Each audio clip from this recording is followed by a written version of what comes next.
Drew. Why couldn't it just be Albuquerque?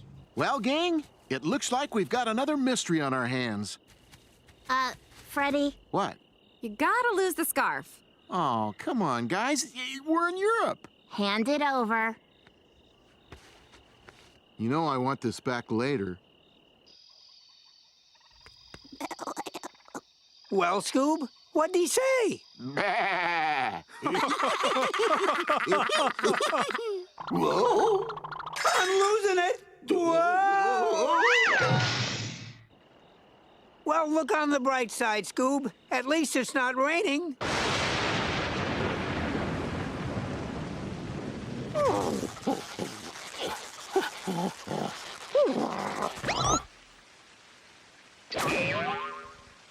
Well, at least we're dry. Scooby-Dooby-Doo. Scooby-Dooby-Doo. Scooby-Dooby-Doo. Scooby-Dooby-Doo. Scooby-Dooby-Doo. Scooby-Dooby-Doo. Fairly Odd Parents, school's out, adults ruin everything, take 4. And action! But I've got 2 magic fairies. It's 2 magic fairies. 2! Cosmo! Did you know this food is free? Free! Fairly Odd Parents, school's out, Timmy's song, take 3. Action! I'm tanning and choking. Ow. Fairly Odd Parents, school's out, prison scene, take 12. Ready, and action! We're in a fairy dungeon! Well, nothing left to do now except some pull-ups!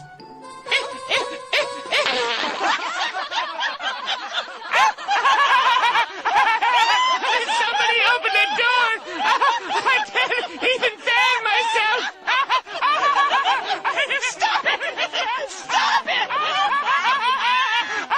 Well, there's nothing left to do. Fairly Odd Parents, school's out, where is the fun, take 8. Action! Hey, Fluffy Bob, can't you see in your heart? Print that. Nice work, people.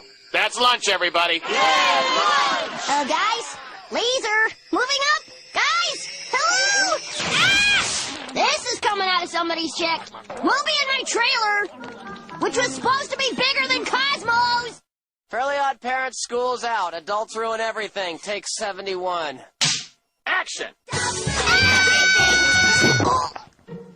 I'll be in my trailer, waiting for nature to take its course. Take 4. Action! I'm tanning and choking. Cut! Fairly Odd Parents, school's out, montage scene, take 22. And action! Montage, please.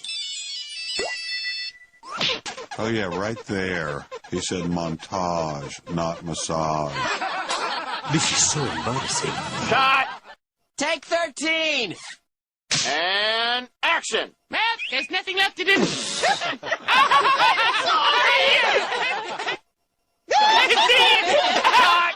Fairly Odd Parents, school's out, hot tub scene, take 91. And action! What's that? There's fun. We'll come to you. And I'll go with you, HP dude. Cut! Mark, for the last time, you are not in the musical! Oh, come on, director dude. I'd make a righteous pixie. No, Mark, you're not in the musical. Aw, you so do not rock. Fairly Odd Parents, school's out, Jorgen Polka, take 12. And action! But first, this frappe mocha. Okay, yes, ha, very funny. Now, which one of you chaps dies for this? Take 5. Action! I'm Tanner in charge now. Cut! Take 14. Action! Well, nothing left to do now except some pull-ups. Excuse me? Cut it! She just did!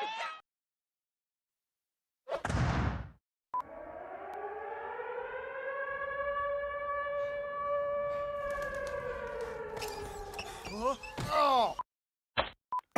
We don't. Oh, sorry. Okay.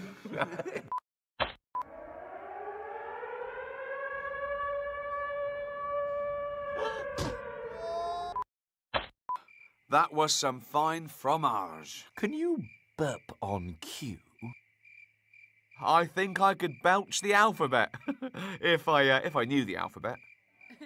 Okay. Okay. I'll have a coffee, please.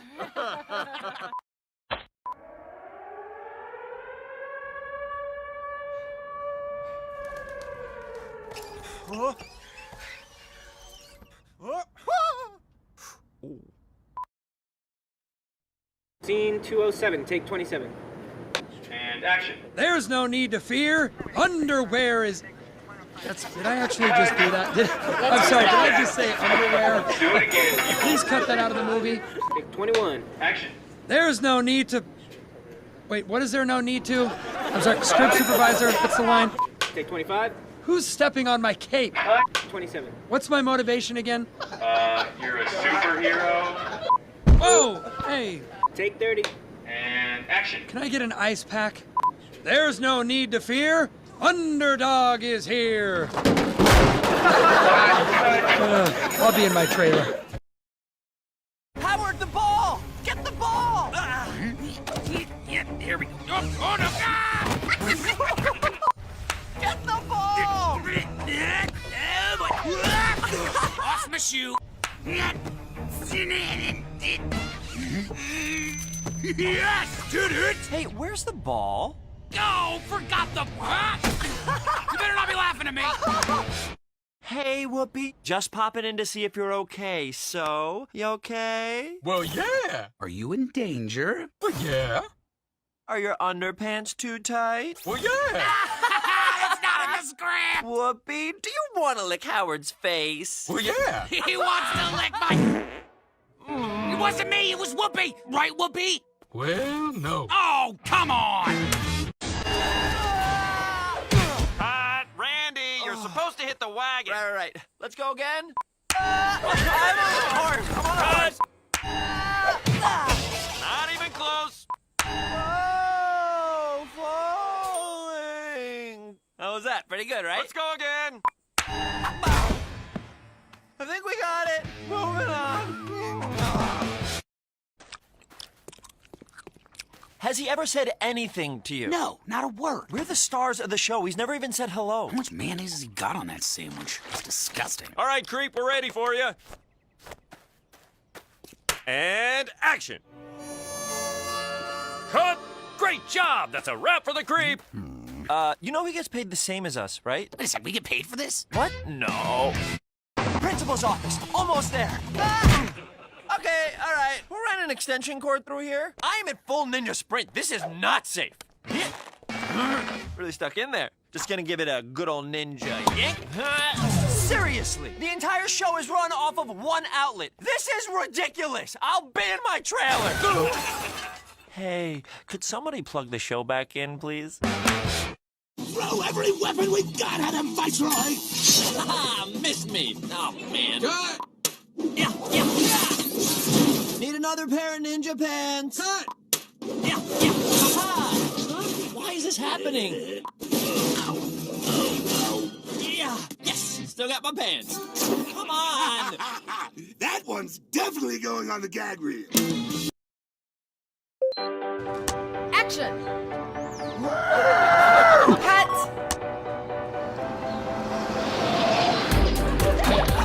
Cut! Take 54. Tweety, you're out of the shot. Cuckoo! Cut! Cuckoo!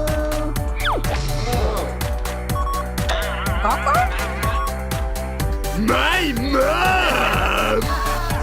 Woo! Yeah!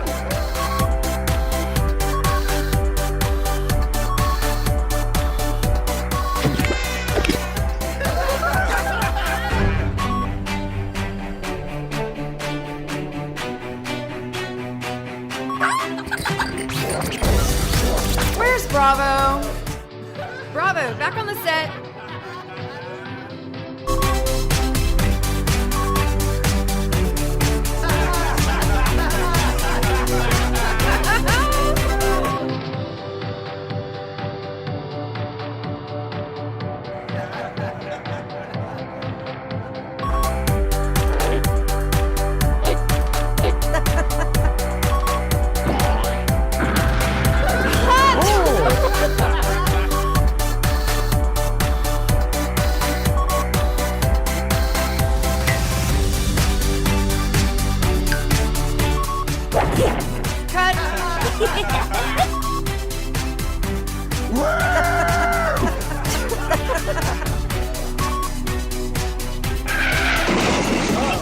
Can we get some help with the candy people?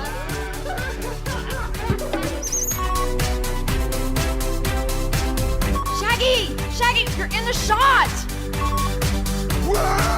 What was that? We'll never get this done. Hello, everyone, and welcome to the Lego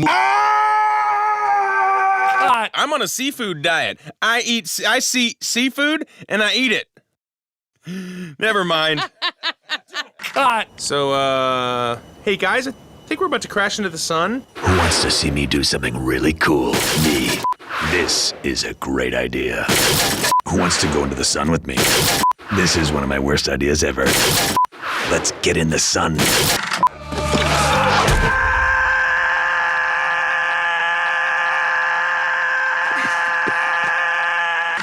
Who's Lucy? I'm more worried about Wildstyle. What kind of lame-o name is that? That's like the name of a bank teller or a preschool teacher. Boy, did I just date myself with bank teller. I'm not that old.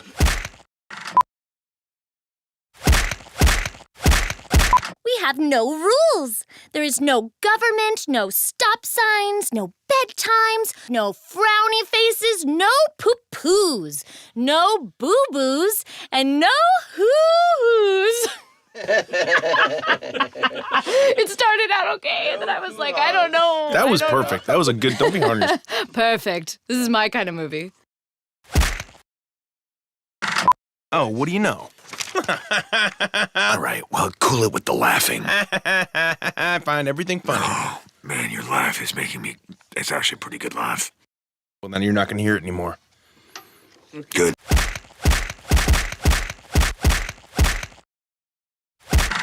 Can you read the line? You are the special. What am I saying? All you have to say is, you are the special. I got a lot of loose pages here that don't belong to me. It's just, you are the special. All right, you got to write all that down because I'm not going to remember any of it, but here we go. God, I have to lean on stuff these days. I hear that. On page 74. I could use just like the arms of an armchair. Yeah, just the arms in the back. I don't need to sit, but just this. Nobody's invited. That'd be great when I invent that. Just a backpack that has the arms and the back of a chair. Take it to a concert. All right.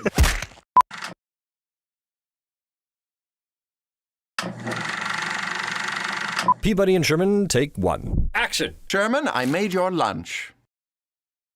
Oh, perhaps just a touch of peanut butter for myself.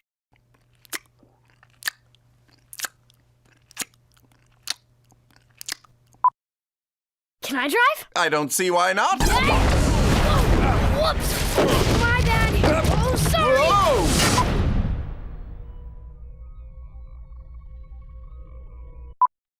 Who's a good dad? Lie down. Who's a good boy? Yeah, you're a good boy.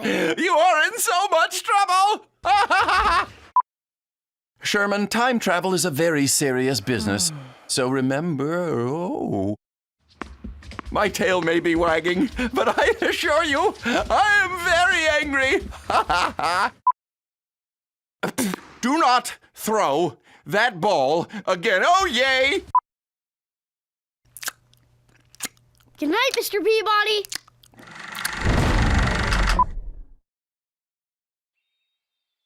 Action. Yeehaw! Oh, giddy up! Yeehaw! Oh! Was that a cut? Ah! Action.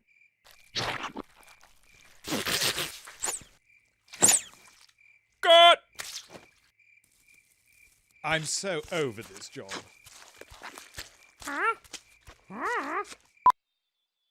Action.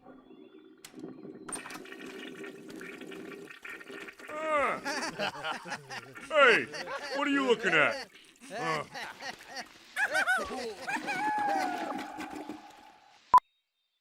Action.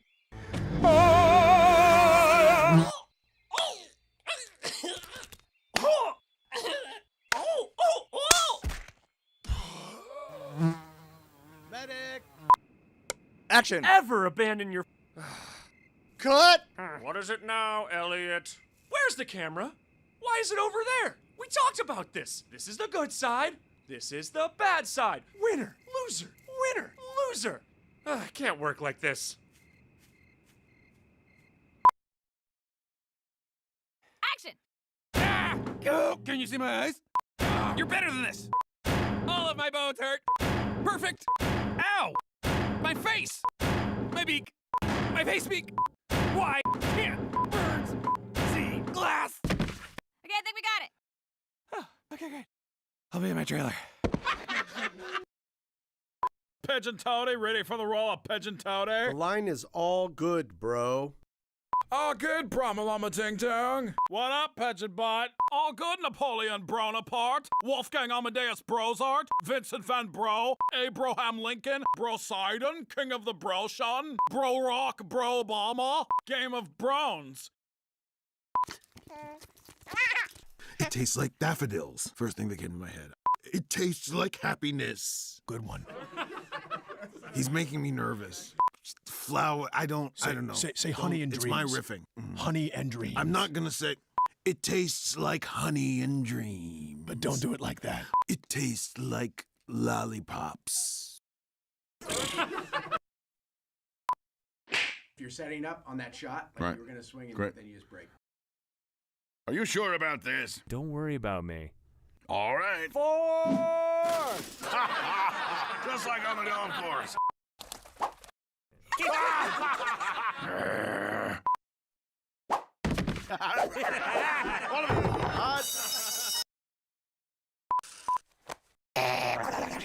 Put down that baby. Put down that. Down that baby. Put down that baby.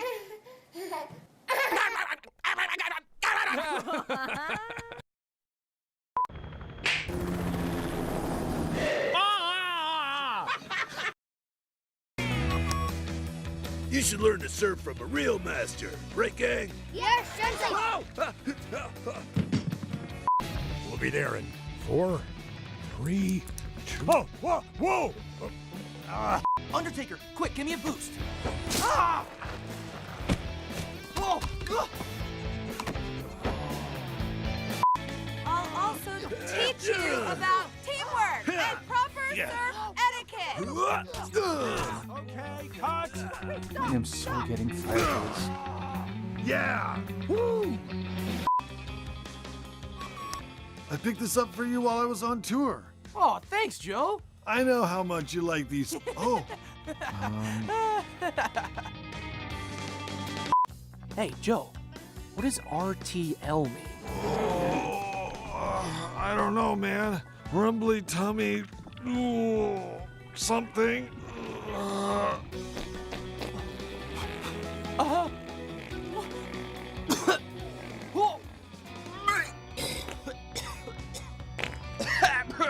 Clear the set!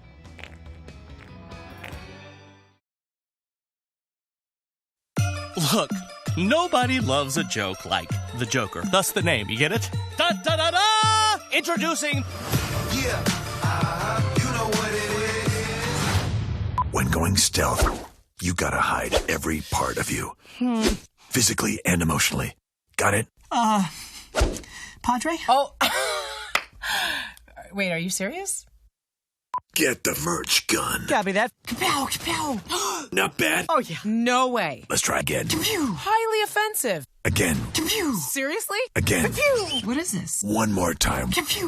No. Yeah. Oh. What? That's what I'm talking about. Sorry, Bat Dad, I couldn't resist. He's obviously using a tremendous amount of restraint right now. I'm glad you're here, Batman. So I've done a head count, and Harley Quinn is still unaccounted for. I think she may have something to do with Joker's... Batman. Hang on 1 second. Batman.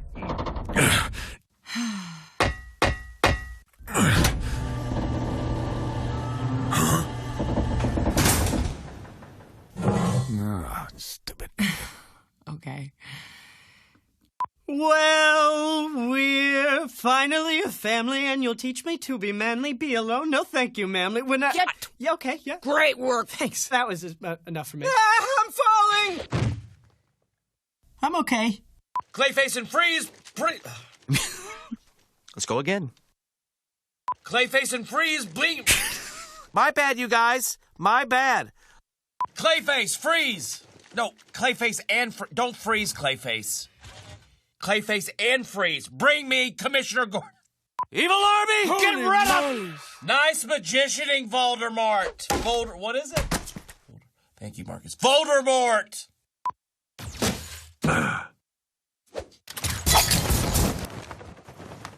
Whoa.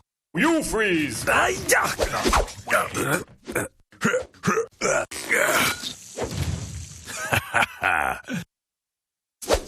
First try. Okay, I'm calling now. Oh, look at this. Come on, honey bun, follow me. Whoopsie daisy. Hi there. Meow, meow, meow, meow. That was awesome.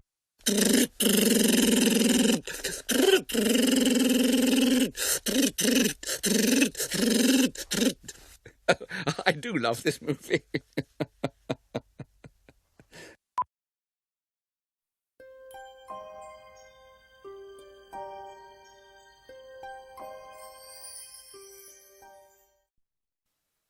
This is John Culhane.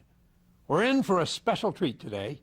We've arranged to go live via satellite to the stars of Toy Story, Woody and Buzz. Hello, guys. Hello. Hello. Where are you guys exactly? Oh, this is a set for Andy's room. It's where all us toys live in the movie. It is? You told me it was my dressing room. Tell us how it all started. Well, first it was a swirling mass of hydrogen gas in space. As it He's cooled... talking about the film, Buzz. Oh, that. You see, the film is about life, as seen from a toy's perspective. Can you tell us about your respective parts in the film? Sure. I play Andy's favorite toy. No. I play Andy's favorite toy. Buzz, you're wrong. I believe it is implied to the audience that I hold Andy's favorite from my first close-up. Wrong. It must hurt to be so wrong. So, it's a buddy picture? Yes. I understand you do your own stunts. It looks awful dangerous. It's all done with computers now. I don't even understand it myself. In fact, Hello. My agent. I have to take this. Yeah. Well, we're running out of time. Thanks a lot for talking to us. Best of luck. Thank you. No, gross, not net. Woody, Buzz, thanks for talking to us today. Thanks for having us. Could I just say a quick hello to our friend Wheezy? He's an asthmatic squeeze toy with a heart of gold. We're all rooting for you, Wheeze. We know a donor whistle will show up soon. Yeah, hang in there, Wheezy. Could I ask you a few quick questions? Certainly. Of course. I saw the film again recently, and I must say, I enjoy the relationship that you two have on the screen. That's not much of a question.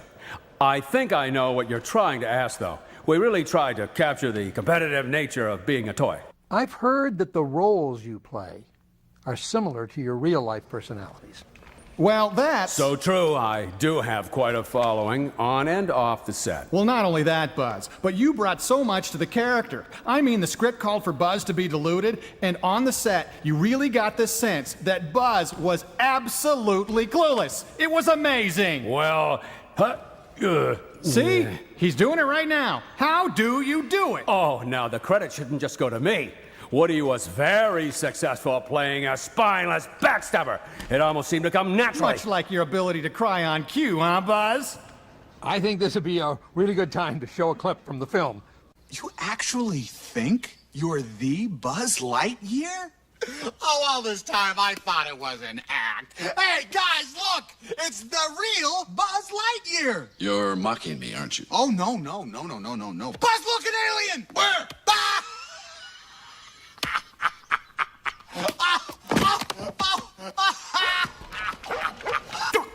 Great film, guys. Best of luck. Thanks for being with us. Our pleasure. Great. Wonderful. We're on the locker room set of the new Warner Brothers film Space Jam. The Ivan Reitman comedy stars Michael Jordan along with a very special guest, that Oscar-winning rabbit, Bugs Bunny. What's up, Doc? Your movie Space Jam, what's it about? About an hour and a half. So, did you enjoy working with Michael? That guy has it all. Talent, fame, fortune. Yeah.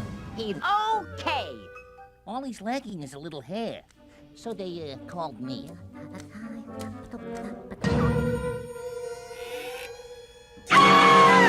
Whose bright idea was it to do an interview in the locker room? A duck's gotta preserve some dignity. Hey, Daffy. I was just talking to Bugs about starring alongside Michael Jordan in the new... Starring? What do you mean starring? I'm the real attraction of this picture. Where's my chair? So, Bugs, I understand that Space Jam also marks the big screen debut of the beautiful and talented Lola Bunny. Ah, Lola. Our scenes together were sheer magic. Roll the clip. Hey. Ooh, heat hot.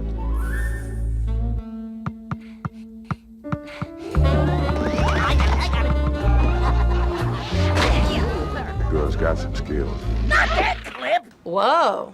Anyway, it's a rare treat to see all the Looney Tunes working together. Were there any problems? Of course not. Feed me! Feed me! Feed you! Feed me!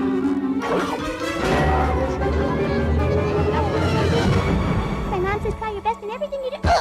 No problems whatsoever. It's your agent. Mommy? In this era of spectacular special effects, what can we expect to see in Space Jam? Oh, it's a state-of-the-art technological tour de force.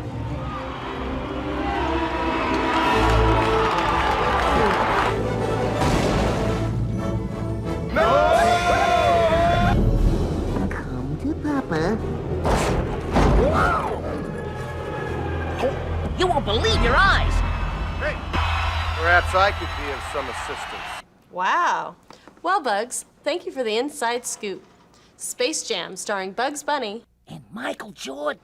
And Michael Jordan can be seen in theaters throughout the galaxy. Hey, you can see me too. You can see me. I gotta get a new agent. I'm Lisa from the locker room of Space Jam.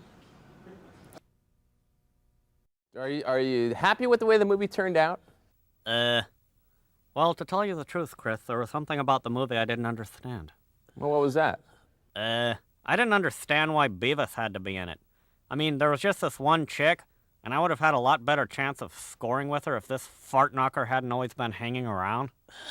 No way, dillhole. The reason we didn't score is because the director wouldn't let us. It's like I kept telling him, this chick's a slut, she wants to do it. But then he'd go, it's not in the script. What a dumbass. So what, I'm just guessing here, but did you have some problems with the director, Mike Judge? Yeah, he was like this really old wuss. Yeah, he'd tell us to do something, and then we'd do it, and then he'd tell us to do it again. Really? I mean, if he wanted us to do something over and over again, he should have had us score with that chick. It'd be like, Beavis does the chick, take 432, and action. And then I'd pull down my pants real slow.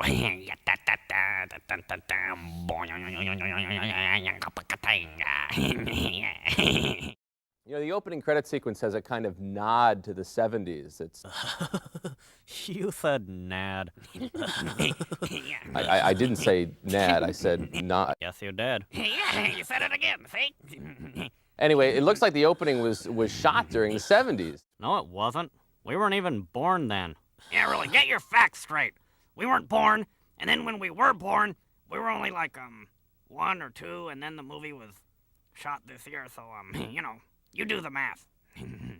Well, you just everybody's wearing bell bottoms, and you've got the big afros, you know. Oh, yeah. Well, that was like the director's idea. He's stuck in the past. Yeah, really. It was probably like the last time he scored or something. So what the hell is your point? I don't know. Dumbass. So what happens in this movie? I mean, where do you go? What do you do? Well, Chris, what you've asked is a 3-part question, and I think I'll answer the last question first. What was the question?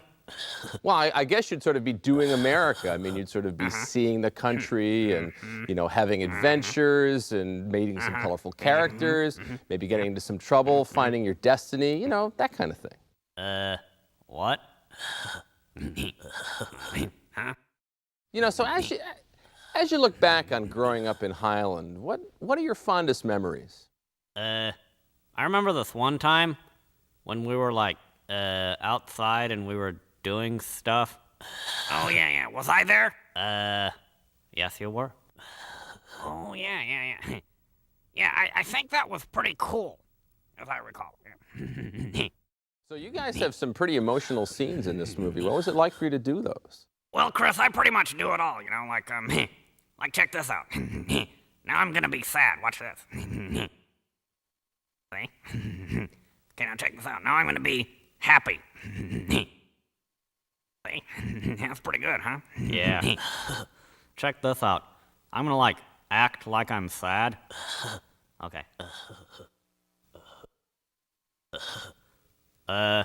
This sucks. See? Okay, now check this out. I'm gonna act like I'm putting my hand up. Okay, watch this.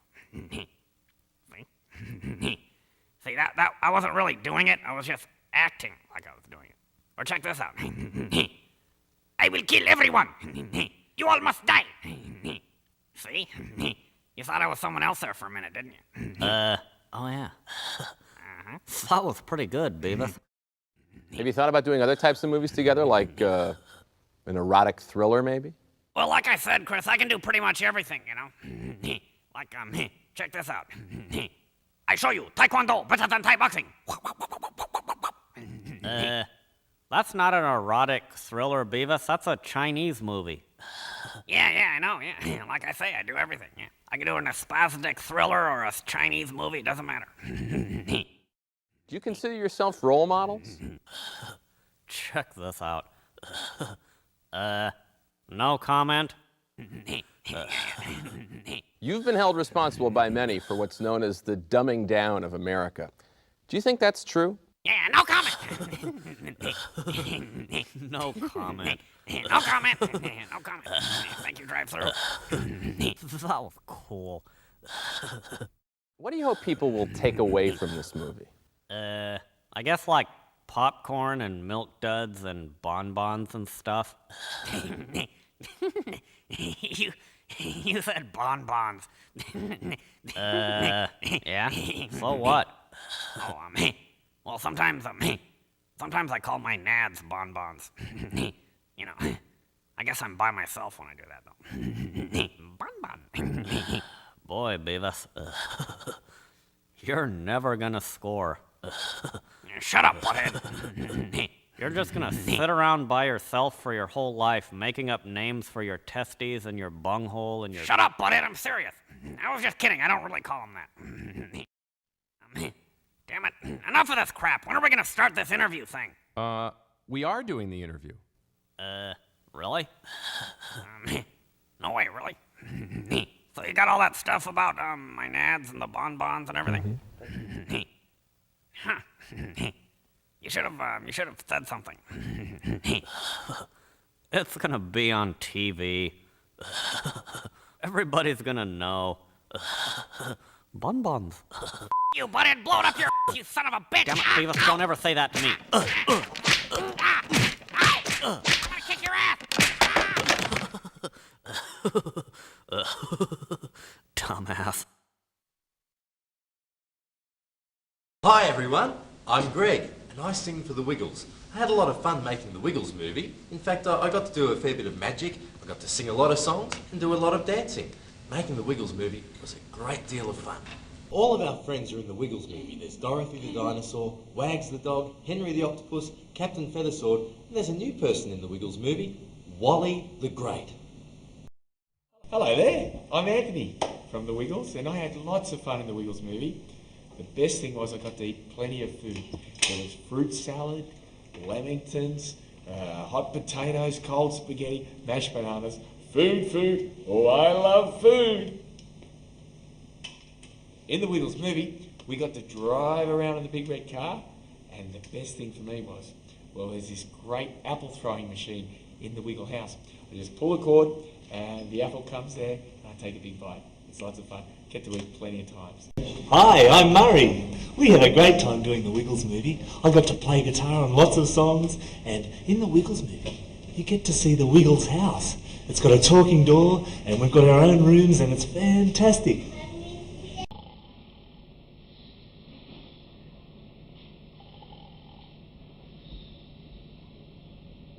Why don't we all wake Jeff up together?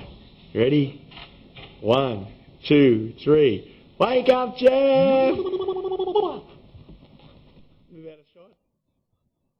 Hi, I'm Jeff. I had lots of fun in the Wiggles movie. I got to sleep a lot. Ahoy there, me hearties! I'm Captain Feathersword! The movie was great fun because I've got the starring role. Well, no, I haven't really, but I do a lot in the movie. It's great. Well, in the movie, I do lots of dancing, great dancing. Yes, I'm a wonderful dancer. And, I met Wally the magician. Wally's a wonderful boy. He saved one of my young shipmates from the depths of the deep blue sea. He did. Oh, yes, indeed. I made the birthday cake for Dorothy's surprise party. Oh, but don't tell her it's a surprise. Shh.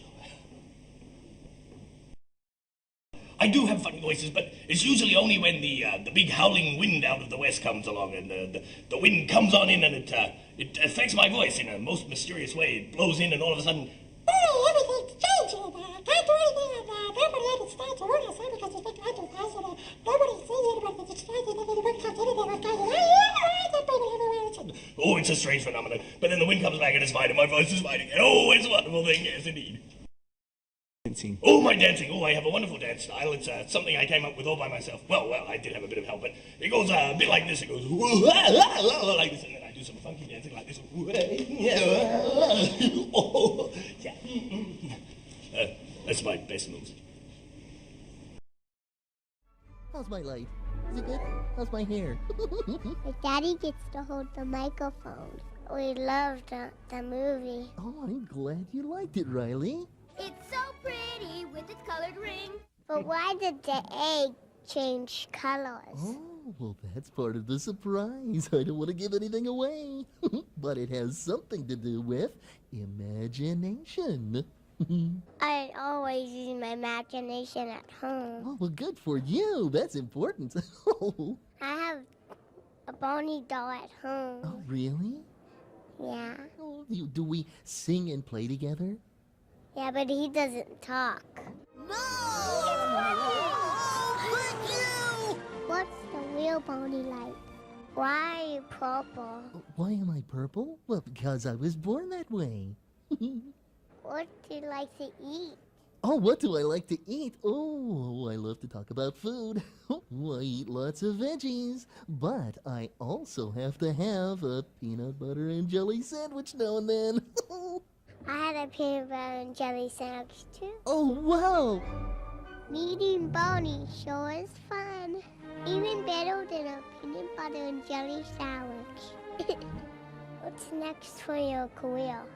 Well, I think a great big hug from you! Right over here. Oh, thank you, Riley. You're a good hugger, too.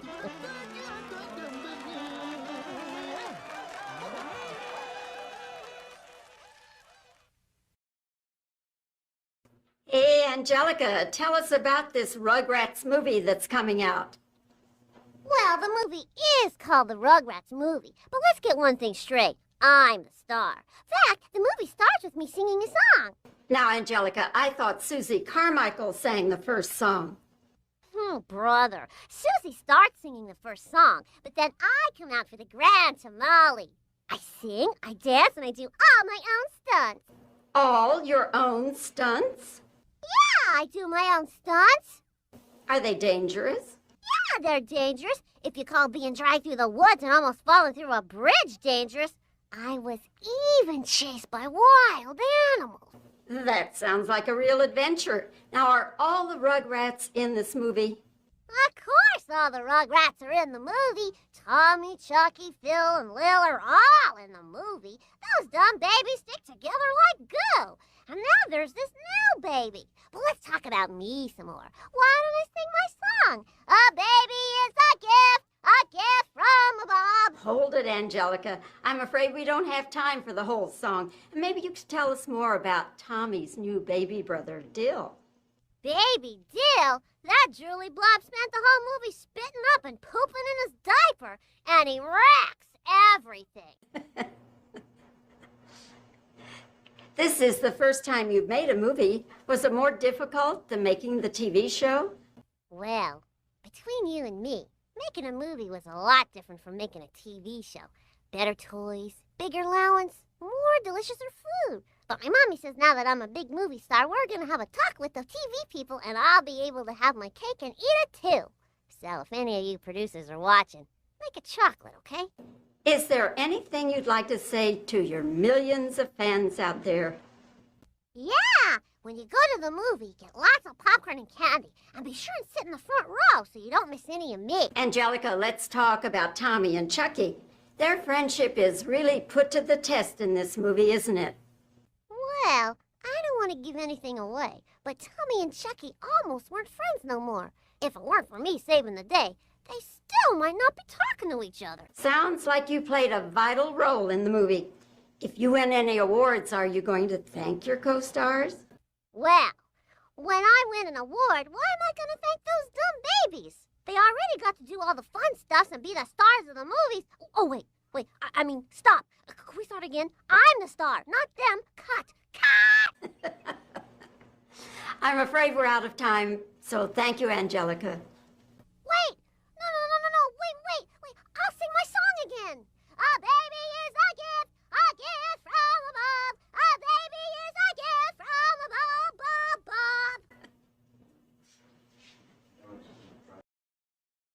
Favorite show in the whole wild world.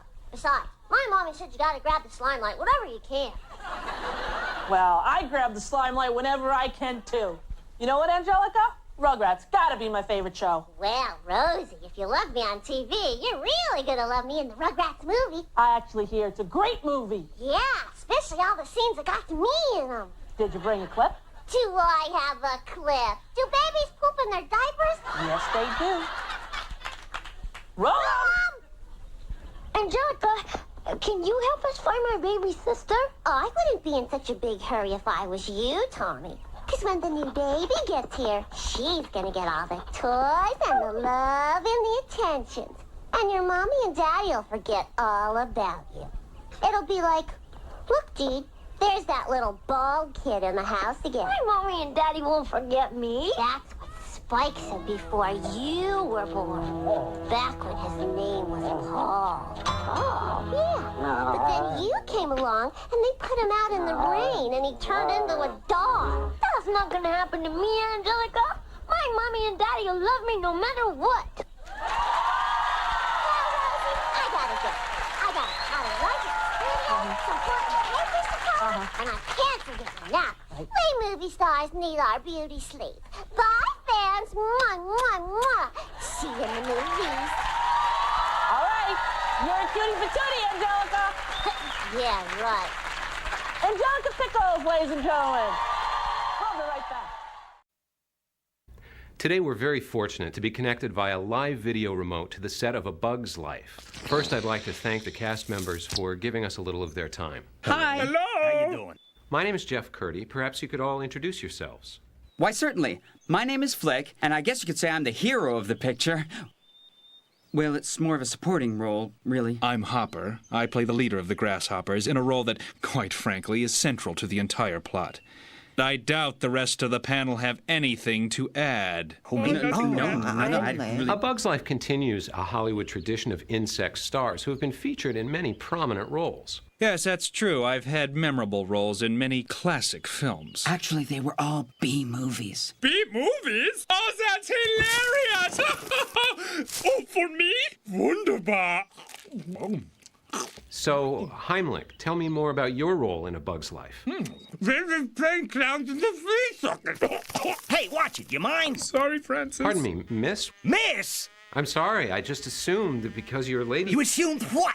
Just because I look like this, that automatically makes me a girl? Is that it? Huh? Excuse me, if I may. Yes, Flick. I would just like to point out that A Bug's Life is really a big adventure with a lot of very, very talented bugs. We like to call it an epic of miniature proportions, and... That's pretty good. Well, I certainly appreciate your time. Ladies and gentle bugs, it's been a pleasure talking Ladies! to you. Bye. But wait, I haven't finished That's showbiz, kid. Well, of course, playing oneself is the most difficult thing for an actor.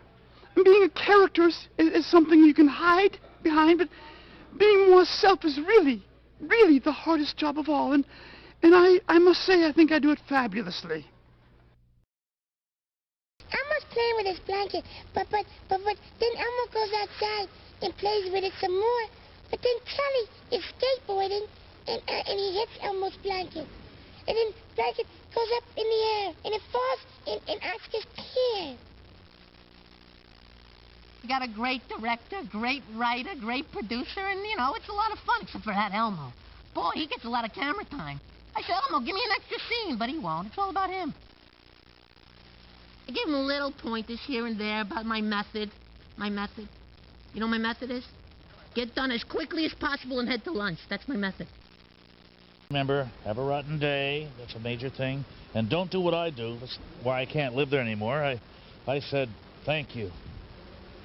Then when they tried to throw me out, I said, please don't throw me out. And that really did it. Banished. But it's nice to go back. They say you can't go back. Grouches can go back. Yeah. I was more intimidated by Elmo than anyone. I knew how famous he was. Yeah. I was frightened. This man has worked with Streisand. He was more nervous about Elmo. Much more nervous about Elmo. Streisand, piece of cake. Elmo is big. He's really big. And you don't say he's Tickle Me Barbara doll. That's right? what I was going to say. There's not a... Tycho has never gone after... Streisand? Streisand, never. No. So it's a bit intimidating meeting him. Yeah. Nonetheless, I found him very personable. I find him...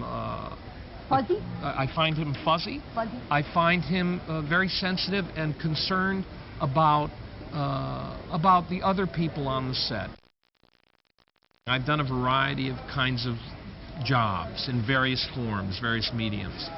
Working with Bug, Elmo, the Pesties, the Grouches, without a doubt, has been the most singular, pleasurable experience of my life.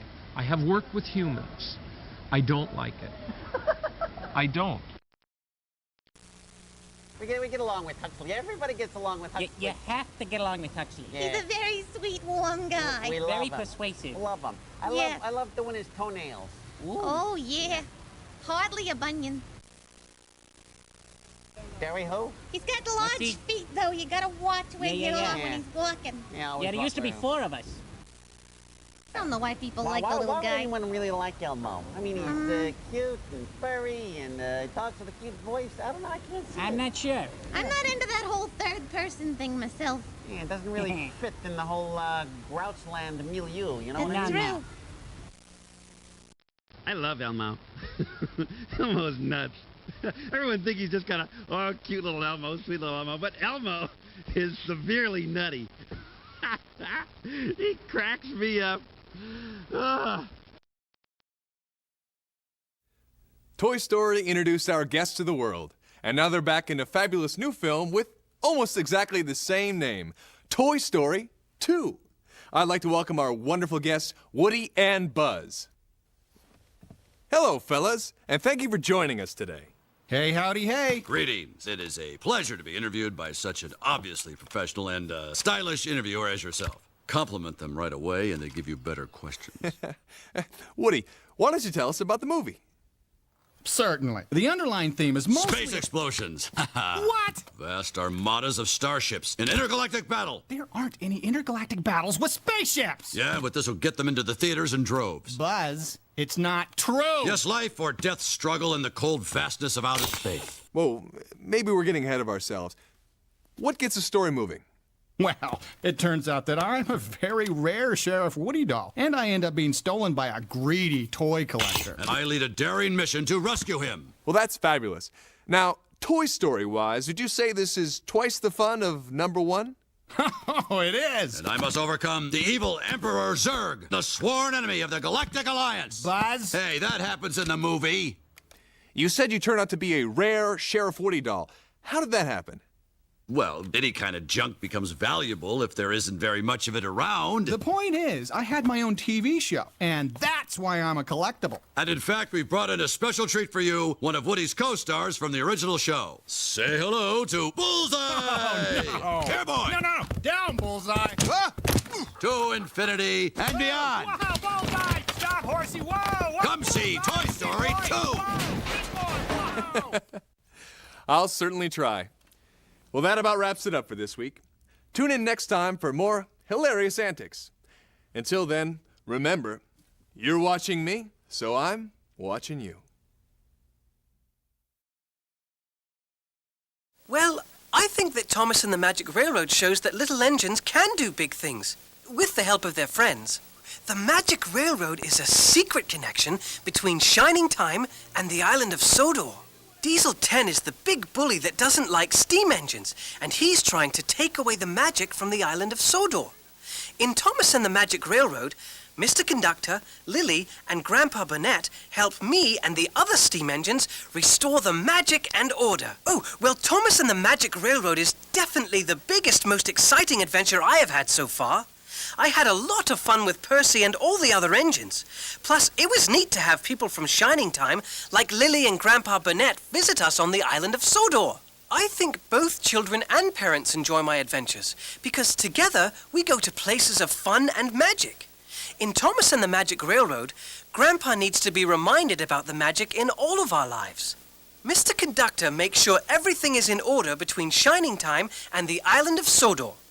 In Thomas and the Magic Railroad, the magic is fading, and I have to be a really useful engine that helps Mr. Conductor find a way to preserve the magic.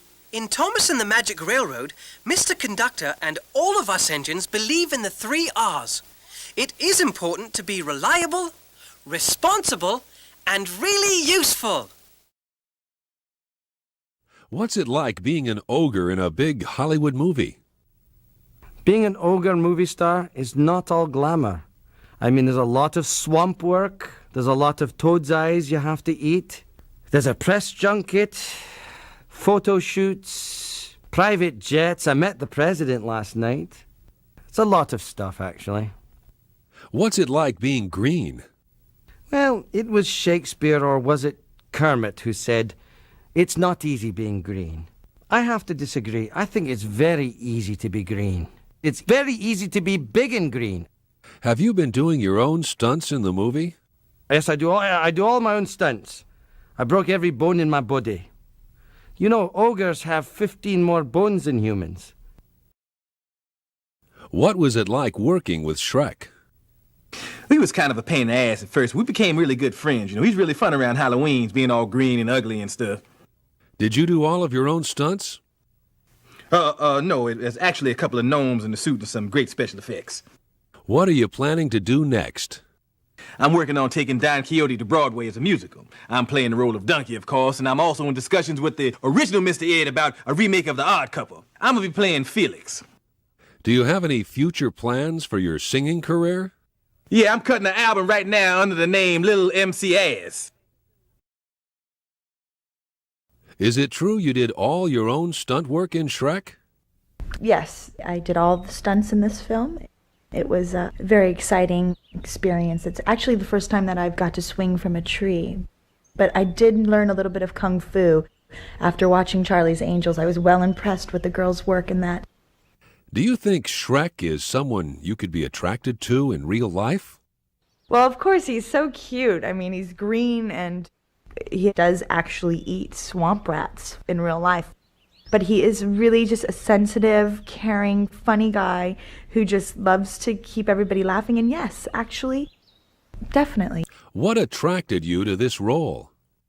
Really, I was looking for a challenge, frankly. Without giving too much away, I wanted to play someone that ordinary people could relate to. And plus, I got to kick some butt, you know what I'm saying? How was it working with a donkey? Donkey is as funny in real life as he is on the screen. Honestly. I mean, he is just sheer animal magnetism. He's fantastic. What plans do you have coming up in the future? Actually, Snow White and I were planning on a remake of Thelma and Louise. We've got that in the works right now with DreamWorks, and that should be going into production soon. For as long as children have gone to bed at night, they've been afraid of monsters in their closets. Now, thanks to Disney and Pixar's new animated feature, Monsters Incorporated, we have conclusive evidence that these monsters really do exist. They work at the largest fear production facility in Monstropolis, called Monsters Incorporated. We have the company's top scarer here with us, James P. Sullivan. Hey there, how you doing? Mr. Sullivan, how did you get to be the top scarer at Monsters Incorporated? Well, I didn't do it alone. I wouldn't be half the monster I am without my assistant, Mike Wazowski. Mike, come on out here and say hello. Hello, Mr. Wazowski. Can you tell our viewing audience how this whole thing works? Mike.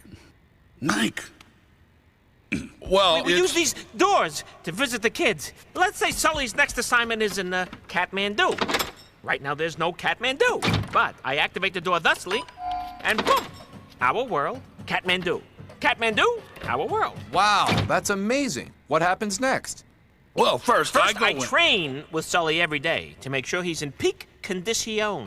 You think he looks soft now? Then I handpick the kids, activate the door. Then I go. He goes in, scares the kid, and leaves. And there's this safety protocol, like when that kid in Portugal almost touched him. That was scary. Scary? Why are monsters scared of kids? Well, it's just... Kids are toxic! One tiny little touch from a human kid, and blam! Adios, ciao, sayonara! But we're not worried, because we've got the Child Detection Agency.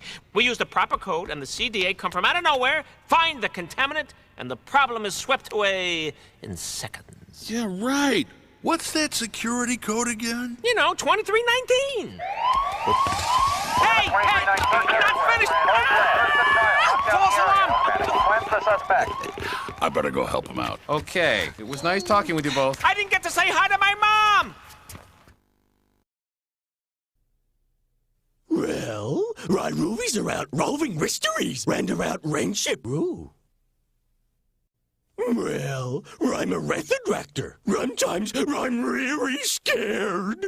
Sometimes I'm really hungry. Sometimes I'm really excited. A special miniature Oscar to honor Judy for her exceptional work as a child star. Perhaps a similar award might be presented someday to the three young actresses joining me right now.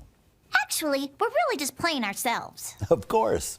Please welcome the Powerpuff Girls, three of the very newest and youngest stars from Cartoon Network to hit the big screen. Thank you, Mr. Osborne. Please call me Robert. Okay, Robert. The Powerpuff Girls movie just opened yesterday in theaters, and already it's doing incredibly well.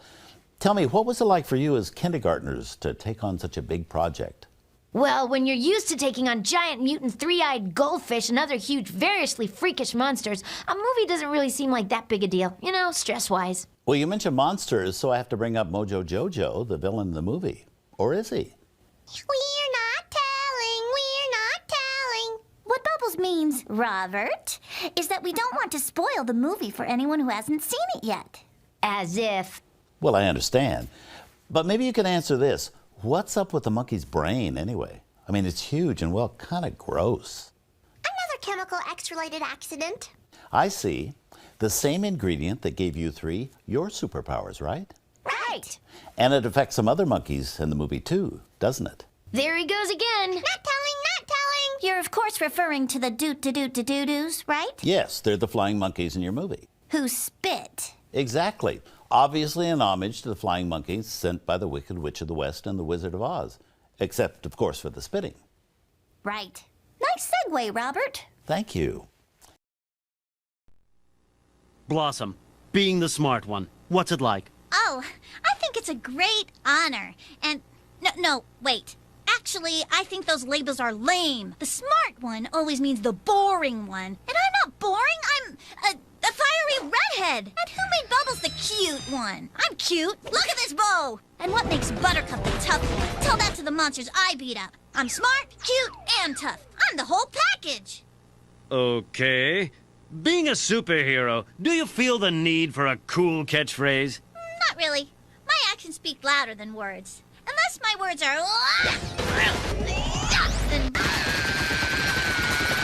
Hey, maybe one of those could be my catchphrase.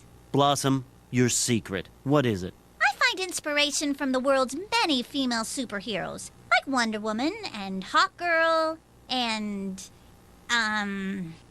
Wonder Woman. So, what's next for Blossom? Let's see. There's a meteor headed for Townsville. Gotta stop that. I need to clean my room. Stop a giant bug from eating downtown. And do my homework. We're learning fractions. Anything else you want to say? I would like everyone to know that I am dedicated to keeping Townsville safe from the clutches of evil. Especially evil monkeys. Hopefully that's the last of them. I have my fingers crossed. If I had fingers. So, Buttercup, what do you enjoy most about being a Powerpuff Girl? I get to use my fists. A lot. Any villains in particular you like using them on? Oh, man, where do I start? Well, there's Mojo Jojo, love punching that chimp. And the Green Gang are always hungry for knuckle sandwiches. But lately, my favorite punching bag would have to be Rocco Sacco. He thinks he's so tough. Ooh, look at me, my scary gloves. You're known as the tough one. But what about your sensitive side? What about it? Nothing! So, with all of that unsensitive fighting, do you worry about injuries? Nah, and I'll let you in on a little secret. Neither does Bubbles. Because when you see her doing the real dangerous stuff, it's actually me in a blonde wig. Hey! You and the girls have such cute names. Was it a special moment when the professor named you? So, we have Blossom, Bubbles, and Buttercup, because it also begins with a B. Next question. Townsville tabloids have linked you and Mitch Mitchelson romantically. Can Buttercup sit over here? Any truth to the rumor? Actually, we're just good friends. Boys are gross. So, what's next for Buttercup? Wanna arm wrestle? Oh, gee, look at the time. See you later, Buttercup. Greetings, Mojo. Greetings. Jojo. Yes, greetings. You're always doing mean things. Do you worry about being labeled as a bad guy? I'd have to say... No! I'm not worried, because I am a bad guy. A super villain, to be precise. Nice job preparing for the interview. That was sarcasm, by the way. I really do not think you did a thorough job preparing for this interview. But wouldn't you rather use that big brain for good, not evil? Let me explain. I was a cute little lab assistant until the professor turned me into a freak, and for that injustice, I will one day rule the world. But not in a nice ruling way. Obey me! Evil, an evil way. That's my thing. What scares Mojo Jojo? Scares me. Frightens me.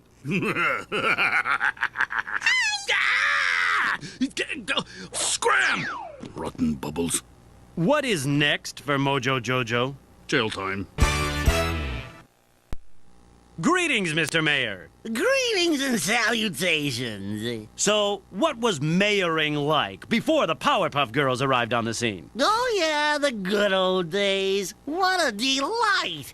Buildings demolished, rampant crime and mayhem, harassed by hoodlums like Grubber. It was like being sprayed by a fresh spring mist. Oh, happy days! Actually, it stank on ice. Can I say that? Yeah, go ahead. We'll bleep it in post. What is one of your worst memories from those early days? Worst memory? I don't really have any, Ah! The pickle cart! Poor Cuco! Poor Pickles! Rotten Powerpuff Girls! Hey! And that is my impression of what Mojo Jojo would say if he were mayor and loved pickles. Pretty good, huh, girls? Mr. Mayor, do you consider yourself tough on crime? Oh, you bet I am. My dialing finger is sore from calling the Powerpuff Girls all day long. Actually, there's no number to dial. It's a direct line. Then why's my finger so sore? What do you enjoy most about being mayor? Oh, definitely the groupies. I haven't met any yet, but I'm ready. Come on, groupies. Mayor, how do you feel about the rumors that Cerebellum is the brains behind the mayor? Oh, rumors, schmoomers. I am the brains that Miss Bellum's behind is in front of. No, wait, that's not right. Miss Bellum is behind my brains except when she's standing in front of me. Then I can't see because she's tall. You lost me, Mr. Mayor. What was the question again? What's next for Mr. Mayor? So, Miss Bellum, can you tell me what's next for me? Miss Bellum? Well, I guess signing autographs for groupies. Have you seen any? I'm ready to fend them off. Oh, I'm sure you are. Thank you, Mr. Mayor. That's it, everybody.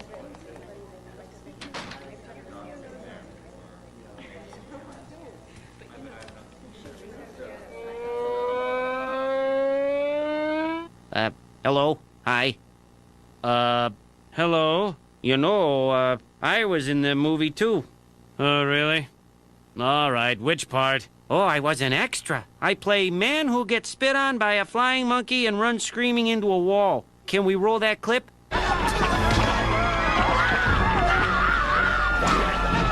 I was going for panic, frightened, and then unconscious. Very believable. The way I see it, extras make a movie extra good. Yeah. What was it like working with the Powerpuff Girls? Oh, they're great. Well, I never really got to meet them, but I love those guys. And to think my parents wanted me to be a coal miner. But I didn't want to mine coal all day. Instead, you wanted to be spit on by a flying monkey and run into a wall. Hey, that's showbiz, right? So what's next for you? Oh boy, let's see. I play man in restaurant in an upcoming Dexter's Laboratory, hoping that they don't cut that scene. I'm up for a role in Samurai Jack as evil minion number 4. Yeah, I'm really looking forward to that. Hi-ya! Hey, sounds, extra good! Thank you, extra guy. Shortly before the Powerpuff Girls movie was released, Extra Guy's scene was cut. Sorry, Extra Guy. So, what inspired you to make a movie about your life as a young frog? Well, you know, people always ask me about my childhood, and I wanted to answer those questions and let folks know what I was like when I was still wet behind the ears. I bet you folks didn't even know I had ears. But anyway, this movie tells my story, warts and all. Did you shoot this in a swamp where you grew up? Yes, I did shoot this movie in the swamp where I grew up, and actually I played myself as a 12-year-old. Now, you're probably wondering how I did that. I wore special prosthetic makeup to play the part. Every morning I had to sit in this makeup chair for hours, you know, to make me look younger. Sort of gave me a perspective of what Miss Piggy goes through every day. Now, do you come from a large family? Oh, well, let's see. I was the firstborn child. Very responsible, you know. I had several thousand younger brothers and sisters. And, you know, I miss them. I don't see them as much as I'd like to. Let's see. There was, there's Angie and Artie and Aloysius and Andy and Artemis and Eustace and Eugene and Edward and Elaine and Mortimer and Mary and Millicent and Molly and Yolanda and Yo-Yo and Yaya and Yee-Yee. Well, Mom and Dad were kind of running out of names by then. Let's see. And then we sort of ended up with Zeke and Zachary and, oh, and of course Shlomo. The Z is silent. Okay, so tell me, what kind of games did you and Goggles and Croaker play as tadpoles? Oh, we played the usual swamp games, you know, leapfrog, hide and seek, pin the tail on the tadpole. Oh, and baseball. Yes, sir, we loved to get out there in the field and catch flies. Never really caught the baseball all that much, but a lot of flies, let me tell you. You know, but mostly it's like you see in the movie. We just like hanging out, going swimming, talking with each other, being kids. I think that's sort of true in every species.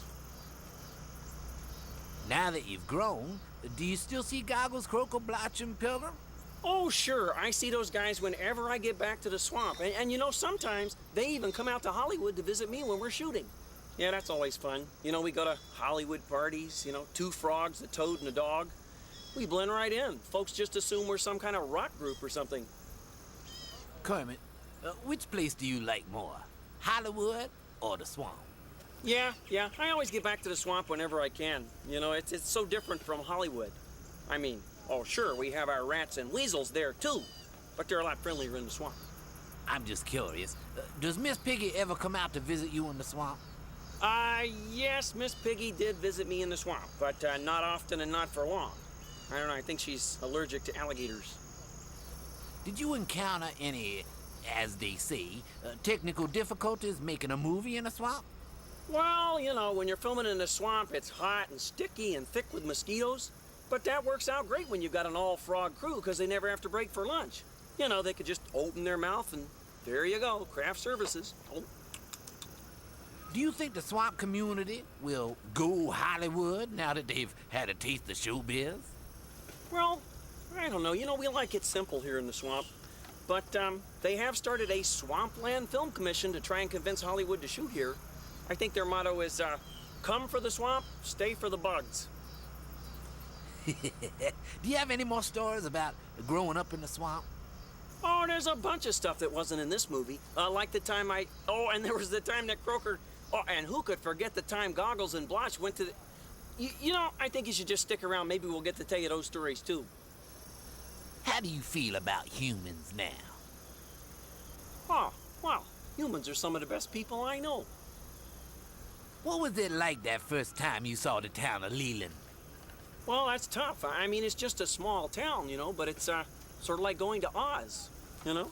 I've been to other places that were a lot bigger than Leland, but that little town will always have a special place in my heart. Next to the swamp, it's kind of like home.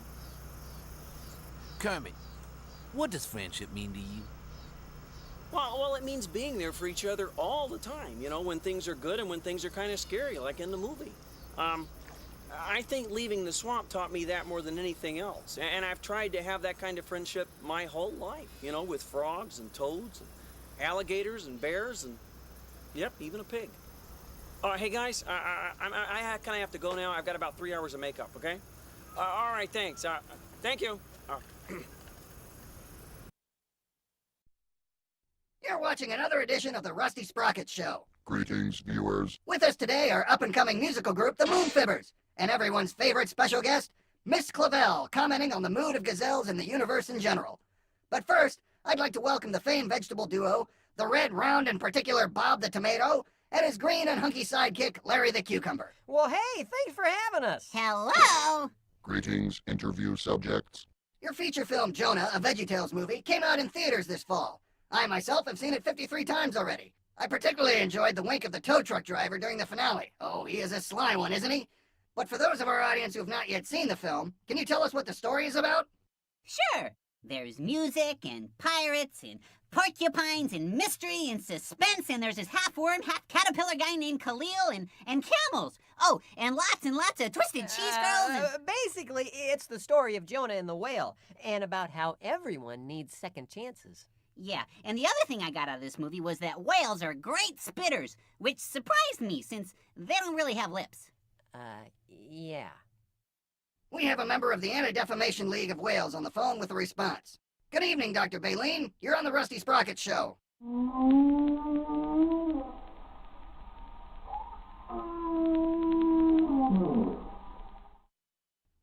And thank you, sir. Good news, gentlemen. They have chosen not to sue. Yet. Also, he says the spitting did not surprise him, as it isn't uncommon for whales to be allergic to asparagus. Now, what will people like most about the movie? Oh, my favorite thing is the music. I mean, VeggieTales stories have always had great music, and we really cranked it up a notch for this film. There's some real showstoppers. And it's funny. I showed this eggplant friend of mine a preview copy, and he laughed so hard he turned purple. He was purple to start with, Larry. The tomato is correct. True. Most eggplants are indeed purple. Well, he got purpler. This very well could be the feel-good vegetable film of the year. A question for Larry the Cucumber. Do you think being a big movie star is going to change you? Oh, I don't think so. I want to honor the dignity of all the great cucumber actors that have gone before me. There weren't any cucumber actors before you. Once again, I'm going to have to side with Big Red here. Hollywood is indeed deficient in actors cucumis sativus, also known as cucumber actors. Well, then I'm buying a Harley and getting a nose job. Fascinating. Well, I could keep talking to you gentlemen for hours, but I'm afraid that's all the time we have today. Thank you, Mr. Tomato and Mr. Cucumber, for joining me on the Rusty Sprocket Show. Well, thanks for having us. My pleasure. It has been a positive experience. And I'd like to remind the members of the Academy it's not too early to consider a cucumber for Best Supporting Actor. Uh-huh. Or a tomato. Ladies and gentlemen, we'll be right back with our returning favorite, the wonderfully talented but so often misunderstood Miss Clavel and her startling comments on the mood of gazelles in the universe in general. Initiate transition sequence. The new Disney Pixar film Finding Nemo is an amazing story about a father searching for his lost son. Now here's the catch. The father and son are both fish. Now let's go deep underwater and meet the heroes of this story, Marlin, his son Nemo, and their friend Dory. Marlin, tell us, how did this adventure begin? Oh, it's such a long story. Oh, come on. All right, Dory. It was Nemo's first day at school, and he was swimming way too far out when he got scooped up by scuba divers. No way. Yeah, And then I was in a fish tank in a dentist's office. Whoa, you must have been... Oh, my gosh. Is that a camera? Hi, I'm Dory. Hi, Dory. So that dentist's office turned out to be all the way in Sydney, Australia. And to get there, you had to fight your way past jellyfish, whales, and sharks, huh? Wow, that's tough stuff. So why didn't you just, give up? Well, we had to save little Pesto.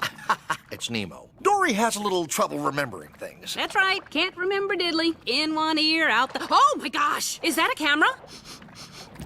Hi, I'm Dory. Uh-huh. Marlin, tell us and our viewers here, after crossing the ocean to rescue your son, how do you feel you really changed as a fish? I mean, you can't go through, something like that and not be affected, at least, internally. Well, that I was being overprotective with Nemo. Nemo? Nemo! This is not funny. Get out here right now! Guido! Hello, mates. Hi, Dad. Nemo! There's a lot of stuff in here. A shoe, a bike, a Nemo, surfboard. please swim out of the razor-sharp teeth. Hey, I just had them cleaned. Marlin, our viewers would love to know exactly how Nemo was rescued. Oh, well, we really shouldn't give too much away. You can give us a hint. No, just a little. I just can't. Come on. No, it's better. All right, interview's over. No more camera. Oh, my gosh. Is that a camera? No! Oh! Whoa. Well, I guess that wraps things up, huh? I learned 2 things today. A father's love for his son can overcome all obstacles. And always remember to put the camera in a shark cage, huh? Well, remember as always, you're watching me, so I'm watching you. Ladies and gentlemen, in my career, I've interviewed a lot of animated characters. But today, I'm interviewing the most animatedest. Please welcome Mr. Bugs Bunny. What's up, Chris? Yeah, well, not much there, Bugs. What's up with you? Same old, you know. You know, let's talk about you, if you don't mind. That's one of my favorite subjects. Yeah, I would imagine that, yeah. Now, you've kind of changed your look over the years. In the old days, you were, well, almost similar to what you look like now. And, of course, the 80s, of course, we all went through a fashion problem with the 80s. But explain your changes of looks. Well, you know, I used to be a much goonier rabbit. I had longer teeth. I used to have this horrible voice, kind of a voice. It was just awful. But then eventually the Hollywood people got a hold of me and gave me a makeover, and I'm the glorious bunny you see today. What would you say your best side is? Probably 3/4 view looking at the audience out of the corner of my eye. You've obviously thought about this before. Well, I've never been asked it before, but, you know, you tend to know what works. Yeah, I would imagine. Now, let's talk about Acme products. Over the years, it seems like none of them seem to work. Do you have any insight on that? Well, let's put it this way. You ever hear of planned obsolescence? Acme is the king of planned obsolescence. It doesn't work even before you get it out of the box. So you gotta buy another one. Right. Well, it doesn't seem like Wile E. Coyote understands this very well. Well, yeah, but he is the best customer, so no one's gonna tell him. Let's talk about lighting. The lighting's changed a little bit on you now. You want to tell me about that? Yeah, there's this guy named Scott Johnston who created this technique to actually light us 2D cartoon characters. It's pretty amazing. So they take the drawings and scan them, and then they give them lighting cues so that we look like we're lit where we're sitting. Look at you getting all technical. Look at that. Unbelievable. Handsome and smart. Not surprising, though, by the way. Flattery will get you everywhere, buddy. Yeah, I would imagine so. Brendan Fraser, he's worked with your kind, and I hope you don't take any offense to that in animated characters. What was it like working with him? Brendan Fraser? Get a load of this bruise, Doc. Mr. I do all my own stunts. You know how hard it is for a rabbit to get insurance? It's terrible. You get mashed by anvils, flattened. Now, speaking of relationships, let's talk about your relationship with, let's see. Oh, yes, Daffy Duck. Oh, yeah, him. He's got a big part in this picture. Yeah, but how do you get along with him off camera at all? Well, you know, Daffy's got this rep. Everybody thinks he's mean. Everybody thinks he's ornery. Everybody thinks he throws fits and tantrums. And everybody's right. Oh, so it's not much different. It seems like, would you be the star or he? Who's a bigger star, do you think? Well, let's put it this way. I've always been the biggest star, but in this picture, I have to say, Daffy finally gets his due. Yeah, that's interesting. Do you think it's because of his team-up, his electric, relationship with Brendan Fraser? That might have something else to do with it. It could also be what's written in his contract. But in any case, you know, he's just been a second banana for too long, so he finally gets the chance to be, top banana. It almost seems like you had a little heart with him as well, in this movie. You were almost rooting for him. I don't remember seeing that coming out. Are you changing a little bit with your age? You know what? It's always been there. I couldn't stay together with the guy if I didn't feel that for him. You know, we've been a team for so long. Even though he's a jerk, I love the guy. The emotional Bugs Bunny. How about you? Any gadgets? I know you used a cell phone in the movie. What kind of stuff do you like? You know, I'm into some of the high-tech gear. I got a nice surround sound system in the hole. You know, it kind of causes the ground overhead to rumble a little bit when I have it up real loud. I like going onto the internet. You know, there's all sorts of different things I'm into. Right. On that line, dating scene. Now, I remember watching other episodes where I'm not sure if you were dating anyone, but you kind of make a good-looking woman. Are you seeing anybody now? Or? Yeah, as a woman or as a guy? As a guy. Oh, okay. No, but let's just say the rumors between me and Jenna Elfman are completely untrue. How about, last but not least, Jenna Elfman? What was it like working with her? What's not to like, Doc? Of course, she had a little competition once in a while. Yeah, you're a beautiful human being, Bunny. Bugs. Thanks a lot for hanging out with me and letting me talk to you. It's a real pleasure speaking with a legend. What you got there? Don't mention it.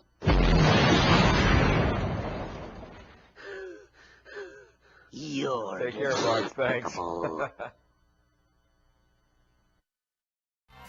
Why was it so important to find one song for everyone? Well, that is simple. That is simple. Just imagine. One world. One song.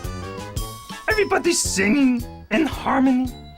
And little birdies singing and little bunny rabbits hopping along singing. Just imagine it. It would be bliss, wouldn't it? Yes. How hard was it to find one song that everyone could sing? It was very difficult. Ah, yes, but for starters, no one could ever agree. Everybody had a different song they wanted to sing. And the other thing, I mean, I went all over an entire park. From one end at the playground to the other, over where they play chess. Let me tell you, I was tired by the end of the day. How does singing make me feel? Oh, it fills me up with all sorts of warm, fuzzy feelings. Yes. Of course, I am warm and fuzzy on the outside too, but they, you know what I'm saying. They are different warm and fuzzy feelings. Does Elmo like to sing with his friends? Well, of course. We all love to sing together. Is there anything special that makes me want to sing? Yes, there is. Yes, when I get home after a long day of flying and saving little kitty cats in trees, and I get home and I see my mommy, it makes me want to sing. It makes me want to sing a song with my mommy. Is there anything special that makes Elmo want to sing? Oh, when Elmo gets something that he truly, truly loves, like pistachio ice cream, Elmo likes to sing about that. Elmo loves pistachio ice cream. Elmo loves pistachio ice cream. Yeah. What makes me want to sing? Paperclips. I love paperclips. Oh yeah, I could sing about those all day. Do I consider singing a universal language? I don't know. Do they sing on Mars? Is it okay for everyone to have different songs to sing? Well, yes, I mean, that is what makes us each unique. Yes, because everyone is different. Everyone has a different song. How many songs do I know? 437 and a half. Yeah, I am still working on one of them. La-di-da-di-dum, la-di-da-di-dum. What's the name of that song? Do you remember the name of that song? Hey guys, I'm here in Dimsdale, and my next guests have amazing magic powers, entertain millions, and don't need white tigers to do it. Sorry guys, you're fired. Please welcome the stars of Nickelodeon's mega hit show, The Fairly Odd Parents, Cosmo, Wanda, and Tommy! Timmy! Whatever. Congratulations on the enormous success of your show. Thanks, Lenny Kravitz. I just love his work. You know, TRL's seen its fair share of feuds, Lindsay and Hillary, Brittany and Christina, but they all pale in comparison to the problems with your babysitter, Vicky. Where does this beef come from? Well, Caduce, just like Christina, Vicky is an evil Timmy! Wanda, let me ask you. Hey! Why are you talking to her? Are you hitting on my wife? No, of course not. Why? I'm not pretty enough for you? Nice! Glad I poofed in for this! Hey, come on, let me talk. I'm the star. It's all about me. Okay, Terry. It's Timmy! Scotty, anyway, Wanda. Ah, there you go again! I'm right over here, buddy! Okay, this is a question for both of you. As fairy godparents, you have to grant other people's wishes. If you two could wish for something for yourselves, what would it be? That you stop hitting on my wife! That Cosmo would work out more! What are you talking about? I can totally bench my own weight! Wow, you're pretty strong. Okay, that's it. Taste this. And this. And this. Ooh! Hi, I'm Wanda! Wow, that didn't go the way I'd hoped. Cosmo, why are you getting jealous? You're incredibly cool, and I'm digging that green hair. Ooh, hi, I'm Cosmo. Is it natural? You bet. And if you want to see more, I can show you my back hair. Okay, well, that's gonna do it for now. Thanks, Cosmo. Thanks, Wanda. And thank you, Tony! That's Timmy! Whatever, let's throw it back to the studio. And finally tonight, I have a particularly animated interview with your favorite ogre. Shrek, I'm so glad to meet you finally. How are you? Very good. Welcome, Barbara. Thank you. This is quite a place you got here, I must say. Thank you. It's very homey. Have a seat. Oh, okay. All right. Listen, I have so many questions I wanted to ask you. Oh, great. When we last saw you, you had just married Princess Fiona. How was your honeymoon? Oh, it was lovely. We have a clip of your honeymoon. From my honeymoon? Yes. Okay, hold on then, Barbara. A clip of what exactly? You know, I'm not Paris Hilton, you know.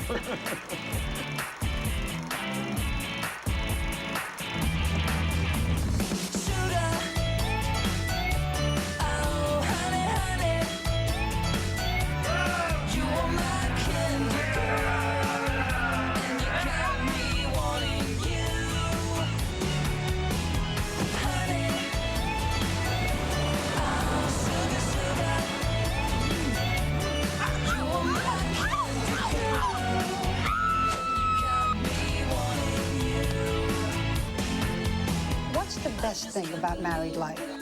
I'd say it's sharing your swamp, coming home to see a hideous green face and the smell of rats baking in the oven. You know, that's when you know you're home. Oh, it sounds lovely. Yeah. Let's go back a bit. What kind of a kid were you? Well, you know, I came from a small swamp. There was my... Oh no. Dear. Oh, I'm starting to cry. Thank you, Barbara. Thank you very much. I promised myself I wouldn't do this. Oh, I hope you're happy. Okay, I'm going to my happy place, and I'm there. Okay, thank you. You all right now? Because it's embarrassing for an ogre to break down and cry. Okay, I feel good now. Thank you. All right, so now I'm going to ask you another question. So, All right, then. You know, okay. 2 years ago, Shrek won an award for the best animated film, but you were not even nominated. Does that bother you? Listen, here's the deal. Halle Berry said she had to wait 40 years for that Oscar to come. Of course, you'd never guessed that she was that old. I mean, she looks great. Yeah. Did you see Swordfish? Hello. She's a looker. Tell me about Shrek 2. Is Donkey in Shrek 2? Oh, aye. Donkey's there. Hey! What's happening, everybody? Is Donkey still a pain in the neck? Oh, yes, Barbara. Or Babs. Can I call you Bibbity? Yeah, can I call you Shreky? Sure. Okay. Shreky and Bibbity. Yeah. Well, Bibbity, Donkey is still a pain in the neck, but don't you think it's ironic that we're talking about an ass, and yet you still have to say pain in the neck? Do you have a philosophy by which you live? Yes, I do, Bibbity. If it smells bad, eat it. I can live with that, I think. Yes, I'm so glad I asked you that. Would you finish a sentence for me, please, Shreky? Yes. Okay. Shrek is... Opening May 21st. Thank you, Shreky. We'll look forward to it. I look forward to seeing you again, Bibbity. The Barbara Walters Special on ABC. Well, you're gonna get sarcastic when you start talking about his son. Right, so so that's you shouldn't go there from the top. At the top, we should be like, you know. But you're a huge guy. You're actually bigger than Don Lino in size. Yeah. You know, and you're one of the Like Gigi the Whale. You don't know Gigi the Whale? No, just the name is funny. Gigi's a real guy. Is it really? Yeah. Who is he? It's a great name. De Niro knows who Gigi is. Who is he? He's a character that was in Bronx Tale. Oh, that were you in? You were in Bronx. No, I did a little work in it, but Gigi the Whale is a real guy from the Bronx. No, he was the huge guy that was following Sonny. Yeah, he put him in around the all time. closet. Yeah. But there's another Gigi. And that was the character's name, or is that his real name? Gigi the Whale, the guy that was in the movie, wasn't really Gigi the Whale. Gigi the Whale is It's a based guy on, like, real- in the neighborhood. Really? That's Yeah, really Gigi. I eat with him on Wednesday nights. Do you really? Yeah, at Brunelli's. Come up one night and meet Gigi. Gigi looks like that, though. Does he really? I would never say that to his face. What? That Does he he looks look like that? Should I tell Gigi I'm playing him in this animated movie? That'd be awesome. He's going to say, what part? What part? I'm saying I'm playing Willie the Whale. They should call it Gigi the Whale. Just don't use my name, or my number, or my address. May I say that it's an incredible pleasure to be here? Mr. Incredible, I think it's fair to say that you've been pretty busy with the release of The Incredibles. Why don't you tell me what it's been like with all this activity going on in your life? Well, it's been fun. I mean, I didn't really do anything. I mean, they paid me a fee to use elements of my life story. Hey, we're still waiting for the check, by the way. But come on. It's a cartoon. It's a computer-generated, exaggerated thing. These characters don't look anything like me or my family. Okay, you look really pretty great in this movie. I'm guessing not plastic surgery. I'd put my money on maybe special training. No, it's a cartoon. You know, I mean, filmmakers, they exaggerate things. They want to make things more extreme. But let's be real here, all right? I was never that out of shape. Ever. Well, you know what they say, the camera adds 10 pounds. And I'm sticking to that. Now, have you been tempted to use any of your superpowers in your real life? Well, all the time. Have I mentioned that we haven't gotten our check yet? But seriously, you can't hide who you are. It's in your blood.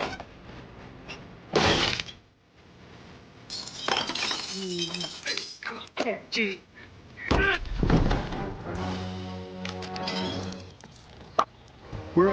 All of us are blessed with certain abilities. And I think the film shows that accurately. Even if they did exaggerate the weight part. That's what animation is. It's animated. Nancy, I love that outfit. Thanks. Elastigirl, good to see you. You look great. So, Elastigirl, now that you have finished filming The Incredibles, are you looking forward to getting back to your regular life and settling down a little bit? Look, I didn't really make the movie. We just gave Pixar permission to be inspired by, I guess is a legal term, our lives. Stop yelling in the house. You sit down. You sit down. You pay Paul. This whole movie is a cartoon, you know? You know, we're so used to seeing male superheroes. What's it like, girlfriend, being a female superhero? I presume you mean being a female in a game played mostly by men. Am I tough? Is that what you mean? Mm-hmm. Yeah. I can handle myself in action. And I think that part of the film is accurate. There were a lot of scenes that looked quite dangerous in this movie. How'd you pull it off? You know, our story is about explosions and hugs. Warmth. Not love. You. Family. Let go of your brother. I just wish the filmmakers didn't feel the need to exaggerate everything. I'm not saying the film is libelous, but our lawyers are looking into it. It is so cool to be here. And believe me, I know cool.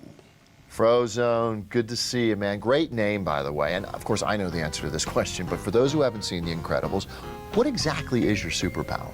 Let's just put it this way. When I tell someone to freeze, they do. I bet they do. Now, I got to tell you, you and Mr. Incredible, you play best friends in the film, right? Incredible! Hey, Frozo! Man, I'm not in the movie. It's a cartoon. Do I look like a cartoon to you? Kinda. But my question is, though, do you guys kind of hang out in real life together? You calling this real life? This is TV, man. What was the question again? Oh. Do I hang with Mr. I? Oh, yeah. Yeah, I hang with him. Nice of you to drop by. Never heard that one before. Although not always with the utmost enthusiasm. This is just sad. A fire. We're close. Yeah, baby! We're gonna get caught. But we respect each other's abilities. You can't run out of ice. I thought you could use the water in the air. There is no water in this air. What's your excuse? Run out of muscle? What's your next project? Next project? The Incredibles is a movie. Frozone is real. Best way to see me in action is to be someplace that needs justice. You know how to spell justice. Just ice. This is incredibly exciting. Hold on. For you. Edna, thank you for talking with us. My first question is, you've created designs for people all over the world and now Hollywood. So tell me about a fashion fiasco that you would rather forget. I'd rather forget the way I am portrayed in this movie. That is the fiasco. All visitors are required to make a ring. Go check the electric fence or something. What is it? Who are you? What do you want? Pull yourself together. I am not abrasive. Wouldn't you agree, darling? So I'm going to go out on a limb here, Edna. What do you think of my outfit? Skip down to the interesting questions, darling. So, Edna, what was it like working with director Brad Bird? I was paid to allow this fiction to go forward. Mr. Bird was unwilling to work with someone of my stature. I used to design for gods. Your sword can stretch as far as you can without injuring yourself. Virtually indestructible. And machine washable, darling. That's a new feature. And rumor is superheroes are difficult to work with, true? Superheroes are easy, darling. This is a hobo suit, darling. Oh, you can't be seen in this. I won't allow it. 15 years ago, maybe, but now... What do you mean? You designed it. I never look back, darling. It distracts from the now. Mediocrity is much more difficult to work with, and it is in such great supply.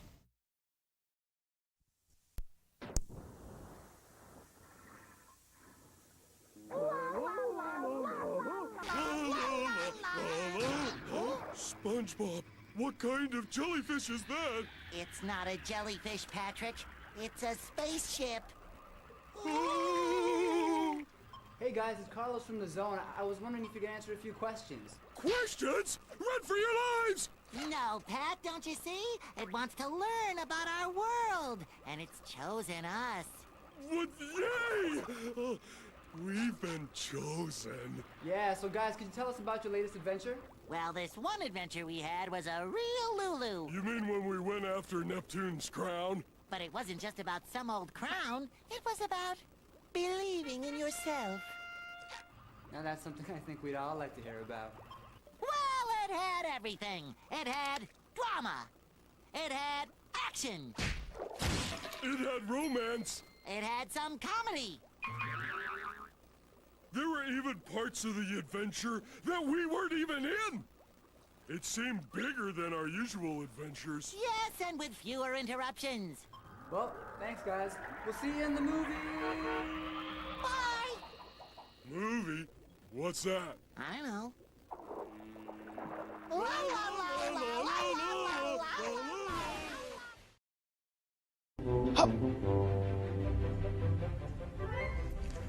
I'm here today with two of the stars in the new Disney animated movie, Chicken Little. Chicken Little, Morcupine Porcupine, thanks for joining us today. It's a pleasure. Yo. You guys were great in the film, and casting you, Chicken Little, as Chicken Little was brilliant. Thanks. I always knew the best chicken to play me was, well, me. Although Mr. Bruce Willis would make one fine chicken. Chicken Little, what was the most challenging part about playing yourself? Oh, the stunts. You know, I did all my own stunts.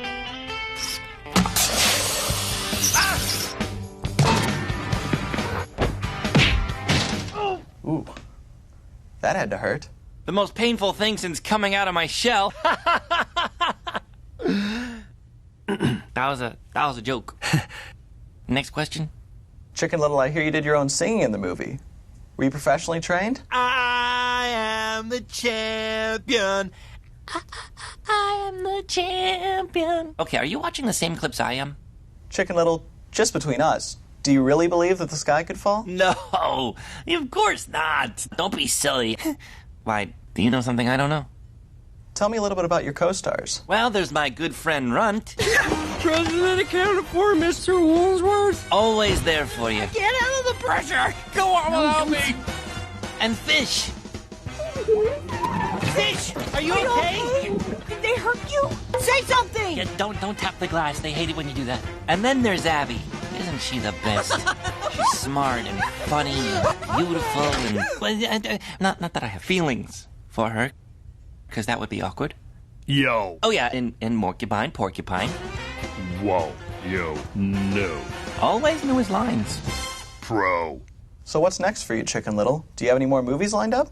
Oh, yeah. My people are turning down offers left and right. Really? No, not really. It's tough, being a guy who's a chick. It confuses people. Hello there, I'm Chuck the Movie Guy on the amazing set of the new feature film Curious George. And somewhere around here is George. Aha, there he is. Hi, George. Hey, come on down here. I got a couple questions for you. So, George, this is your first feature film. What was it like working with Will Ferrell? Yeah, tell me about it. He's a funny guy, but what was it like working with Drew Barrymore? Yeah, she's a gorgeous leading lady. Well, George, thanks so much for your time. Get some rest, okay? You deserve it.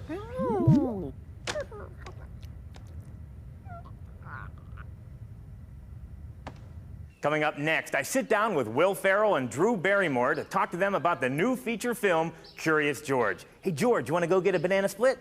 Come on.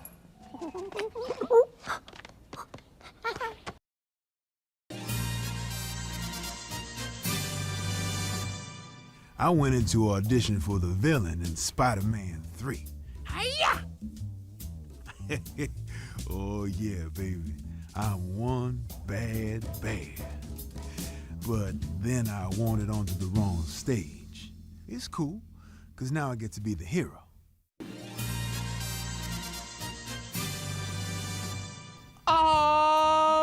I mean, I get the VIP treatment pretty much everywhere I go. Like restaurants give me free refills on coffee and pop. And the grocery stores, they put my stuff in the bag for me. Yeah, it's a pretty sweet life.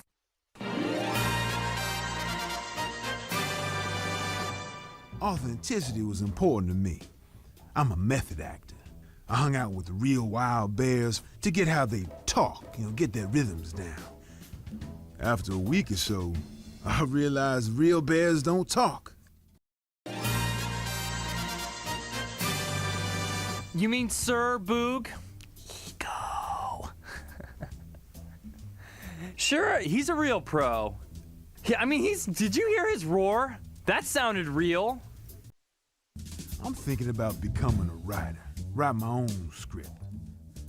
That is, after I learn how to spell, I was the only one that was willing to take it off for the role. Don't worry, though, it'll grow back. I think. Could somebody look it up, like online or something, and see if these things grow back?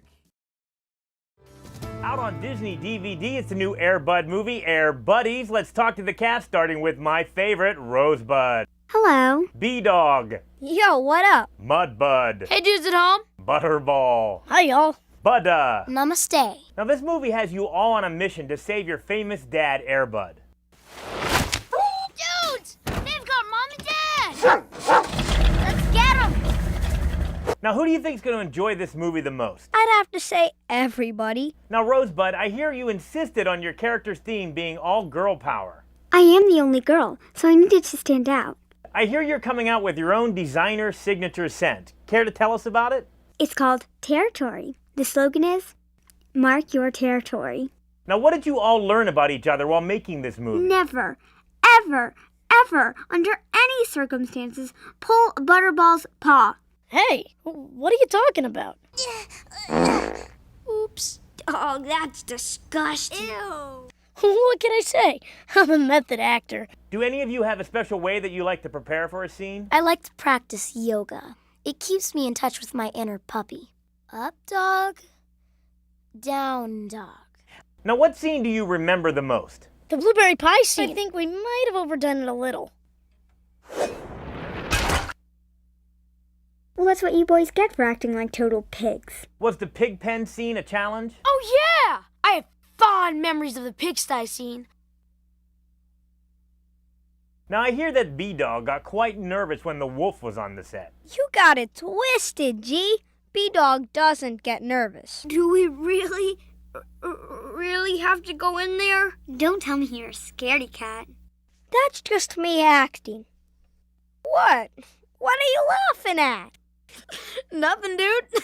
Unfortunately, we have to wrap up this interview. Rap? Oh, that reminds me. Yo, dog, where my spotlight at?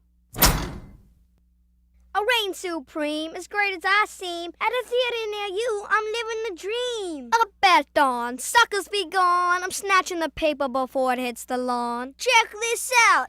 Same when I take the court. It's a war, not a sport. If you're playing B-Dog, you're coming up short. Oh, and I can also act word straight up. It's a fact. If you believe I was scared, yo dog, you whacked.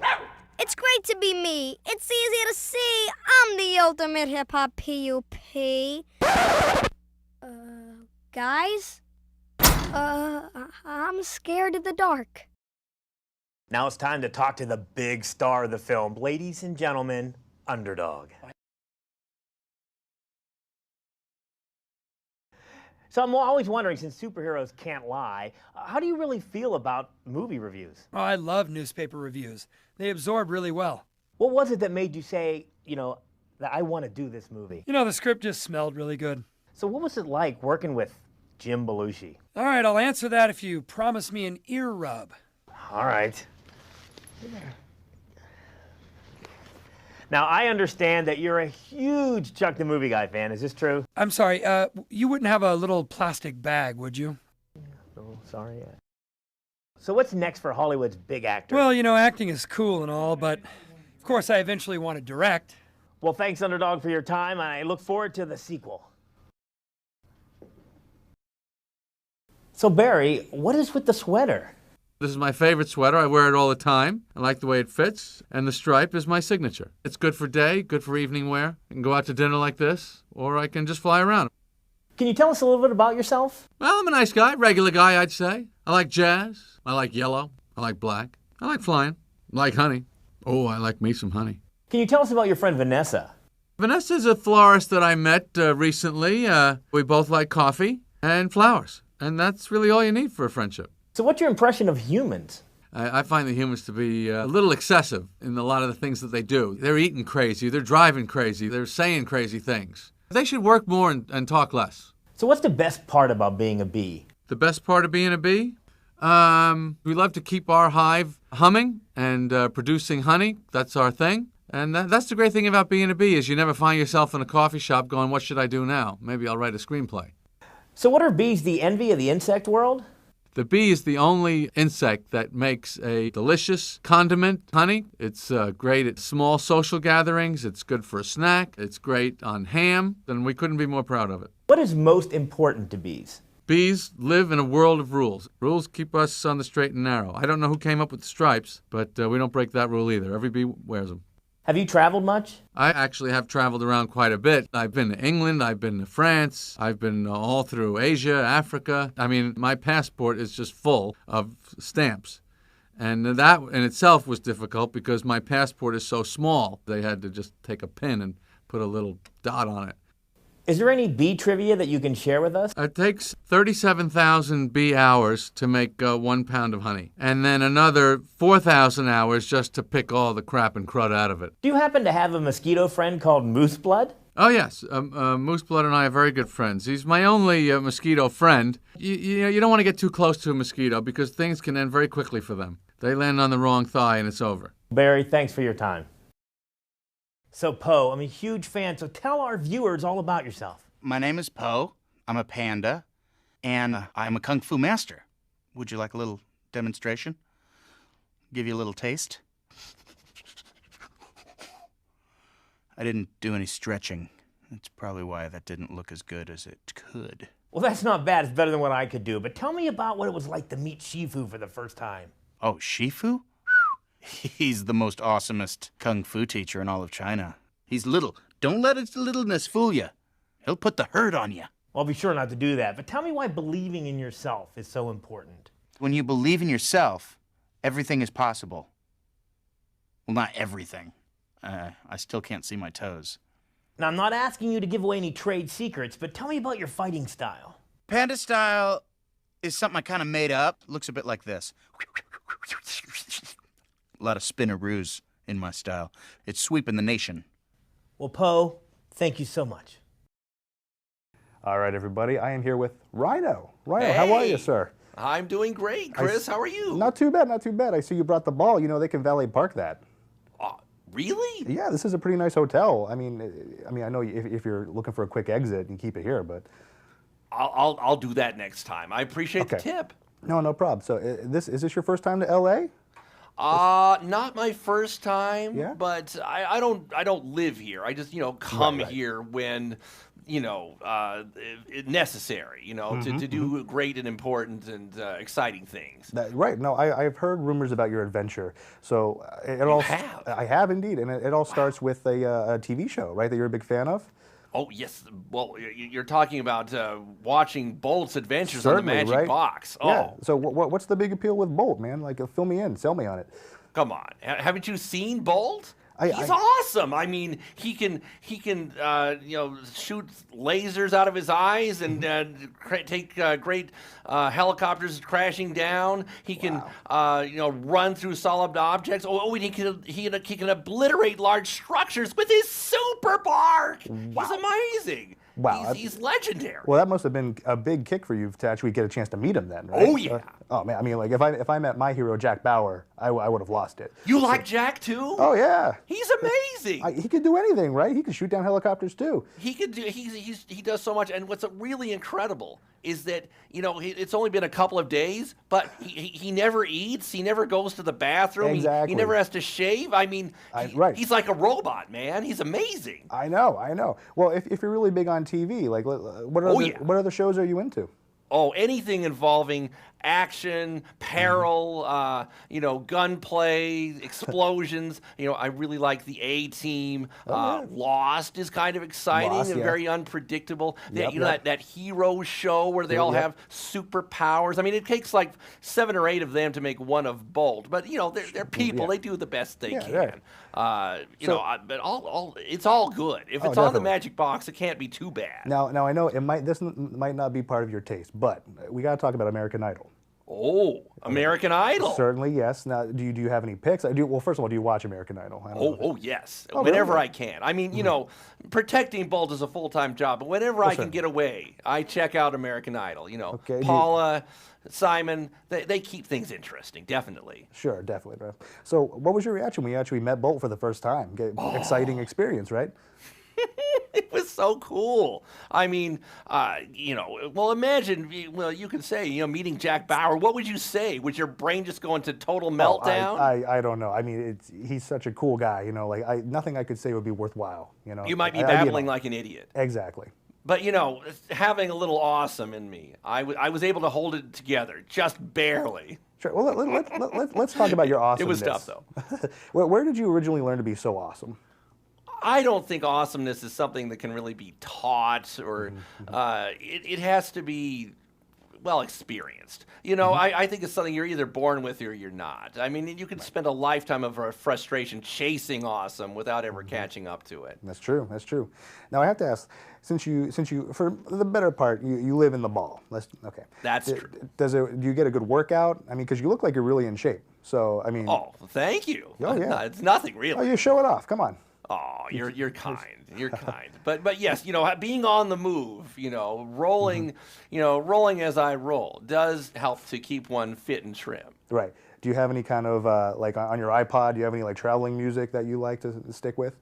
I keep waiting for them to install an iPod that will remain stationary in a rolling ball. It's kind of tricky. Yeah, it's a little difficult. Do you have any connections? Could you get me in touch with Steve? Maybe hook me up? I'll see what I can do. I'd appreciate it. Yeah, because they're so small now, they'd fit in there. You'd be okay. That's true. Things are getting smaller all the time. Great things come in small packages. Exactly. You should know that of all people. And real quick, so you've been on this great adventure with Bolt. Tell me about some of the lessons that you've learned, and you've come away with. Because any great journeyman has stories to tell and lessons to learn. Well, I've learned that chasing your dream, pursuing your passion at all costs, no matter how many wounds you sustain, no matter how much you lose, internal blood, organs, whatever, it's worth it. It's worth it. You'll never regret it. And doing what has to be done, you can't worry about whether people understand, whether they know how awesome Bolt is or not. You got to do what you got to do anyway. That's right. That's a good lesson. I mean, to me, it sounds like it would make an awesome movie, but that's just me. Well, that would be cool. I mean, making a movie out of our adventures, that is a great idea. I think it would make a lot of money, personally. Can you talk to somebody? Can your people talk? Yeah, let me see. Yeah. Well, we could start it and maybe shoot it in Baltimore, do a little independent kind of thing, I love Good Morning Baltimore. I love that. I love that word. It's so musical. You ever think about rolling into Baltimore sometime? Well, could I? Would I have a place to stay? Yeah, well, you can hang at my place, and then we'll have you on the morning show. Yeah. I could park my ball there? That would be okay with you? Oh, totally, yeah. Really? Sure. Oh, that's awesome. Oh, man, that'd be great. We could play poker, and we could, hang out, I like it. Cool. All right, well, it was a real pleasure talking with you, Rhino. Oh, it's great talking to you, too. Right, you keep up the good work. Well, you as well. Keep it up, Chris. All right. Awesome. Sweet. All right, guys. I'm Emma Watson, and I play Princess P in the new film, The Tale of Despero. And this is my friend, Despero. That was lovely, milady. Such a gentleman. Yeah. This is Despero, the bravest mouse in all the land. You're embarrassing me, milady. But people are going to want to know your tale. All right. This is it. You're a strange little mouse. Thank you. Hi, I'm Emma Watson. And I am a gentleman. This is Despero Tilling, the bravest mouse in all the kingdom. Aha! Would you like to wish everyone a happy holiday? It would be my honor. Happy holidays to all. Happy holidays. You did that very well. 0.5, take 1. Simon, does this make my butt look smaller? How you guys doing? Fine. What's the most challenging aspect of movie stardom? You mean besides putting up with Alvin? Have things changed since you've become movie stars? Alvin still pretty much hogs the spotlight. Very funny, Simon. It's that time of year again, so tell me, what's your favorite holiday memory? Starring in The Squeakquel! Congratulations on the world's first Squeakquel! The title was my idea. Squeakquels go great with buckets of popcorn. We're all about innovation. Thank you, guys. Hope to see you soon in the, how should we call it? Threequel? Yay! Hey guys, John here from AMC, and I am here in beautiful Jellystone Park to talk to Yogi and Boo Boo about their new 3D film, Yogi Bear. Good to see you guys. Why don't we start by having you tell me about your new film? Well, it's an exciting 3D adventure about how I, Yogi Bear, being smarter than the average bear, must single-handedly save Jellystone Park from disaster. It has action, drama, romance, laughs, and a big water skiing number that I choreographed myself. Yeah, and it almost worked good, huh, Yogi? Except when you kind of turned the wrong way and ran into all those fireworks. Ranger Smith wasn't very happy about that, but it looks great on the big screen. Well, Yogi, why don't you tell us about your favorite part about making this movie? I especially like the scenes that showed me at my most cleverest, like when I was tracking down picnic baskets with all those delicious sandwiches and pies. But you know, a big star like me can't just live on picnic baskets. There must also be catering. Whenever I was extra hungry, someone was always there with a tasty treat. And how about you, Boo Boo? What was your favorite part of making the movie? My favorite part was working with our friend, the frog-mouthed turtle.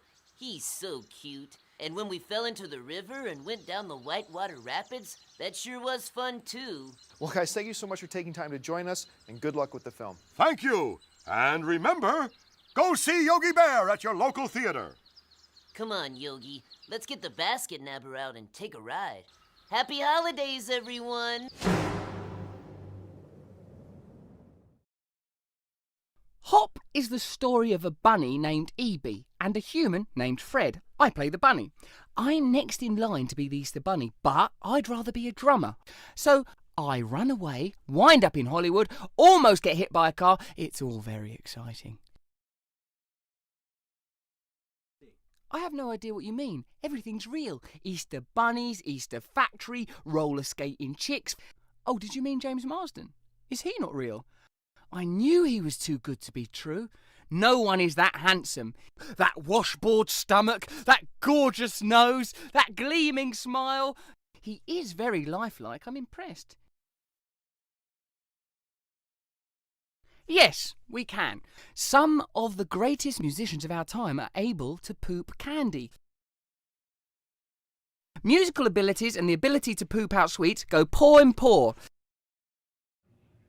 So hey guys, how's your trip to New York? I guess you could say the Smurfs took a bite out of the Big Apple. We painted the town blue. I was quite impressed with the subterranean transportation network. Right now, I'm just trying to forget about it. Subterranean, that was good. How do you feel about being called cute? It's nice to be called cute at my age. I'm sick of being called cute. Look at me. I'm not cute. Being the only girl in Smurf Village, I'm kinda used to it. The term cute does not accurately encapsulate what a Smurf is. I might have to agree with that. What was your favorite experience with the film? Well, New York is a village on a scale much grander than our own. I quite enjoyed riding the four-wheeled, self-propelled conveyance you called a skateboard. But I loved shopping in your village. I didn't realize you could own more than one pair of shoes. I hated it here. So much less than I expected. What other cities would you guys like to visit? Oh, I would love to visit Paris. Cancun. Cancun is kind of hot. Ooh, I would enjoy an excursion to London. I think we'd all like to see London. I'd love to visit Sydney. Culver City. What, are you kidding?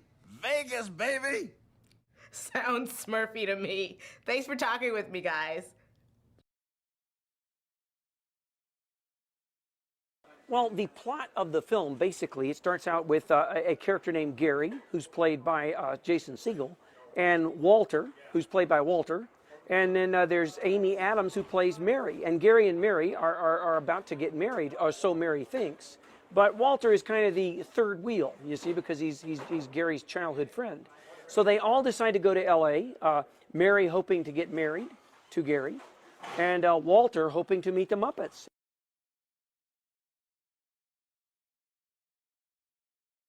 Well, as it turns out, in our movie, the Muppets haven't worked together for quite some time. And it turns out that an evil oil baron named Tex Richmond, played by the wonderful Chris Cooper, who plays this very scary and serious, is going to tear down our Muppet Show theater and turn it into an oil field. But, of course, we don't want that to happen, so we go through a lot of plot stuff to make it not happen.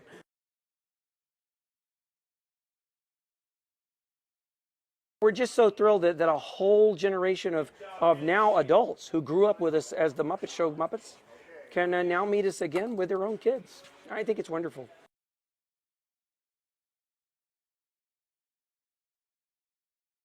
Oh my gosh, the opening number, it's like this old Hollywood huge opening number. Starts out simply with me and Gary brushing our teeth and turns into this huge number. Everything's great, everything's grand. I got the whole wide world in the palm of my hand. Everything is perfect. It's falling into place. It's actually difficult to dance sitting down. I can't seem to wipe this smile off my face. Oh, God, I hit my chair. Sorry. I'm going to not do that now.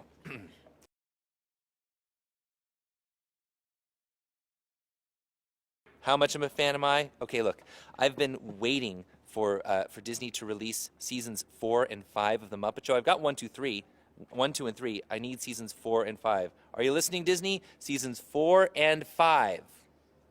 I have every Palisades Muppet figure. I've got all the limited editions, except I do not have the Dr. Teeth repaint tuxedo version. I need that one, please. Send it to Walter, care of the Muppets. And I also have an original print of Emmett Otter's Jug Band Christmas, hosted by Kermit the Frog, the original one that aired on the Hallmark Channel.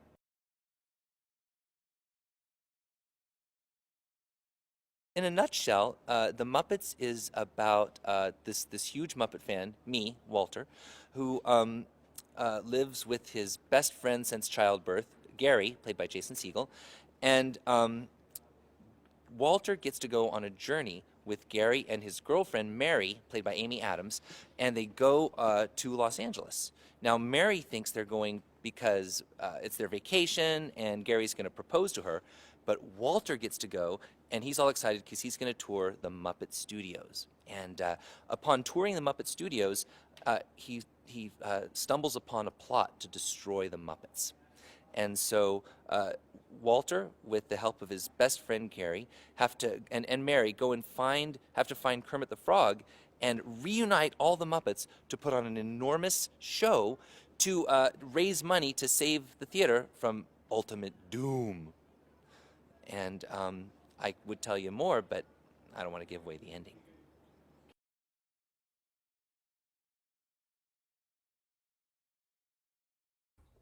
That's why you don't know your lines. You need to read the script. I improv, Kermit. Well, I understand I'm a that, but comedian. I improv. you know, there's a whole script that Jason Segel and Nick Stoller wrote.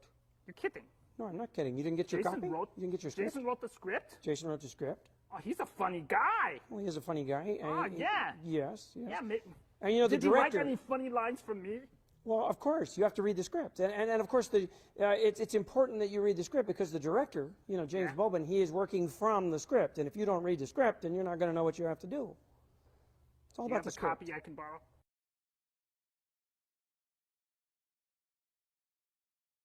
We are so fortunate to have Amy Adams in the movie, playing Mary. What a sweetheart. She sure is. Yeah.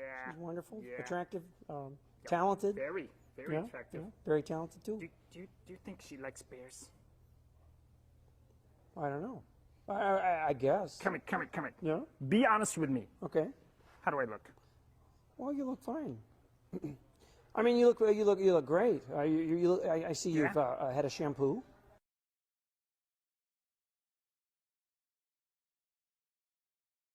The plot. That's a funny word, isn't it? Plot. Yeah. Anyhow, the plot of the movie is this. See, Kermit has to reunite with all of his friends. See, we've been apart for a long time, and we have to get back together to save the studio. Yeah, the Muppet Studio. I didn't even know we had a studio, but evidently we do, and it has to be saved.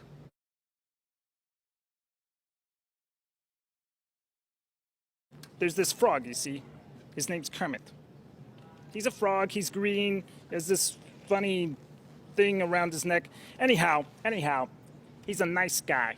Yeah, he's a nice guy, and he's a friend to everybody, especially to this bear. I'm a bear. Yeah, and my name's Fozzie. And I like to tell jokes among doing other things. And yeah, he's my best friend, Kermit. And well, Kermit's a good friend to everybody.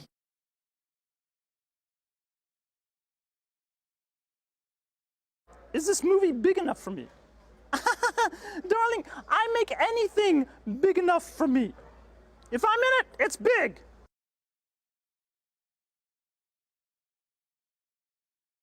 Yes, I believe that she is my stunt double on this.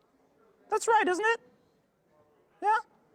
3-time Oscar-nominated Amy Adams. She's doubling for me, right? Yeah.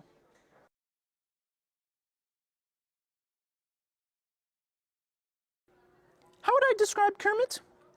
Well, besides being the love of one's life, he's a frog. He's green. And he's très handsome.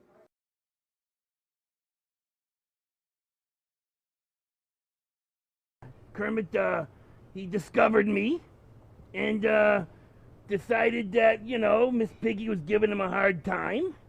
So he, you know, decided to get the next best thing. Or should I say, the better thing. And he hired Miss Boogie. Mwah! Kissy, kissy!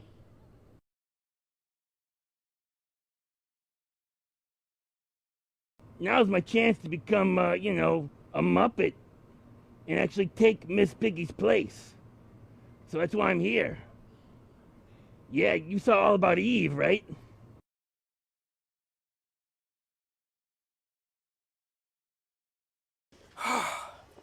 Isn't it great to be on location again? Oh, I'll say. Hey, did you know the catering truck is open 24/7? I think I need to go back for 15ths. 15th? What?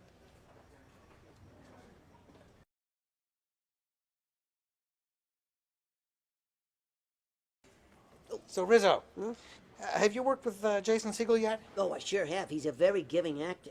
He shared the spotlight with you? Spotlight, schmotlight. He gave me half his lunch. Oh.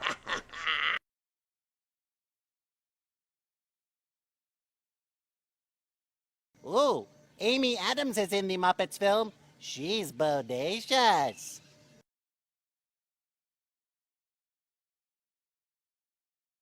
Chris Cooper is gnarly to the max, dude.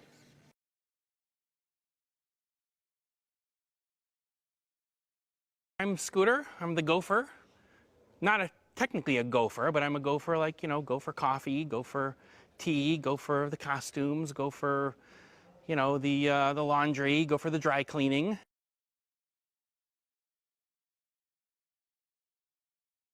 It's huge. It's going to be a huge blockbuster, I hope. Yeah, well, it's big. We have lots of celebrity cameos. Jason Segel is in it, and he wrote the movie and is starring in it. And Amy Adams, she's great. It's been fun working with her.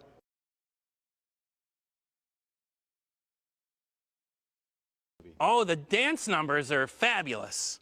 Yes, we worked with a wonderful choreographer, Michael Rooney, and they're just big, epic, old-time, old-fashioned musicals, and lots of singing and dancing, and had so much fun doing it. Yeah, we did one on Hollywood Boulevard, and I think we had 200 dancers hired, and I had to call each and every one and hire them and do all their paperwork. Oh, it's just exhausting thinking about it.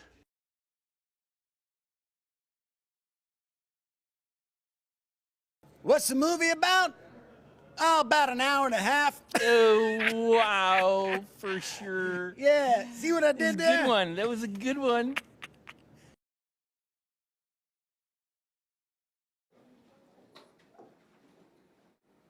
Hello, everyone.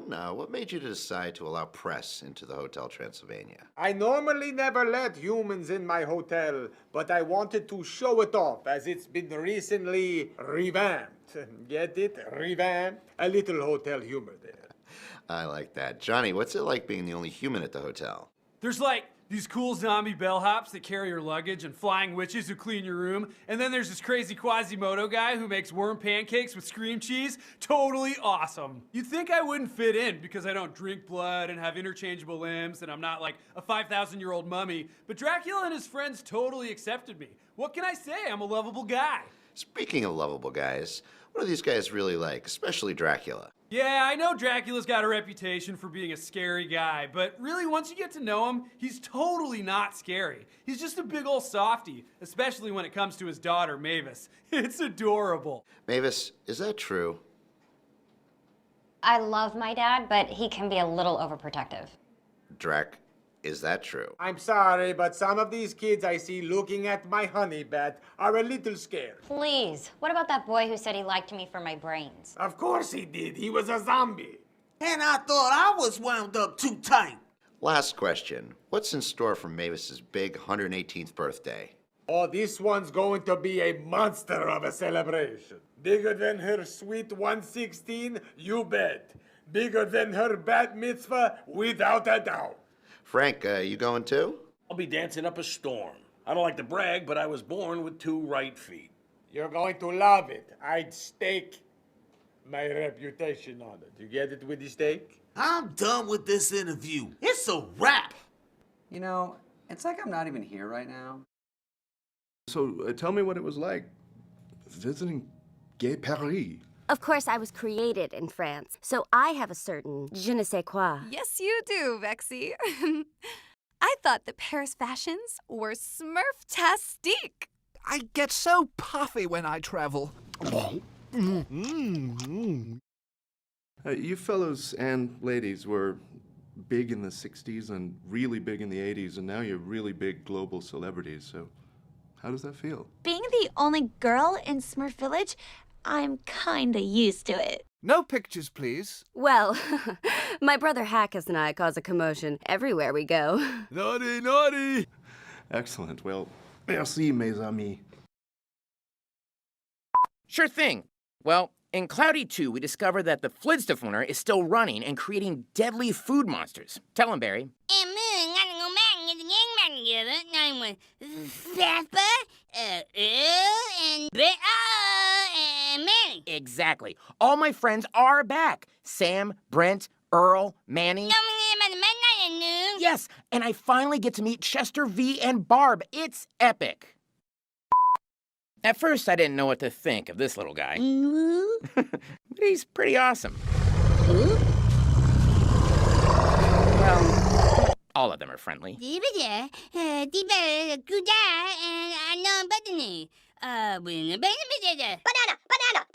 Steve, can you please stop? Can. Guys?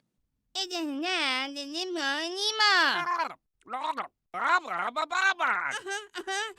And Moon is all the dude.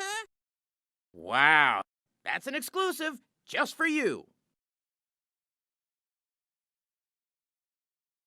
Constantine is sort of the world's most famous villain, and he's very notorious, which means people write notes about him.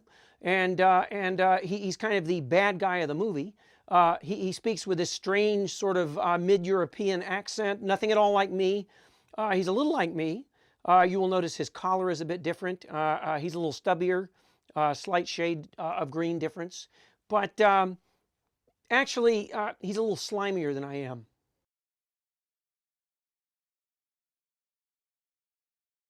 I have had such a great time working with our human guest stars. And it's always fun for me because they're so big. You know, they're big stars and they're much bigger than me. I mean, Ricky Gervais. How can you beat working with Ricky Gervais? He's always in a good mood, always silly, bringing fun stuff. And I think we will probably nominate him to be an honorary Muppet at the end of the film. That's been wonderful. And I'm so looking forward to working with Tina Fey. She's my old pal. You know, I was lucky enough to be asked to do a guest spot on 30 Rock at the end of their last season. And we go way back to Saturday Night Live.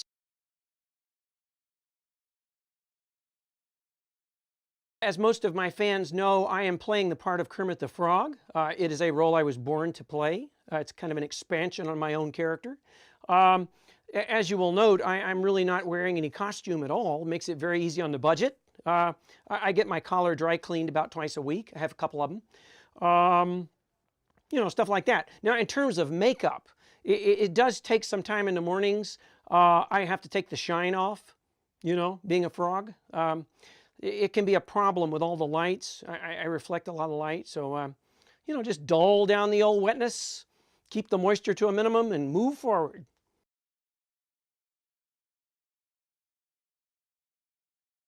The whole gang is here. Everyone who could be here is. Fozzie Bear, my old pal's here.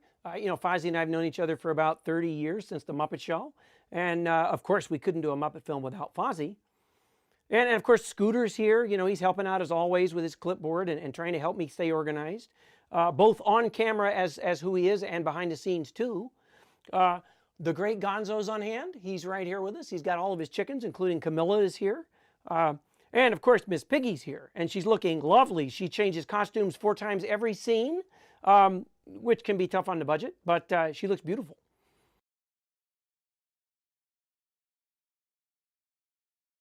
I should also say for all the fans of our last movie, Walter's back. Walter is now just a part of our Muppet gang, and he's very helpful to the plot of the story, moving the plot along. And all the guys are with us, and it should make a wonderful film.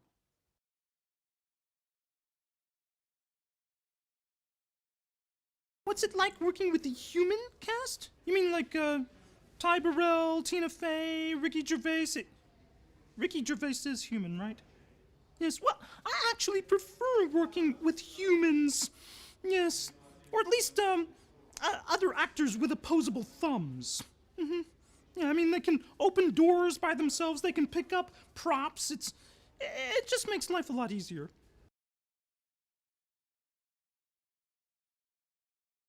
I don't care if Tina Fey has a dozen Emmys and half a dozen Golden Globes and SAG Award too, huh? Yeah, I don't care.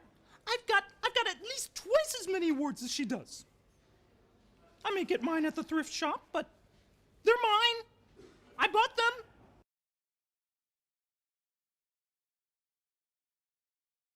Working with Kermit is always a joy. Although on this movie he is a bit moody. Yeah. One day he'll be his normal, soft-spoken, gentle self, and the next he'll be barking out orders and acting like he's, I don't know, like an evil villain.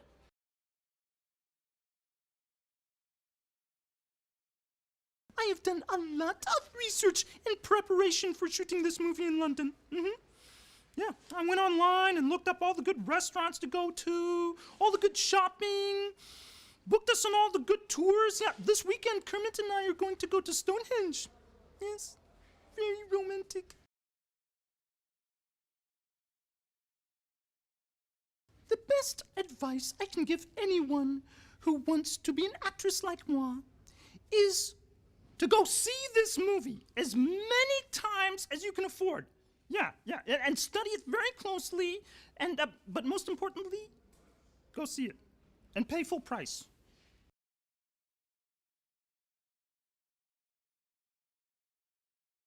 That's what's so fantastic about the Muppets. You know, the guys you see on screen, those are the guys in real life.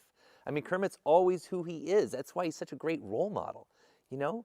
He's just this, I mean, he's like this hugely famous frog. And the Electric Mayhem, the greatest rock band in the world, those guys are they're just regular guys. I mean, they're just like you'd expect them to be. You know, so they're always off jamming together. And, you know, Kermit's just being Kermit, keeping us all together. Although I will say that Kermit hasn't been around as much. You know, I haven't really been working with him yet because we haven't shot the scenes that take place in the Gulag. So the scenes we've been shooting are all with Constantine, who, quite frankly, gives me the willies. Is it getting colder in here? Maybe we shouldn't talk about Constantine so much.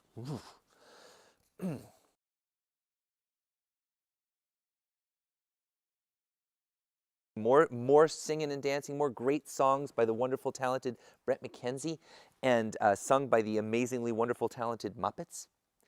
You know, I don't actually get to sing a song myself in this as a solo in this film, but you know, give some of the other guys a turn. And just the music is incredible. People, if they liked the music in our last movie, they're going to love it in this film.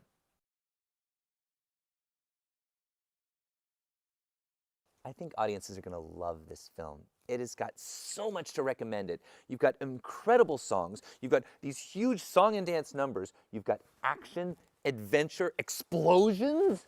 You've got jumping from moving trains. You've got intrigue, espionage. You've got the crown jewels. You've got exotic locations. God, I can't wait to see this film. Woo! Whoa, I say. Ow! Sorry, I get a little carried away when talking about another Muppet movie. Phew!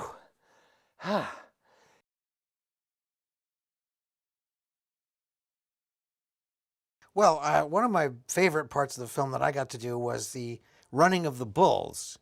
And Salma Hayek worked with me on that. It was really fantastic, although she's a little bit the worse for wear. But she's healing.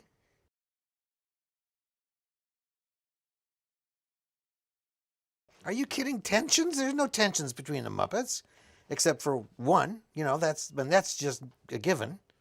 You know, and I can't mention her name. You know, other than to say that she has bristles.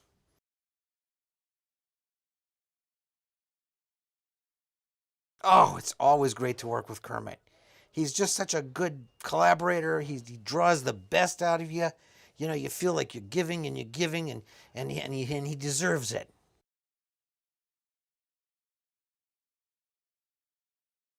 The Muppets go on an international tour. Yeah, and we see the world. And it's so we get to go to London, and we get to go to Germany, and where else we go? Spain. So, you know, it's win-win. We're doing a movie and getting to travel.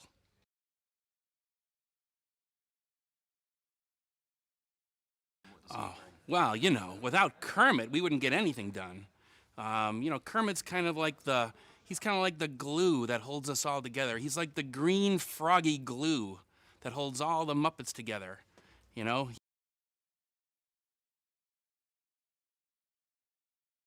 Well, you know, the movie is everything. It's got comedy, it's got music, it's got drama, it's got action, adventure, and it's got Ricky Gervais. It's pretty good. Tina Fey, Ty Burrell.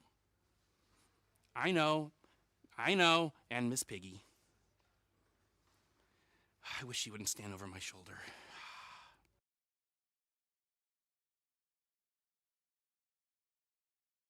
Well, Kermit and I have been having an ongoing conversation for a very long time now about how to raise the culture and dignity of the Muppets.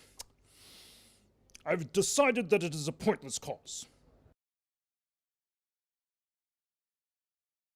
Yes, I play an American, more specifically, a representative of America, and its greatest export. Counterintelligence. Yes, I play a CIA officer. I just have to complain about one thing, and that is the actor that I have to play opposite of. Oh, he's this Frenchman named Ty Burrell. Oh, he is absolutely ridiculous. I cannot tell you the things that come out of his mouth. I can't understand him half the time. What is that? He's not French? He's American? Why does he speak in that funny French accent? He's acting? Acting. He's acting like a nincompoop, that's what he's doing. I am world's most dangerous frog. Yes, I escaped from Gulag and put Kermit Frog in my place. Because I am very clever. I use number 2 to help me find crown jewels. We fool the Muppets into thinking I am Kermit Frog, and I cannot tell you the rest. You'll have to wait to see movie, yes?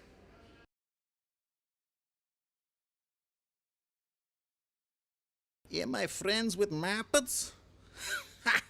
No, I am here to fool them. The one that I fool the most is the pig. You know which one I speak of? The piggy. Oink oink. You know her, yes? Yes, I fool her most. I flip over other one named Scooter. Flip him. He deserve it. He touched me.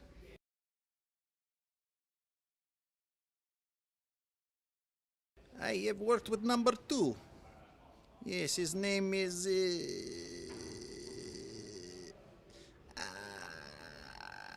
it will come to me. Let me... I only know him as number 2. He's okay. He is very big movie star, yes?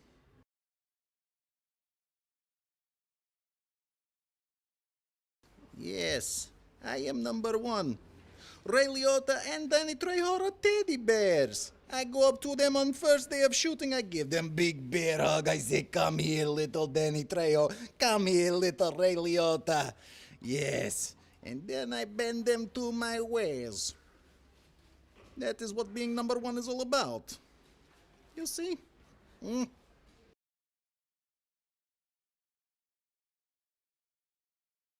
Ah, Tina Fey, yes.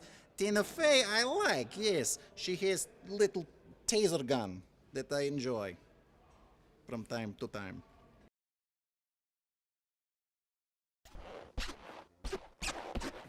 Hi, Baymax.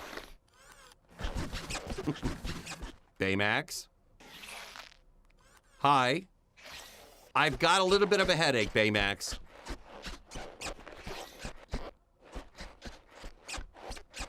Here he comes. Hello, Dave. I am Baymax, your personal healthcare companion. Did you say you have a headache? Yes. I will scan you now. Scan complete. You have shrapnel in your face. Is this causing you distress in your head? No, Baymax, but that's a good observation. Do you need me to remove the shrapnel? Oh, no. I don't think that'll be good for the camera. Ah, I see. Your shrapnel is decorative. Yes, it is, Baymax. It's very decorative. Does it cause you pain? No, it doesn't cause me pain. And actually, just talking to you makes me feel a lot better already. Then I am happy that I am helping. I cannot wear jewelry. It would puncture my soft, huggable latex design. Yes, it would. And I would strongly suggest you don't do that. Thank you for that suggestion, Dave. Baymax, since we're talking about healthcare and that's what you do, you care for us, you help us out. I have a question. When it gets really hot, because I'm in Texas, what should I do in the heat? I suggest you live somewhere else. You aren't kidding, Baymax, especially in the summertime. I'm glad I can help. And your endorphin levels are rising. Your laughter makes you healthier. It does make me a lot healthier. Just seeing you makes me feel better. That is my function. I am likable and pleasant and user-friendly, Dave. Hey, Baymax, here's a question. If I were to get you something for Christmas, the holidays are coming up, what would you like? A topical spray to clean my surface. And a picture of Hero. Well, see, now I know what to get you for Christmas. Thank you, Dave. Though I am not a practicing religious robot. Okay, well, just a gift. If I were to buy you something, then I could just give you that. The topical spray would be on your list then. Yes, thank you. You're very welcome. I just feel like I should give you something because you helped me today. And actually, Baymax, I'm going to say this, high five, and I am satisfied with my healthcare. You have made me feel a lot better. Dave, I am glad I've made you feel much better. Goodbye. Thank you, Baymax.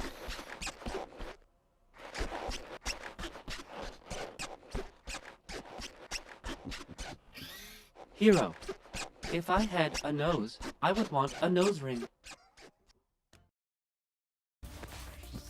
Ooh, what's that? A microphone? Why does her hair look so funny? Oh, what's that little blinking red light? Does that mean it's recording? Am I gonna be on TV? Am I on TV right now? I stand behind this movie 100%. I promise action and adventure. I promise laughs. I promise love. I'm excited that this movie will give me the chance to turn things around and prove that it doesn't always go wrong for me. Ah! See? Just like I planned it.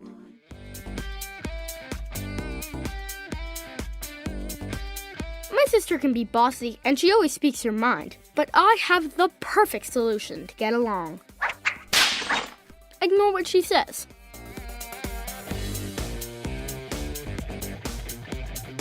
I always knew I'd be in a movie someday. These brains, this beauty, this talent, I'm a real showstopper.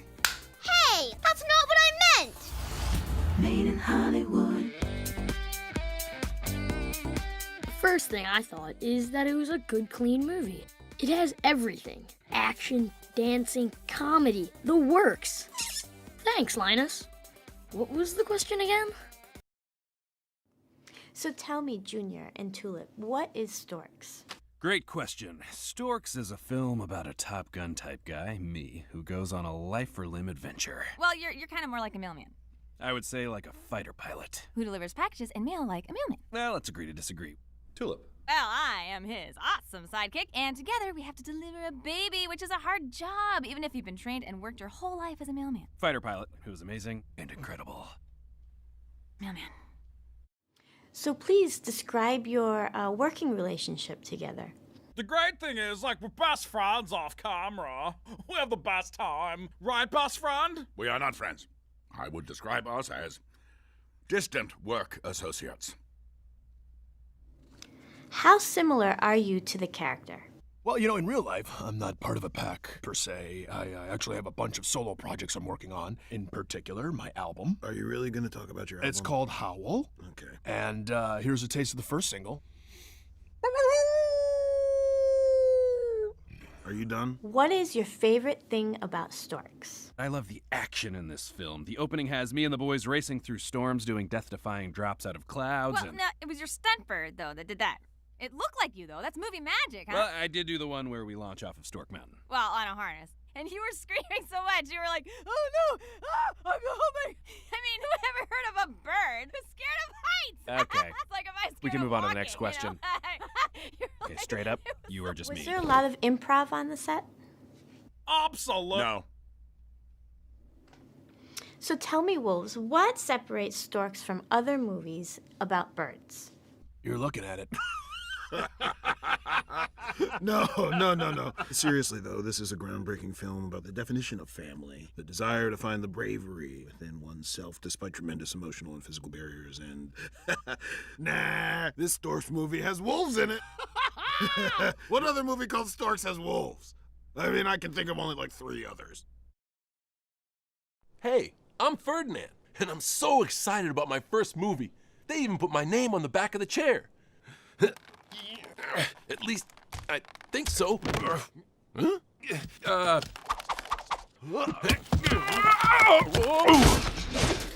man, I spelled my name wrong.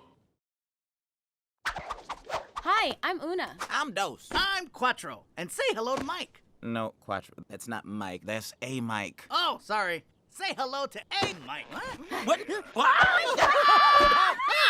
Oh, he's very clingy.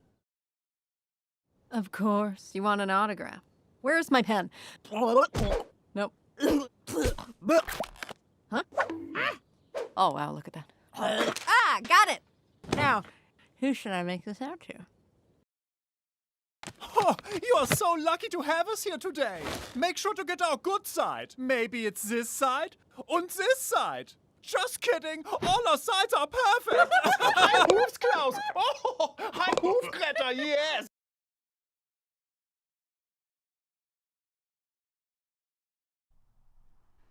Well, Chief is a stray dog who is rounded up with all the dogs in the city of Megasaki. And he's been exiled on this island to live out his days in discomfort because there's a fear of dog flu. It's not real, but the rhetoric and the propaganda against dogs is believed. So every dog from the city is put on this island called Trash Island. It's the island where they dump all the trash. And symbolic of that is the dogs are treated like garbage. Well, a mascot is someone that gets taken along for the ride. When there's going to be a great success, the chance of a great success, when there is the chance of a great success, you need a mascot. Someone that's going to be with you when things get tough, but someone that you're really going to want to be there when things go well. Rex describes himself as sleeping on a lamb's wool beanbag next to an electric space heater. He's probably comfortably middle class, maybe upper middle class, but he has a work ethic. He's scrappy. At the same time, psychologically, Trash Island is difficult for him.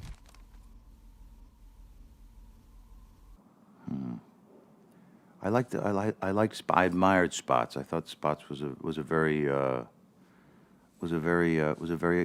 nice dog. He's a really good. I would love to have a dog like Spots, and it was very strange to think about how to play him. I just felt like he had a real sense of duty and a real sense of honor, and really cared about people. Because I don't normally get to play those kinds of characters. I was stroking this Scotch Terrier, and he bit my thumb, and I started to pull it away, and he wouldn't release. He didn't growl, he just simply bit it and held it. And I almost fainted. But it didn't instill in me a terror of dogs. But I understood from that experience how it could.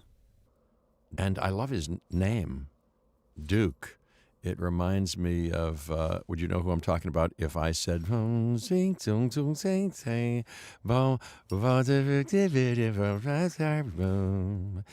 know who I was talking about? Of course, Duke Ellington. That's right, Duke Ellington. What does Nutmeg see in Chief? Sort of a survivor. She knows what it's like to lose something and come back stronger and not be afraid of what lies ahead. You know, she knows what it's like to be that kind of dog. And plus he has just the right amount of bite. When I was little, my grandfather and my uncle each owned a kind of a movie studio. At one point, when I was about 10, I broke my arm and nobody knew what to do with me. So we took a train to Los Angeles. And the day after I got there, they put me in my nicest outfit. You know, I looked like Little Lord Fauntleroy or a Jewish Little Lord Fauntleroy. And I showed up at MGM to watch the filming of a movie called Meet Me in Las Vegas. And I got to sit in a special chair with my name on it. And I think probably after that, you might as well have exposed me to some crystal meth or something at the age of 10, because I craved it ever since that day. Dogs they're given by God in a way, and they're a responsibility to use, not as a servant, but as a sounding board, as a demonstration of what your obligation is to life, that you must serve. You know, when you wake up in the morning, you know, the ranchers say you got to take care of your cattle before you feed yourself. Oracle is a pug, specifically a companion breed pug. This breed is often described by the Latin phrase multum in parvo, or much in little, or a lot of dog in a small space. The heart of a dog is a bottomless thing.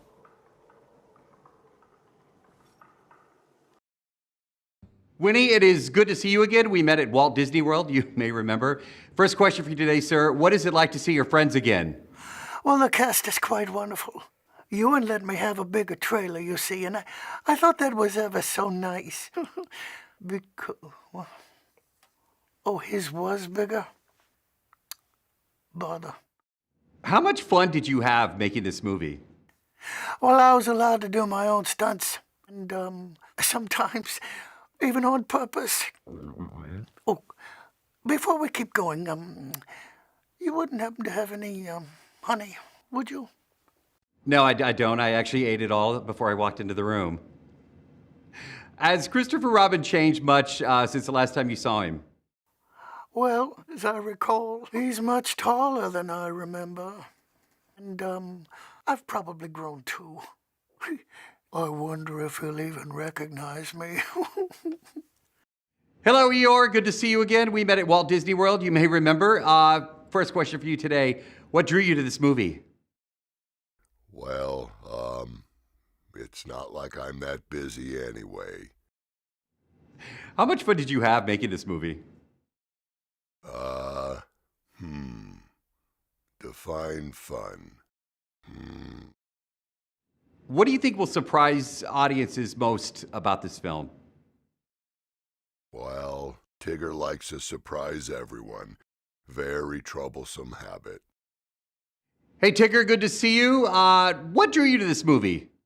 Well, it's like the role was written for me. I mean, stripes and all, which is why I never read the script. Why mess with perfection? Hi, Piglet. Good to see you. Question for you. What drew you to this movie? Yes, oh, well, once Pooh said he was doing it, I said, I'm in. Also, well, I was too afraid to say no. Hey, Michi, come here. There's a Smallfoot dialing in that wants to talk to us. Hello, amigo and Michi. Can you hear me? I love how they talk, don't you? Mm-hmm. Hello, Smallfoot. Hey, so tell me what your new movie's about.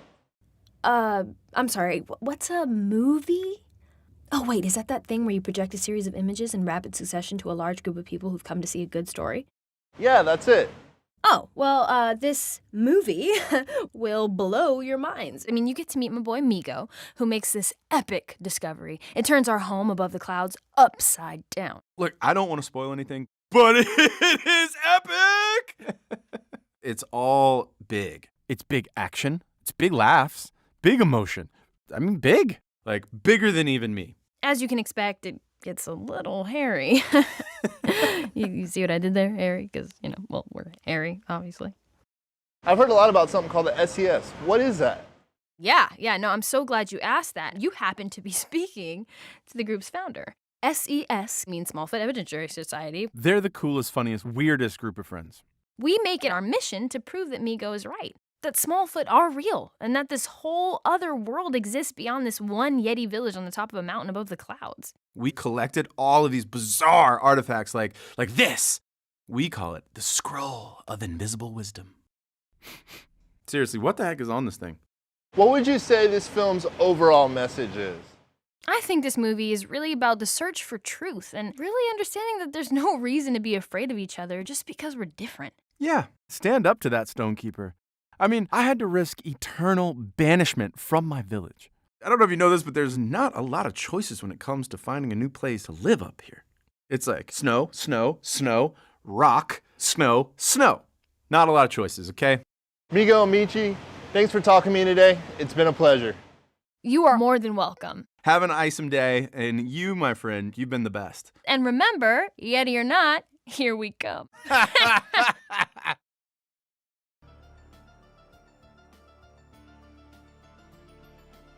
Halloween's a very sensitive time for me because they don't make very many costumes for actors my height. So I always end up dressed like a cocktail hot dog or something like that. It's really embarrassing.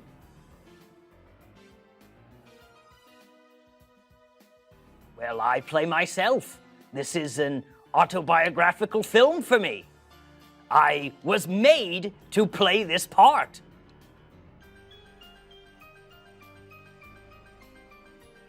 Well, I must say that I look up to all of my co-stars. Of course, I look up to everyone because I'm 28 inches tall.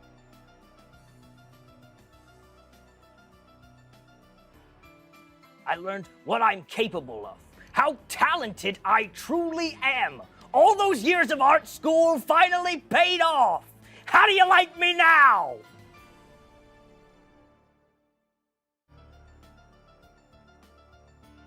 Well, it's got a little bit of everything. Scares, heart, if you like that kind of thing. And there's a great story all about family. Yeah.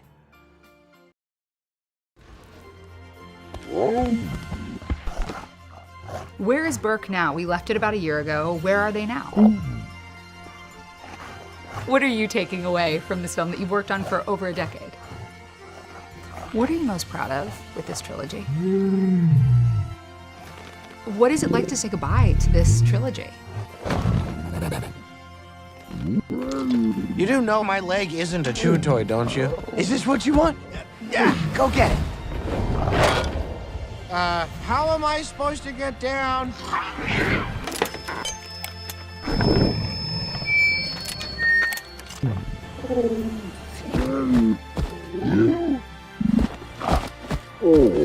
Can you tell me a little bit about Toothless's new girlfriend?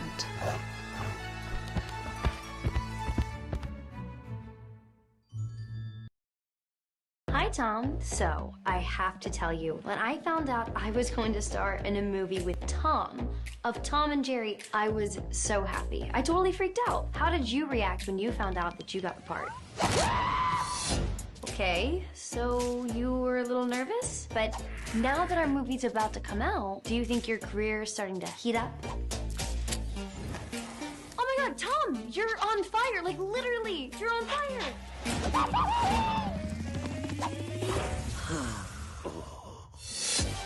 Whew, that was weird. Anyway, like I was saying, this movie is packed full of action, which I love. In fact, my favorite movies are the ones that keep me right on the edge of my seat.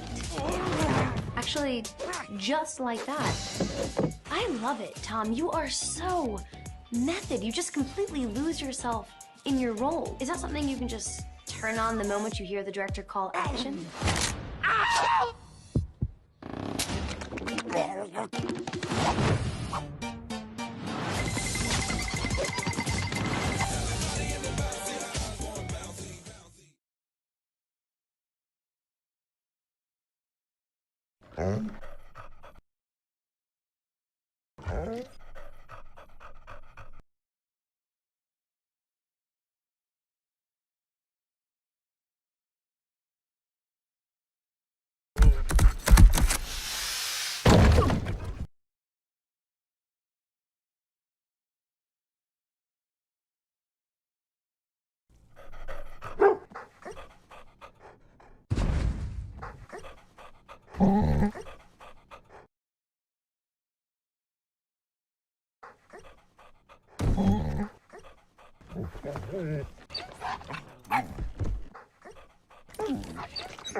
Welcome, Sonic.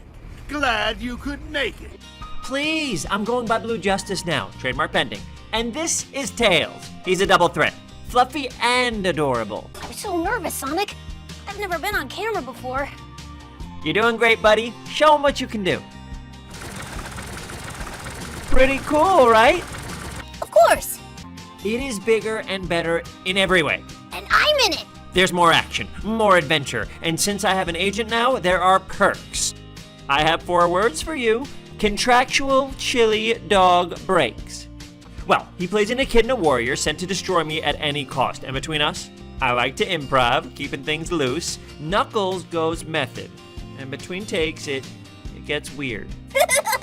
I do not. See, that's more than we usually get out of him. Your society is full of soft and undisciplined weaklings. However, I do enjoy the planet's grapes. The grapes are delicious. Amazing! The kind of thing that only comes around once in a lifetime. Or twice. Maybe a third time if enough people watch the second time. Me? Tails tends to die a lot and then fly back in a few moments later. Of course. I do not laugh. The question shall remain unanswered. Absolutely.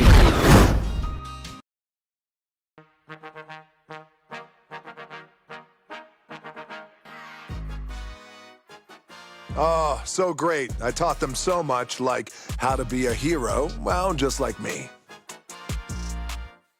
Mostly how to stop talking. Well, you know, it's all about give and take. You see... You're still doing it? Right. Strong silent type. I'm working on it. Wonder Woman. She's the coolest. Excuse me, can I get the Wonder Woman treatment, please? Of course. You see, if you mess with the,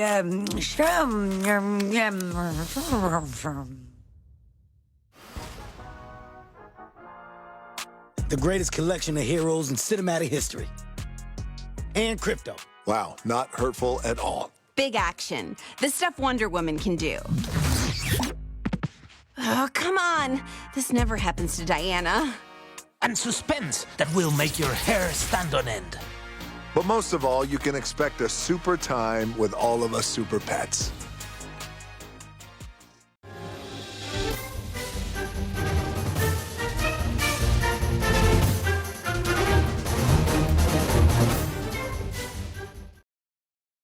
Before the Muppets were stars, they were struggling actors. Now some of their never-before-seen screen tests. Okay, I Love Lucy, Ricky, screen test, take 1. Name, please. I'm Kermit the Frog. All right, would you go ahead? Okay, Lucy, what have you done with little Ricky? traded him for a hat to William Holden. I guess now he's William Holden the baby. Ah, get it? Que su esposa está muy loco. Q saben. Lucy! What happened to the Itsy Bitsy Ricky? Swapping him for the fedora? I hope you don't mind. I put that little joke in there. And... I didn't hear a joke. Yeah, you were shooting good and Victor splaining, you betcha. Okay, that's great. Thank you. You have got some splaining to do. All right. Thank you. Excuse me, but what is splaining? It's Cuban, really. It's okay. Okay, thanks so I much. can do it again. I don't think that's... I can do it faster, funnier. No, it's not necessary. But thank you. Next. Before the Muppets were stars, they were struggling actors. Now some of their never-before-seen screen tests. Streetcar Stanley screen test, take one. Name, please? Kermit the Frog. Great, Hermit. Go ahead. Okay. Hi-ho, Stella. Next. Yo, Stella, baby! Next.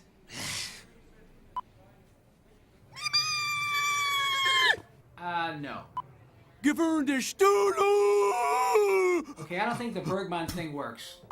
Oh, Estelle! Estelle? No, wait a minute. It's Stella. It's Stella. Stella! Okay, the props aren't there. Oh, they're not. Nailed down. Stella! Bye-bye. Stella! Stella! Stella! Stella! Stella! Stella! What are you doing? No. Stella! Stella! Take this guy off. Sorry, Stella. Before the Muppets were stars, they were struggling actors. Now some of their never-before-seen screen tests. Yoda screen test, take one. Ah! Hey, you seek Yoda! Mighty Jedi Master, is he? How you doing? You're looking for this Yoda fella, right? Well, I can help you with that. How's about we grab some chow? He is mighty Gemini Master, okay? Strong in him the forces, okay? Yoda! Yoda! Of course, any yahoo can read a script. I'm improvising, you see. It's called acting. Maybe you've heard of it. Strong in him the forces? Is this supposed to be like this? Next. These ears don't fit too good, okay? That's all right. Yoda! Jedi Master Yoda! Thank you. No. Thank you. Too much talka, not enough waka, yeah? No. I could be taller, okay? Next. Unbelievable. No skin off my back. But good luck to you, sir. Thank you. And I'm sure you'll do just fine without me in your little space movie, huh? Mater audition. Action! How you doing, Mater? Dadgum, I'm as loose as a lug nut on a jalopy. Too stylish. How you doing, Dadgum, I'm as loose as... Too sporty. Mr. McQueen, which of us got the part? Well, we needed someone a little more... Dadgum, I got the part!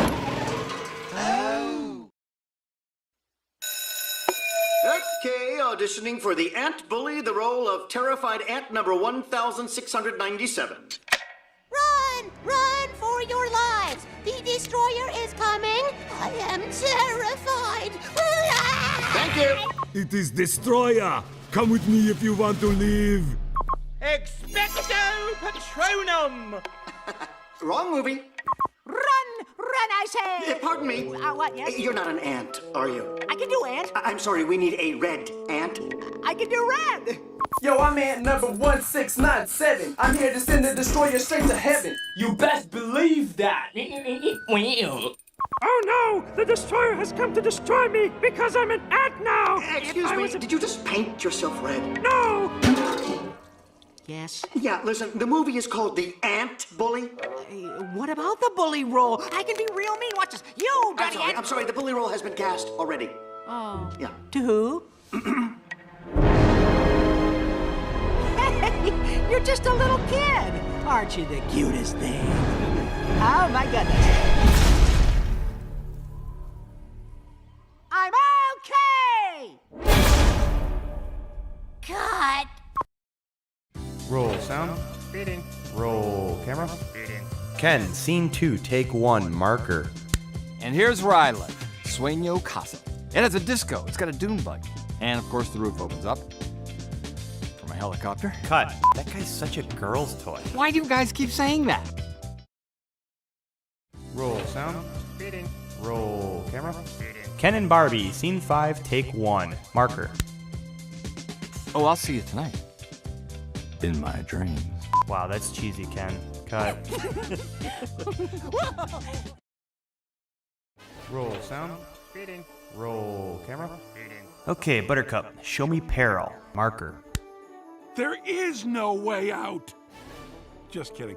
Door's right over there. And cut. Great job. Thank you. We do a lot of improv here. Roll sound. Feeding. Roll camera. Feeding. Mr. Pricklepants, take one. Hey, can you move that light over there from where? Excuse me. I'm trying to stay in character. Cut. Thank you. Showtime. Roll sound. Feeding. Roll camera. Feeding. Lotso, scene 4, take 1. But just you wait. You'll find being donated was the best thing that ever happened to you. Cut. Does anyone smell strawberries? I don't know what you're talking about. Welcome, my furry companions. You are here to audition with me, Puss in Boots, for a role in my new movie. Let us make magic together. Oh, and don't forget your headshots. Open casting call for Puss in Boots, take 1. Ha! A musician. Play for me, straight from your heart. Now, drop something funky. Yes, this I like. I see you're skilled in fencing. On guard! Do you know any accents? Ooh, impressive. For this scene, Humpty Dumpty sits on the wall. Catch him! Do it, go! Catch! Perhaps we try again. Maybe.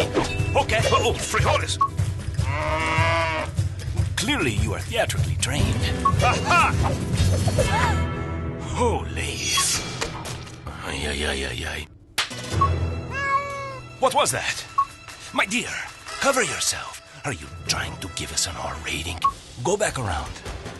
No, the other way. No, that's rented. Look at it, there he goes again. That way. Yeah. No. Yeah. What do you think this is? Avatar? I am speechless. A boot? I don't understand. It is adorable. Ah, I get it. Puss in Boots. Twice the entendre. You, my friend, are a worthy adversary. I will see you in the callbacks.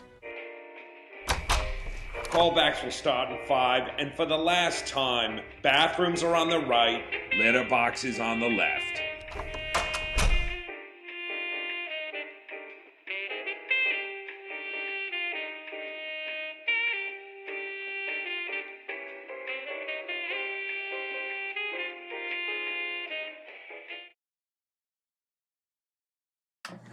Lego Movie Auditions. Hello, I'm Emmett. I'm Wildstyle. Sorry, I wasn't listening. I've just been bat-mailing on my bat phone. Do you guys know the Wi-Fi password? Okay, could you start with the line, I don't know what I'm doing? I don't know what I'm doing. Okay, let's just do one more. Yep, maybe just try it like as an actor. I don't know what I'm doing. Maybe try it bigger. I don't know what I'm doing. No, like bigger, like a fat guy bigger. I don't know what I'm doing. What about backwards? That's nice. Yeah, that's good. Okay, so try taking out some killer robots. Got it. Hey, arm, leg, neck rip, groin, neck rip, groin. Space between your eyes and mouth. Hello, bad cop here. Yeah, do you mind reading that line? How did you find the piece of resistance? Great, actually. Yeah, that was good. excellent. Now we just need to cast your partner good cop. Hi. Oh, what, I can control it, I promise. Whoopsie. Listen, you can't play both parts. It's a union thing. The line is, I'm Batman. You don't want me in your movie. I'm not into it. You know, I think maybe we should just get Superman to do it. I'm Batman. Excuse me, sir. Sir, Your turn. was the most unconvincing piece of garbage I have ever heard. Let's take it again. Whoa. Hey, we're the directors, not you. The way you're doing it now is fine. That's a choice. But what I like is when you bring the laughs. And I'd like to see it for once. Oh. Phil and Chris, come on up here. I just want you to act naturally. Okay, Phil, total suggestion here. And this is even a bad idea. I'm gonna start with my bad ideas. Is there any way you could change your face? Because it's a horrible face. Perfect. And Chris, just scoot 2 steps into the right. Phil, you just moved and you just wrecked it. You wrecked it! Hello? Anybody gonna tell me what to do here? Vitruvius, Your look is terrible. Thank you. You're old and weird and blind, but your voice we can work with. We have to make this a cool experience for everybody. Oh, okay. Try doing some narration. What am I saying? Say something about the fate of the Where world. is that on this page? Yeah, right there. There are a lot of loose pages here that don't belong to me. You know what? Just do your thing. Oh, why am I even looking at it? Say something about the fate of the world and one hero, blah, blah, blah. You just go. All right, you got to write all that down because I'm not going to remember any of it, but here we go.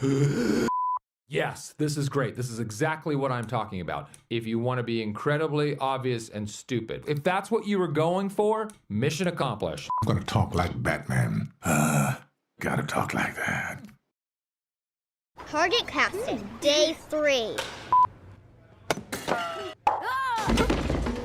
He nailed it!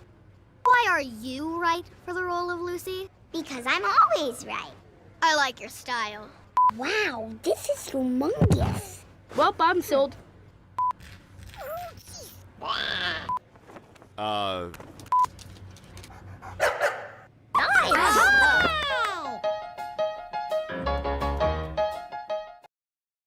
Bachelorette auditions, take 1. So, tell us, who are you? Hi. Hello, I'm Red.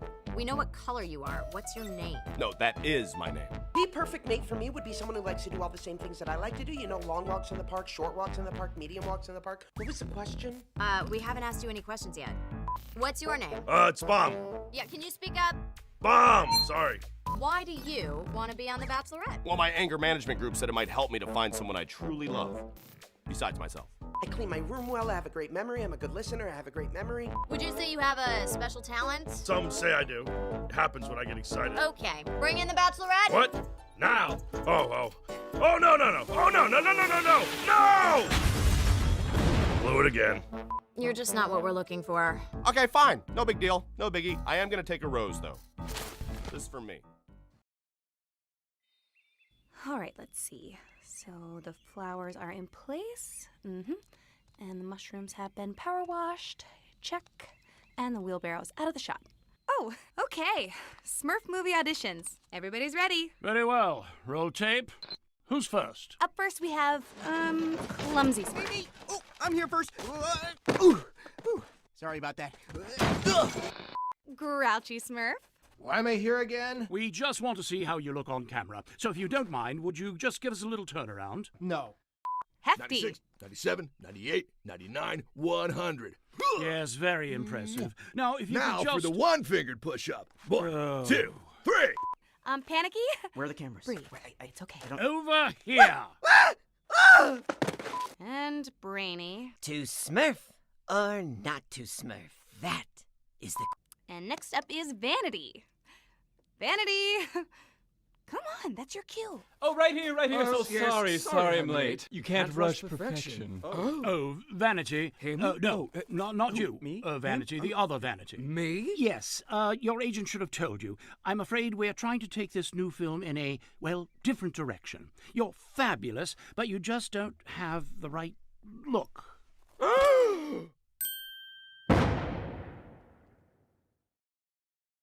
Tell us your name and what you're auditioning for. Hello, I'm Slappy, and I'm reading for the part of, Slappy. I'm sorry, do you realize how ridiculous this is? Okay. I mean, seriously, unless you're getting Daniel Day-Lewis, no one is going to capture the je ne sais quoi of my essence. Fine, here we go. Rubber baby buggy bumpers, unique New York shally shell seashells down by the sea. Slappy Halloween! Slappy Halloween! I can do it funny. Slappy Halloween! Good, now let's move on to the laugh. The laugh? You mean my laugh? Right. Excuse me, that's a little embarrassing. Great, thanks for coming, Slappy. Wait, watch what I can do. Pretty cool, right? To be or not to be. Thank you. I thank you for your time. Somebody get me out of here. I am Slappy.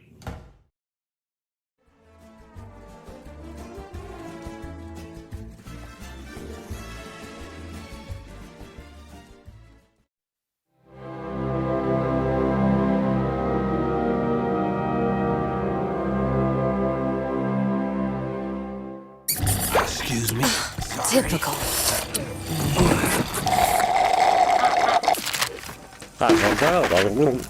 Elliot, quit trashing the place. It's nasty. Hey, Book, you could eat that. No, stop. Come on. Talk to me. Elliot. Really? Elliot. Hey, quit fluffing your It's too loud here. I'll call you back. Okay, bye. Turn those off. Stop littering and... No talking! Thank you. Now be civilized. How would you like it if people talk through our movie? You mean open season? Hey, guys, let's quiet down. No cell phones, no talking, no texting. You don't think it makes a sound? It does. I hear it. Click, click, click, click, click. Okay, I know what you're thinking. You're a panda, man. What are you gonna do about it? Check it out. Everybody. Paws of fury. Get ready to feel the thunder. Experience DreamWorks Kung Fu Panda in the tranquility of this IMAX theater. You guys are awesome. Except for you, with the texting. I'm watching you.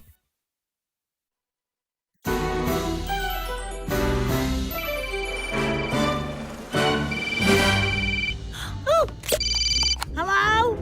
Oh, nothing. We're just watching a movie. What? I can't hear you. Oh, don't go in there. It's dangerous. Oh, sorry. I got distracted. You tell them that I said to...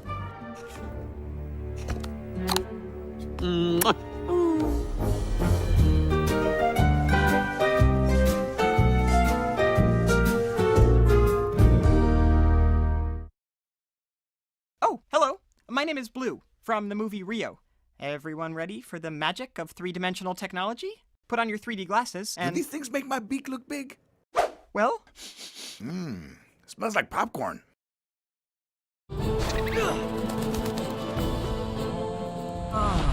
Ooh, send me another text massage. Yeah, that is me in the trailer. No stunt double. How much noise can you all make? Everyone be quiet! Shh. I was just trying to get them to be quiet. You and I don't have an issue. You're screaming in a movie theater. You got issues.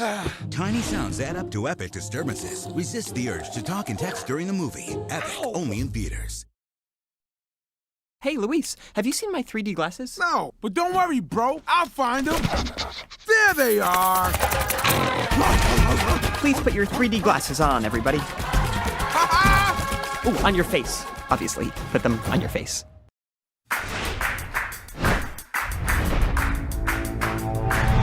3D glasses on. Whoa, everyone's so close. Whoa, these effects are incredible. It almost tasty. You said you wanted 3D. Look, everyone, it's an invitation to see Trolls World Tour. If only there was some way we could get tickets in advance. What do you mean? Like on the internet? Brings, you've had the internet this whole time and you never said anything? Also, what's the internet? Check it out. Just gotta click here and buy our tickets. Looks like someone ordered tickets from the cloud. Make it rain, baby! Get your tickets in advance to see Trolls World Tour. Beautiful. At StudioMovieGrill.com. Only in theaters April 10th. Everybody, let's go to the cinema and see our new movie. Yeah, sure. Let's all go stand in line for hours. If only there was a way to get tickets before we get there. Use the web, Poppy. That's it. I know just the tech troll. Get ready for it. Tickets ordered from the cloud. Somebody ordered tickets? Ooh, nice seats. Yeah, let's rock. Not bad, huh, Branch? Scoot over, Daddy. Oh, that's a good one. Wonderful.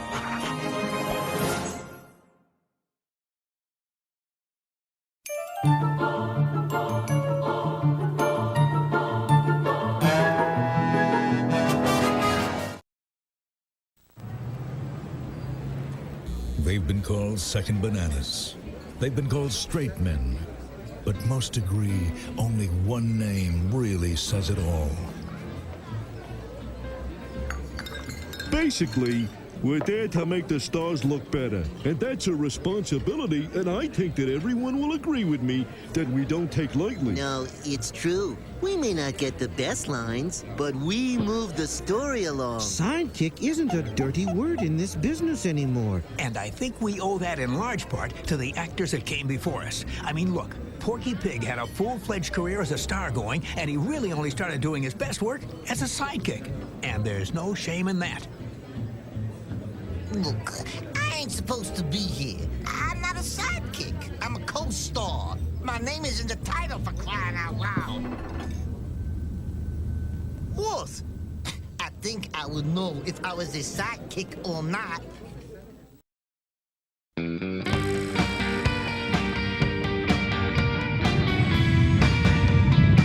So tell me again about the 79 countries. It's like this. Cartoon Network's the same in those countries as it is here, except for little differences. Example. Okay. Know what they call pound puppies in Paris? They don't call them pound puppies. Nah, they don't have pounds in France. They have the metric system. Then what do they call them? They call them Les Puppies Royale. No way. Yeah. Well, what do they call Smurfs in Spain? Like a Smurf is a Smurf. They just call them Los Smurfs. Los Smurfs? Yeah, and in Morocco, Morocco mole is just called mole.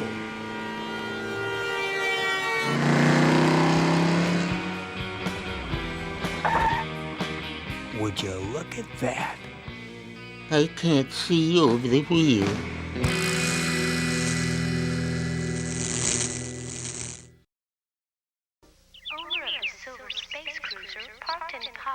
Hi, I'm a superhero. That means I have abilities that are a bit unique. For instance, I ride a giant seahorse. I can breathe water. And,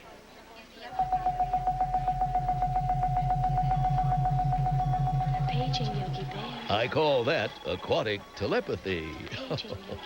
Anyway, Cartoon Network is the best place for cartoons like me, because where else is this considered a useful job skill? Cartoon Network, the best place for cartoons. Hi, Aquaman. Hi, Fred. He gets more vacation than I do. We're dogs who can talk. And as dogs who can talk, we need to talk because dogs have things to say. And what we talking dogs want to say is, Cartoon Network is the best place for cartoons like us talking dogs. So thanks, Cartoon Network, for listening. I don't think you're a dog at all. Cartoon Network, the best place for cartoons. Nope. Let's face it, it's weird that I'm a dune buggy that, talks. And speaking of weird, I'm a shark that walks on its tail fin. Yeah, I have a tongue. I'm a car that can lick things. And I'm a drummer in a band. Plus I say all the time. Cartoon Network is the best place for cartoons like us, because we're not considered weird here. Yeah, look at that guy. Cartoon Network, the best place for cartoons.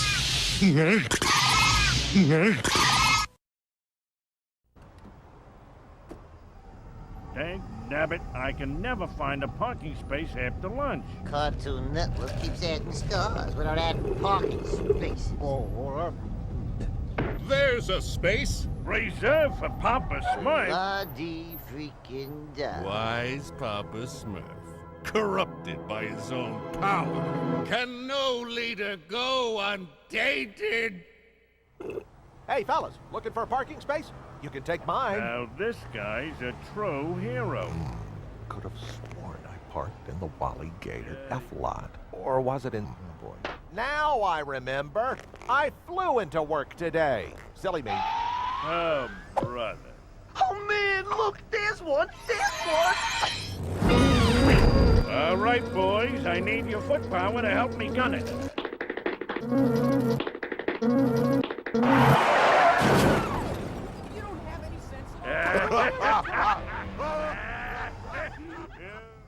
That does it. I'm gonna start taking the bus away.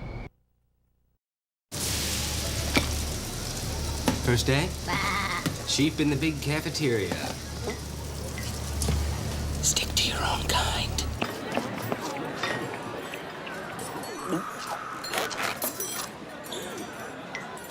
Check it out, boo-boo. Hey, gang! Hey, Fred! Now that he's friends with the Powerpuff Girls, Fred thinks he's too good for us.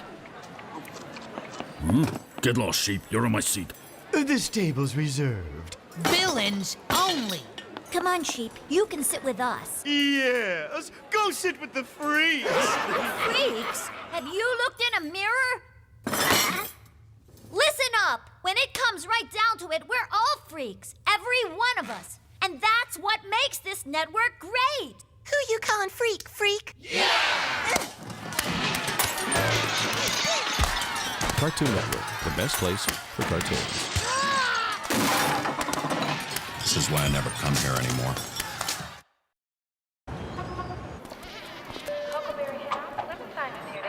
Excuse me, sir? Who, me? Do you have your employee ID? What is this? A bureaucratic barricade from my very own place of employment? Your ID. Do you have it? I must have left it in my other fur. Now, if you will excuse... Nobody gets through without their employee ID. Okay. Let's remember, I am a government-protected woodland creature. Good morning. Good morning, Mr. Boo-Boo. Lovely day. Hey, Boo-Boo. Tell these fellas I'm with you. Sir, I can't let anyone enter this area without their employee ID. Surely you fellas know who I am.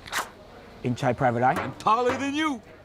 Speed buggy? He's a car! Sheesh! Sir, I'm going to have you removed from the building. But how? We bowl together. You named your kid after me. You named your kid Space Ghost? Yeah, that's what I did. I'm going. Cartoon Network, the best place for cartoons. Red guy? 6 feet, male. I am the Weasel. Fur. Hey, you mind showing Ed to the audio booth? He's got a recording session. Thanks, big guy. I hope Ugg can find it been so long since Ugg done one. What's your name again? Ed? Yes, sir. With 2 D. Early days I walked through place and know everybody name. Those days over. Did you hit your head or... No. It just get crowded. Put a shirt on, Ugg. Nice tunic. They sell man clothes where you buy that? You coming? There's a boy on our show who calls his piece of wood plank. What's your piece of wood's name? Ugh, talk about timing. You're just the man we need. Could you loosen this mic stand? Bravo was in here earlier and he just tightened it and... Why does he do this?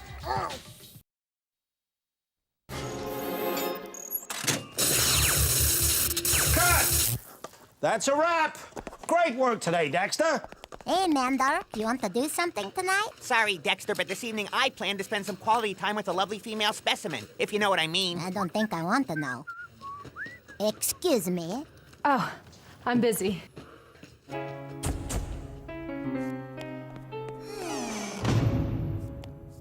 Oh, I thought this room was empty. Hey, Dexter. I'm glad you're here. You are? I can't seem to get the viscosity of this emulsion exactly right.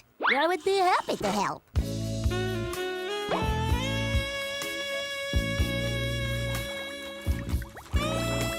Thanks for your help, Dexter. My pleasure, Miss Velma. And may I tell you that... Velma, you got that formula for my new hair gel yet? Right here, Johnny. Thanks, darling. Huh. Hey, Mop Top, you might want to try some of this yourself.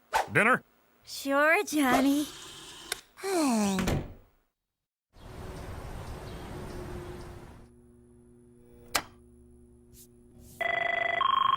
Good morning, Cartoon Network. Yeah, Flintstone here. Listen, I'm not going to be able to come into work today. I'm a little under the weather. I'm sorry to hear that, Mr. Flintstone. Drink plenty of liquids. Will do. Good morning, Cartoon Network. Hello, it's me. I'm on the green. I'm feeling a little green today. Yeah, that's right. The doctor said it's probably just a bug. Cartoon Network, can you hold, please? Cartoon Network. Sorry to hear that, Weasel. Oh, hello, Dexter. Oh, you don't say. This is Space Coach Mother. And Space Coach can't come in today because he's sick. I think she bought it. Yeah, programming, we got a problem. Now back to a special 24-hour Quickie Koala Marathon on Cartoon Network. They call him Quickie Koala. He's a very tricky cat to follow. Every time you think... Good night, Sam. Good night, Ralph. I think you dropped something. Excuse me? Don't you know that not littering is one of the easiest ways to help save the planet? Who are you? Captain Planet! Who? Captain Planet! And this means what? You know the powers of earth, water, fire. You remember? Whatever, pal. Part of my role here at Cartoon Network is reminding people like you that protecting the environment is everyone's job. That piece of paper can be recycled and used again to make lots of exciting products like napkins, newspapers, and lots of other products even more exciting than napkins and newspapers. The power is yours! Oh, hey, what the... How about spitballs? Yeah, spitballs too. Hey, would you stop that?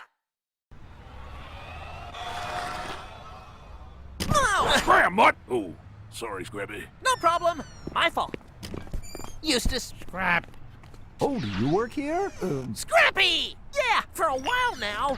I've been busting my hump at this network for years! I mean, who do you think's been keeping the cartoon mystery fresh all this time? But do I get the same treatment as them? Not even close! Can I help you? Whoa, easy there, Scooby. My name is Scrappy! And I've been here longer than all of you! Longer than you, and you!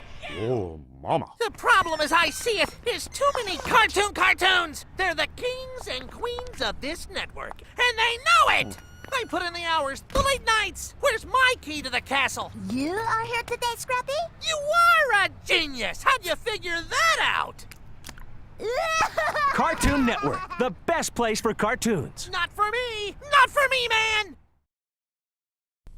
But if I see you picking your nose again on screen, you're fired! Come in!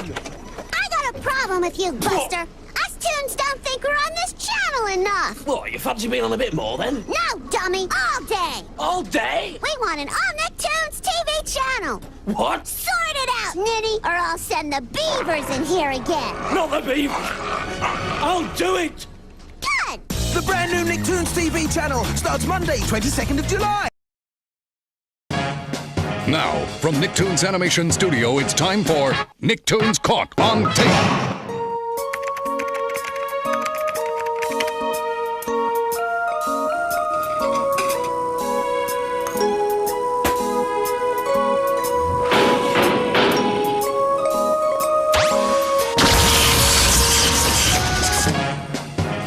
For more Nicktoons Caught on Tape, keep watching Nick.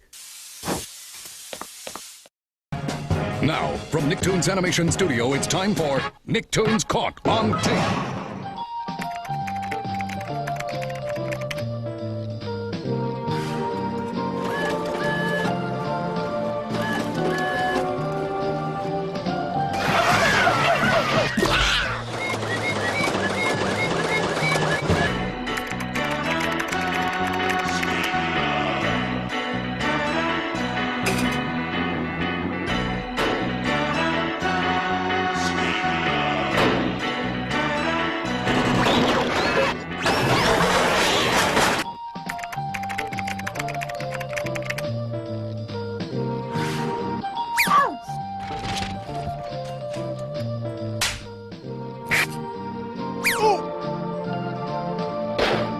Keep a lookout for more Nicktoons right here on Nicktoons TV.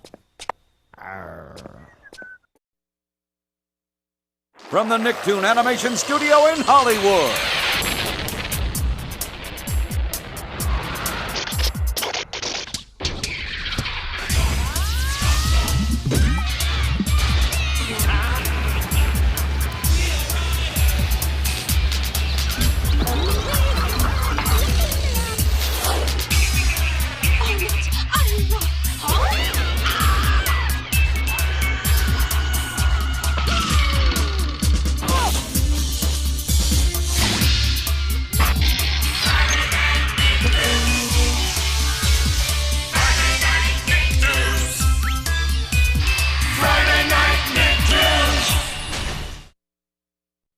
We'll launch more stuff after the break on Friday Night Nicktoons. You're watching Friday Night Nicktoons on Nickelodeon.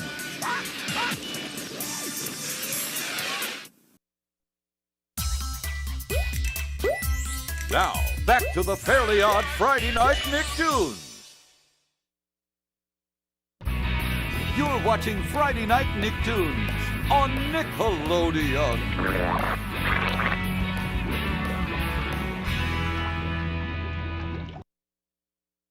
Look out, here comes more Chalk Zone on Friday Night Nicktoons. Heads up!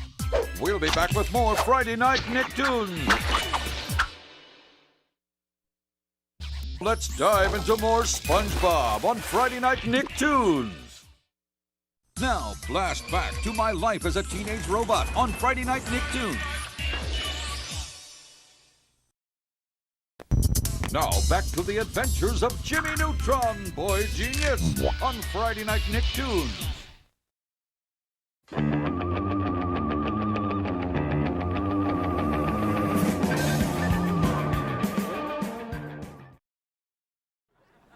He likes me? Yes. That's his way of saying he's happy to meet you. I'd also like to say thanks to this man, Walter Lance, who's been drawing me, and a very nice paycheck too, for over 38 years. I'm one bird in his hand that's worth a lot more than two in the bush. Knock wood. Congratulations, boss. And to Gracie, too, who's been putting words in my mouth all these years. You're both tap, tap, taps in my book. Bye now.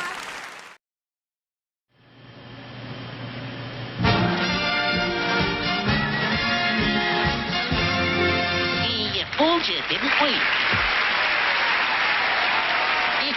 Some crowd.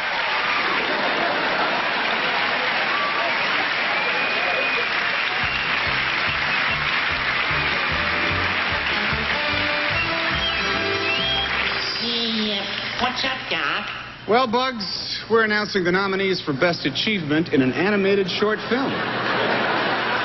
Well, I thought I was going to present the award for Best Actress. Well, look, Bugs, people expect a guy like you to give out this kind of award, so let's just defer to the Academy.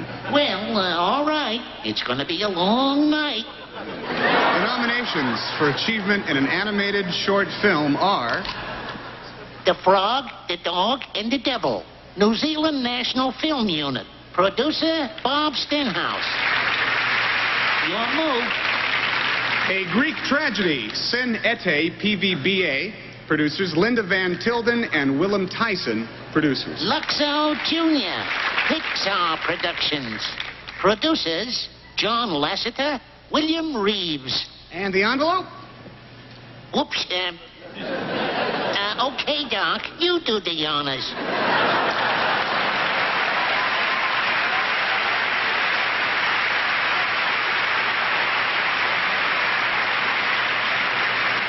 The winner is A Greek Tragedy, Linda Van Tilden and Willem Tyson, producers.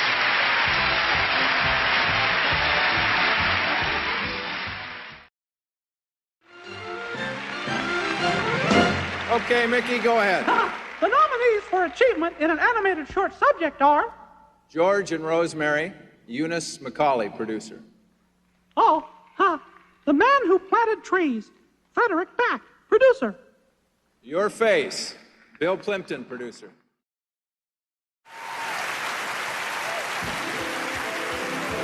One of television's best-loved families, The Simpsons.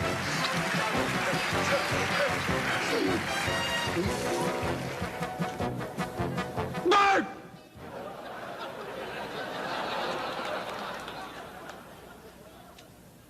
All right, you ready? Where's Maggie? Yes, Where sir. are you? You're holding her. Oh, yeah, I didn't even see. All right, we're just a little nervous here. Okay, here we go. Everybody calm down. Look, Mom, Harry Hamlin. Oh, my. He didn't come again. Oh, well, we're here. We care. Yes, well, let's get right to it. We're all nervous. Okay. The nominations for Outstanding Lead Actor in a Comedy Series are... Bart Simpson. Bart! Ed Danson for Cheers. Betty Nelson for Coach. Bart Simpson for the Bart Simpson Show. I'm warning you. It's your turn. Ooh, what? Oh, sorry. Where do I read? Oh, John Goodman for... Ooh, Roseanne. Rich Richard Mulligan for Empty Nest. And Fred Savage for The Wonder Years. And the Emmy goes to... I want to open the envelope. I want to open the envelope. Okay, Bart, here you go.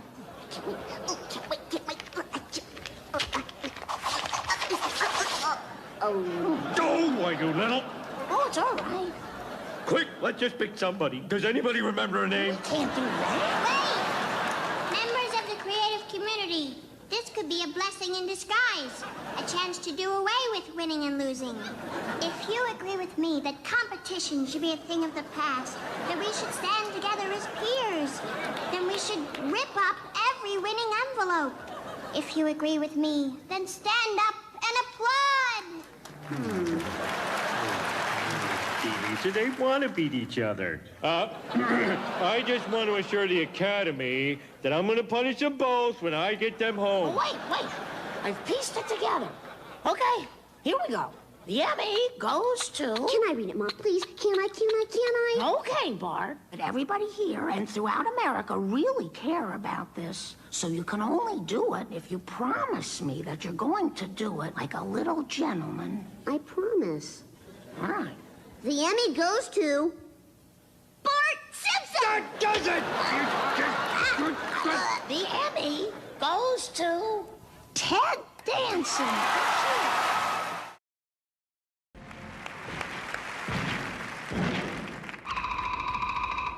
Guess who? Ladies and gentlemen, on his 50th anniversary, Woody Woodpecker. Nominees for Best Animated Short Film are Milk, Bread, Apples.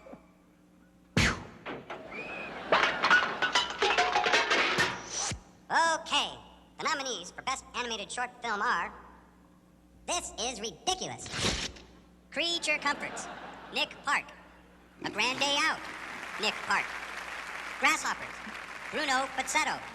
And the winner is... Creature Comforts, Nick Park.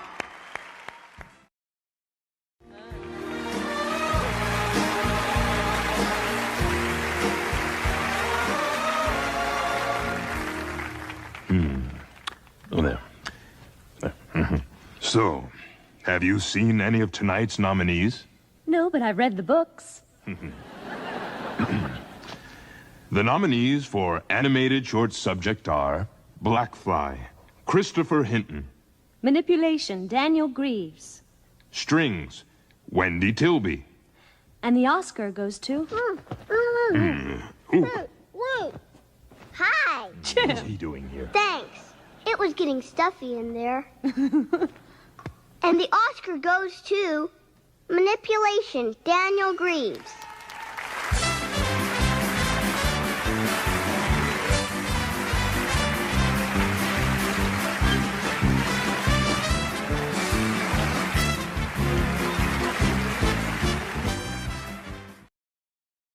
Disney. Ladies and gentlemen, Snow White.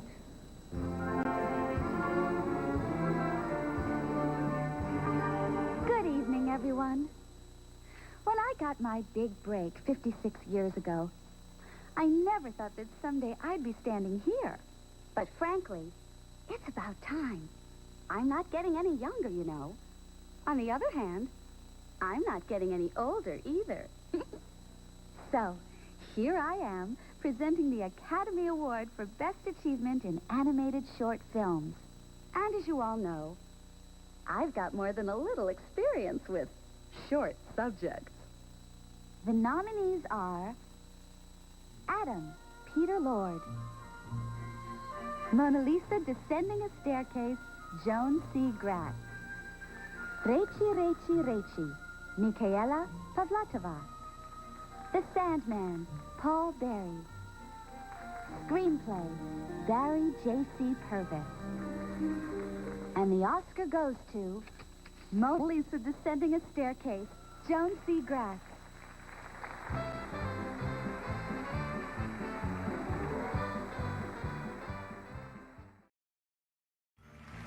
And the Oscar goes to... Hurry up! Bob Bob's birthday. Allison Snowden and David Fine. Congratulations.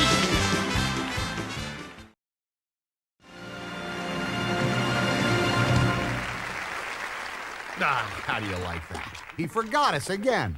Freeze! Woody, he's armed. Grab his sword before he kills us all. Buzz, if I take his sword, he'll be naked. Interesting alloy. You wouldn't happen to have a cousin in Cleveland who's a bowling trophy, would you? I'd like to thank the Academy for this award for Best Performance by a Toy. Of course, for you, that'd be Best Supporting Toy. Excuse me? Buzz, I had the leading role. Technically, but I carried the picture. Ergo, you supported me. Oh, yeah, Light Snack? Well, support this! Hey, come on. Hey, give me that! Look at me, I'm Woody. Howdy, howdy. Give me back my hat! Hey, where's my horse? Howdy, howdy. Yeah. Hey, somebody's coming.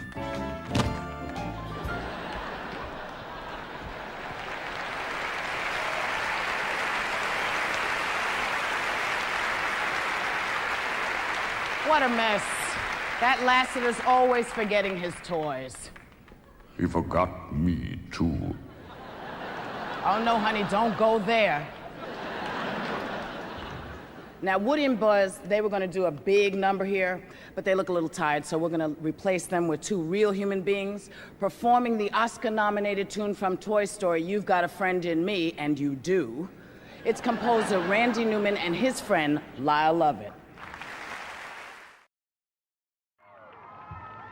Let's see who's driving this old tub anyway. Oh, the cat in the hat from the wubbulous world of Dr. Seuss. Rosie, I'm hurt, my dove. Driving this tub? Well, you're talking to me, and this cat in the hat is going out to sea. So sit back, relax. I'm driving the ship. Hey, crank up the party. Go enjoy the trip. Listen up, cat. We gotta go. Hey, it's time to move along with the show. And this boat is cool. It ain't no jitney. So let's throw it back to the beautiful Whitney. Oh, you good cat. You better. You're good. And the Oscar goes to, check it out. Whoa, Bruce Stambler for the Ghost in the Darkness. Yeah.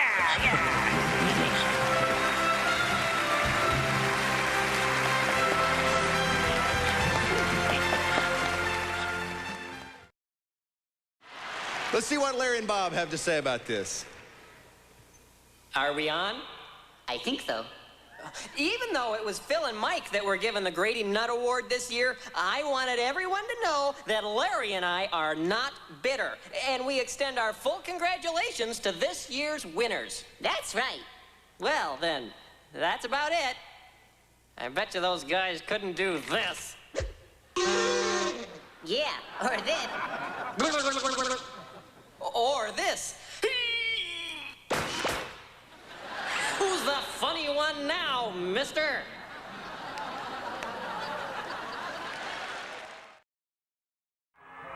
We won! I want to thank me. What can I say? You love me.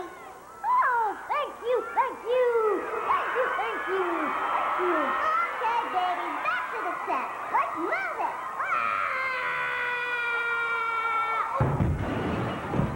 Sorry, Rosie. I can't take these babies anywhere. Well, that's all right, Angelica. I've got 2 kids of my own. I know how it can be. You are a cutie patootie. Star appear right here.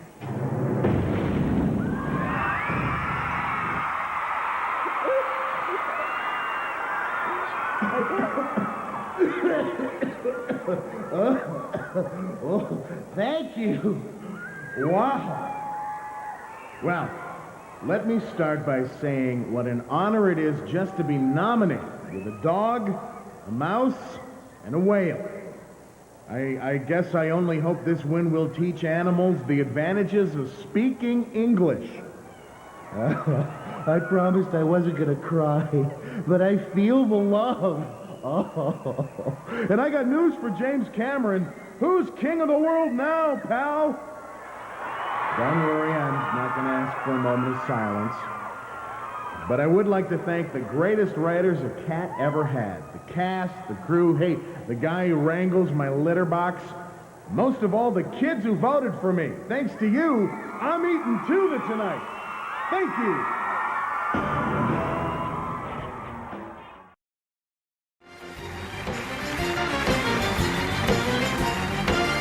To present the next award from A Bug's Life, Heimlich and Flick.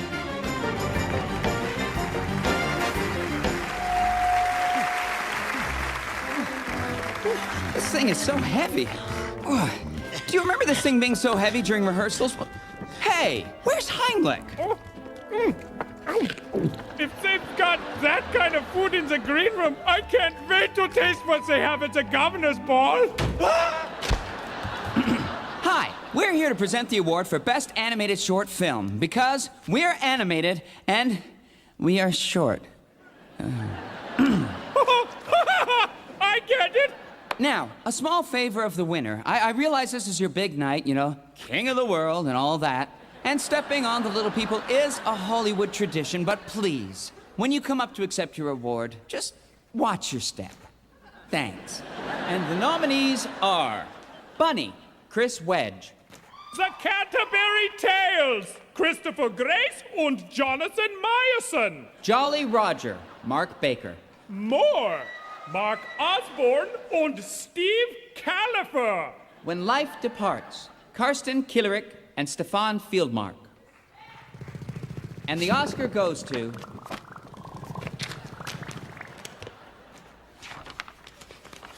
Bunny, Chris Wedge.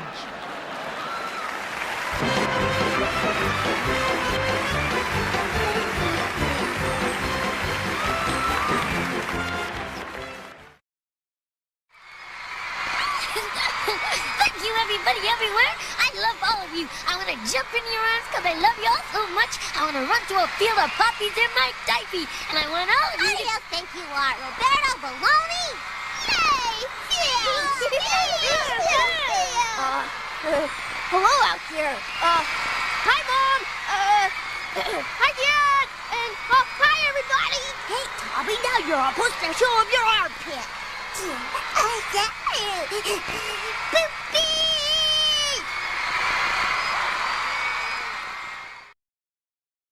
Really? What was that about? Wow. The Academy Awards. Hey, Buzz, isn't this exciting? May I help you, sir? Hey, watch the badge! It's just a security precaution, Woody. I've been receiving some questionable phone calls. It's okay, fellows. He's on the list. Get over here. Buzz, look at you. This is the Oscars. It's supposed to be formal. Well, that would explain all the penguins, then. Got it. Black tie. Gotcha. Hey, will you get on with it? Will you two dummies hurry it up? I want to see the interpretive dance. Stop it! You're embarrassing me in front of Don Rickles! How'd we get these lousy seats anyway? I can't see a thing! Hey, I had to pay extra to sit near Gwyneth Paltrow. Hello, Gwyneth. Okay. The nominees for Best Animated Short Film are... Humdrum, Peter Peak. My Grandmother Ironed the King's Shirts, Toril Covey. The Old Man in the Sea, Alexander Petrov. Three Misses, Paul Dreesen. When the Day Breaks, Wendy Tilby and Amanda Forbes. And the Oscar goes to... Buzz, the envelope. What envelope? The envelope? I don't have it. I thought you had it. Oh, great! You didn't bring it! Yee-haw! Ride like the wind, Bullseye! The show's running long! You forgot something, fellas! And the Oscar goes to... the Old Man in the Sea, Alexander Petrov!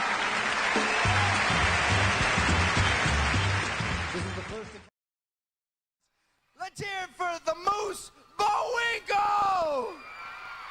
Thank you. I'd like to introduce my legendary co-star and close personal friend, Mr. Robert De Niro.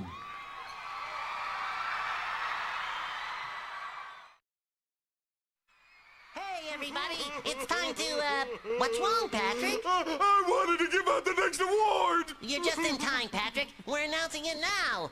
Can you guess what this award is for? To pick a starfish in an animated series? Guess again. Prettiest shorts? Actually, it's favorite cartoon. Let's look at the nominees. Ooh, nominees. I'm nervous. Let's see who got your vote in this category.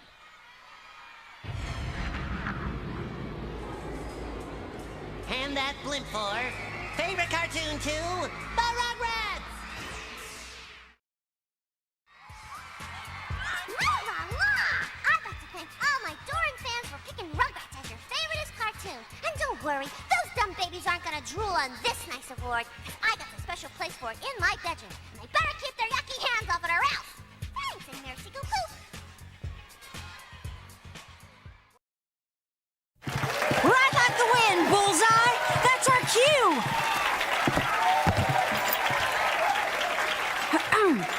Madam Chairwoman, members of the board, ladies and gentlemen, and my fellow cowgirls. I've always known that being 13.5 inches tall doesn't make you any less of a cowgirl. You just have to ride a shorter horse. But to find out that I've been given the honor of receiving the Patsy Montana Entertainer of the Year Award from the Cowgirl Hall of Fame, to stand tall among so many inspirational, courageous women, well, there's just one word to describe how I'm feeling right now. If I could, I'd like to say something to the youngest cowgirls out there. Be kind to critters. Carry yourself with grit and grace. Find your own trail and follow it with faith and courage. And always saddle your own horse. I just wish I could rope you all in and give you a great big hug. Thank you again from the bottom of my heart. Ride like the wind, Bullseye! Jimmy Neutron, boy genius. Here's the boy genius himself, Jimmy Neutron!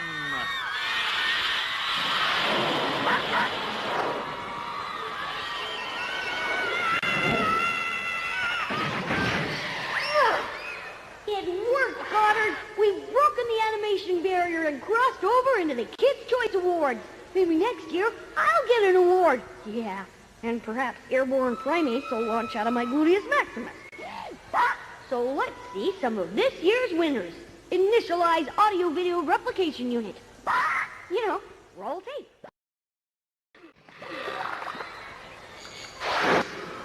Got a blast! See ya! Hey, thanks for stopping by, Jimmy. Monsters Incorporated, Pete Docter and John Lasseter. Jimmy Neutron, Boy Genius, Steve Odekirk and John A. Davis. Shrek, Aaron Warner.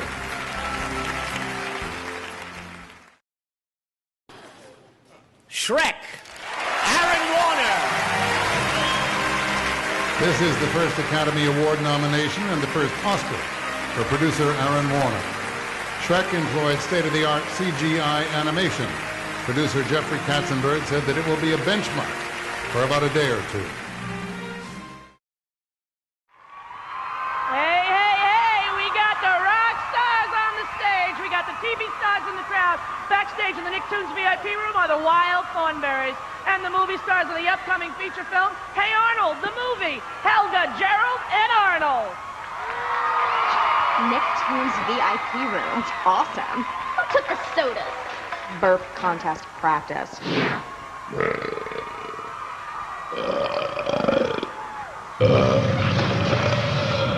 monkey's good.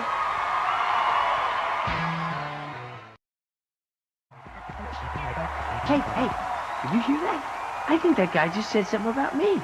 He was just thanking all the little people. It has nothing to do with you. Oh, will you look at that? Rude! That's very rude! Who? The donkey from Shrek. He's on a cell phone. Hey, get off the phone, you jackass! Now I'm gonna be licking myself for the rest of my natural life. Not that I had other plans. Please. What kind of moron hops on a bike and tries to jump slime? Does that answer your question? Hello, Mickey. Hello. Nice tux. Ha, nice shoes. 1, 2, 5 toes. Will you do the honors? Ooh, this is exciting. The nominees for Best Animated Short Film are... No, that's my parking stub. That's not it. No. Here it is. Darren Dugu. Good do. Doggone it. How do you say that, Jack? Let's see. Aha! The Ring? Huh. Very funny, Frodo. Oh, running out of pockets. Gosh. It's okay, Mickey. You can use the teleprompter. Huh? Oh, thank you. Gee, let's see. The nominees are... The Cathedral, Tomek Baginski. The Chub Chubs, Eric Armstrong. Das Rad, Chris Stenner and Heidi Wittlinger. Mike's New Car, Pete Doctor and Roger Gould. Mount Head, Koji Yamamura. And the Oscar goes to... Oh, the Chub Chubs, Eric Armstrong.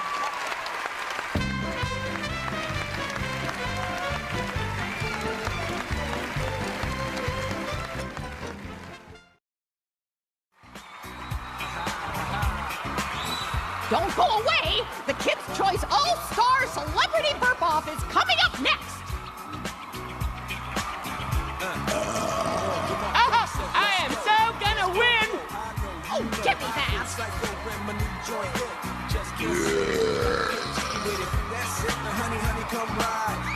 Wow! What have you been eating?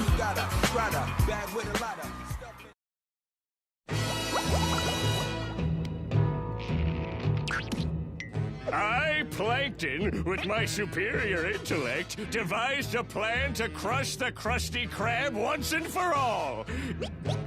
If people won't come to the chum bucket, I will bring the chum bucket to the people.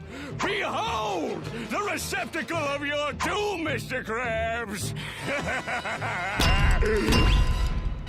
Wait, this isn't... Oof!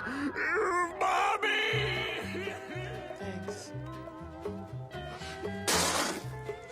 But sea monkeys in my drink. What was that? Did you hear that?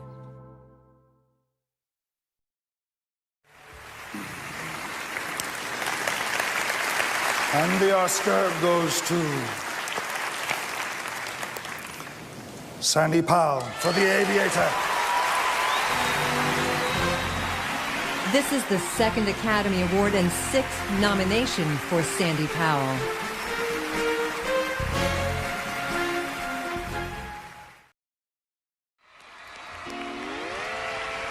Go for it, Bob. Go for it. Huh? What's this? An orange blimp for me? Woo! All right, go SpongeBob! Yes! Gary, what's a blimp? And now, please welcome two of the biggest stars of the past year, Chicken Little and Abby Mallard.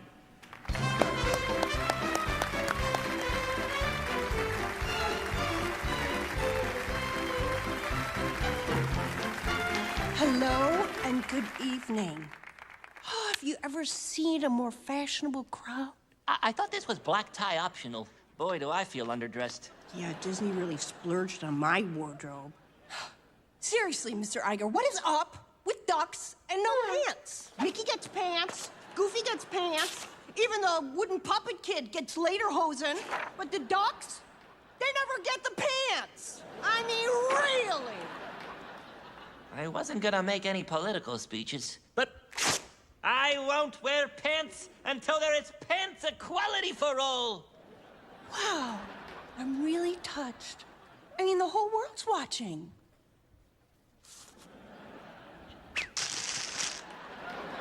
And the nominees are... Badgered, Sharon Coleman. The Moon and the Sun, An Imagined Conversation. John Canemaker and Peggy Stern. The Mysterious Geographic Explorations of Jasper Morello. Anthony Lucas. 9. Shane Acker. One-man band. Andrew Jimenez and Mark Andrews. And the Oscar goes to...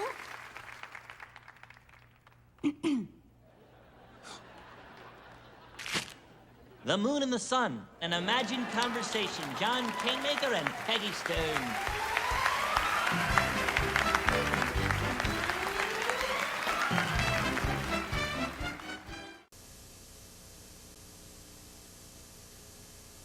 Penguins, penguins who need penguins are the luckiest penguins in the world.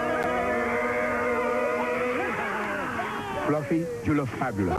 A little golden man could be waiting for you. But guys, if I win, or if we win, a million people watching, what am I going to say? Keep it low, full of love, because Oprah will be there. Just walk out there, look at him, and go, worship me, take a chance. Everybody else does. Hollywood, you keep making motion pictures. The inconvenient truth is that penguins should live in the desert. Forget them. You want to touch our hearts? Absolutely. Then there is only one penguin you have to think about. Uh-huh. Freeze, Ramon! What an outrage that I am not even nominated in any of the available categories, including short features. Yeah, right, yeah. Like, what am I going to do, guys? Hey, let's go, Wonderland! Be careful at the after party!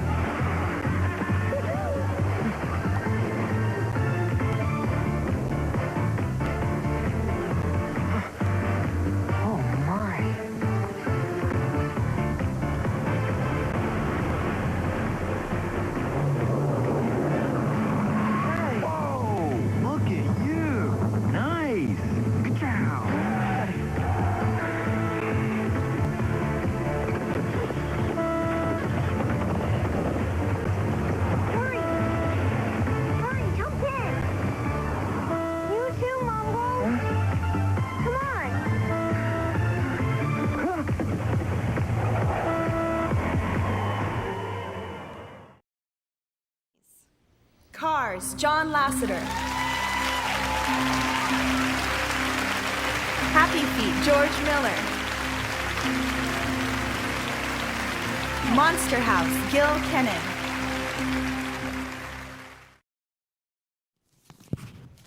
Happy Feet, George Miller. This is the first Academy Award and fourth nomination for George Miller. Previously nominated for writing Lorenzo's Oil and writing and producing Babe, his fondest memory was watching Robin Williams bring the script to life.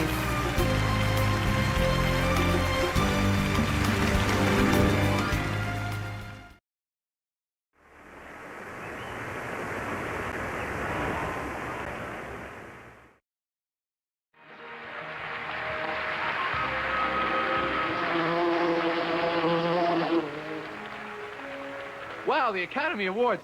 This is exciting. I'll tell you, it's a long way from the pupa stage. But seriously, I was thrilled to be a part of B-Movie. It really seems there are fewer and fewer great insect roles these days. And you should know, this was not the first part I've done in a film. Here's a look at some of my earlier work.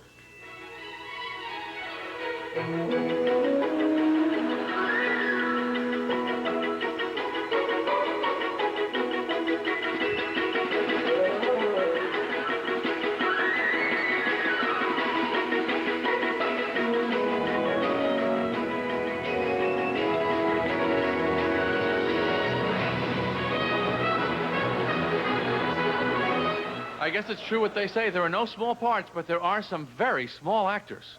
In any event, the nominees for Outstanding Animated Short Film are...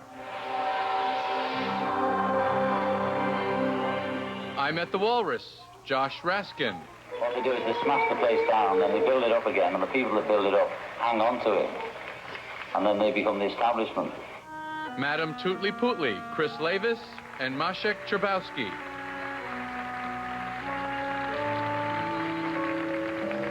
Même les pigeons vont au paradis. Even pigeons go to heaven. Samuel Tourneau and Simone Vaness. My Love, Moya Lyubov, Alexander Petrov.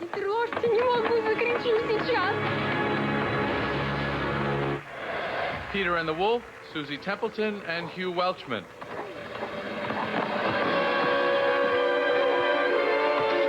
And the Oscar goes to Peter and the Wolf, Susie Templeton and Hugh Welchman.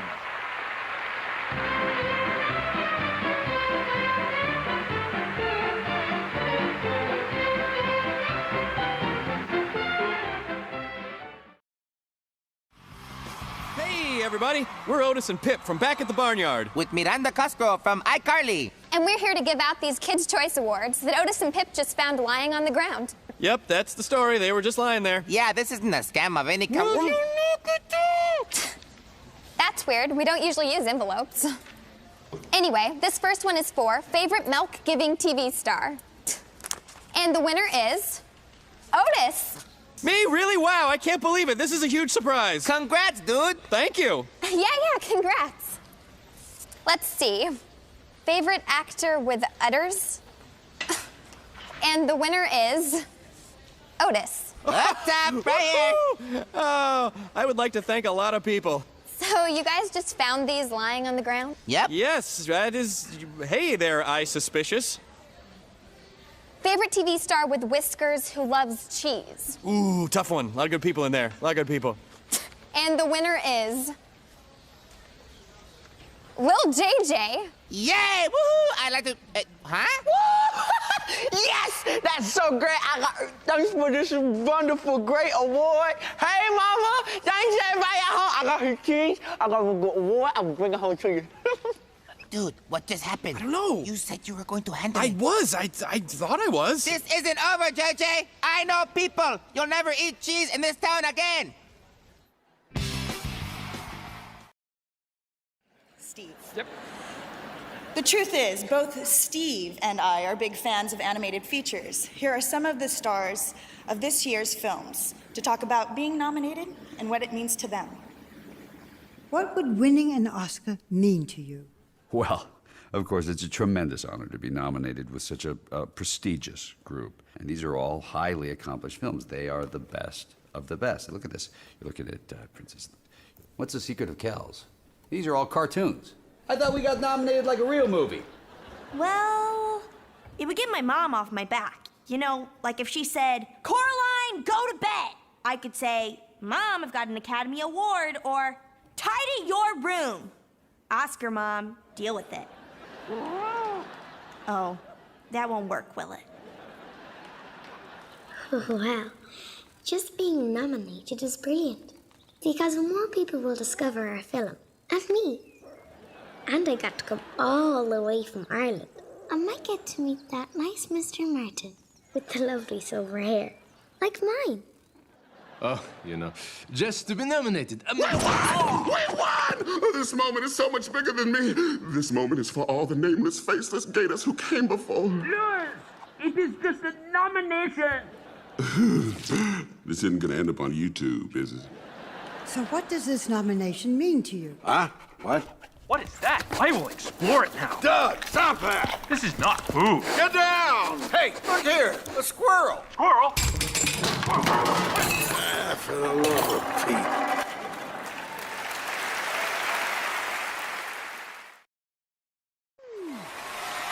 Sweet! And we're just getting this KCA party started.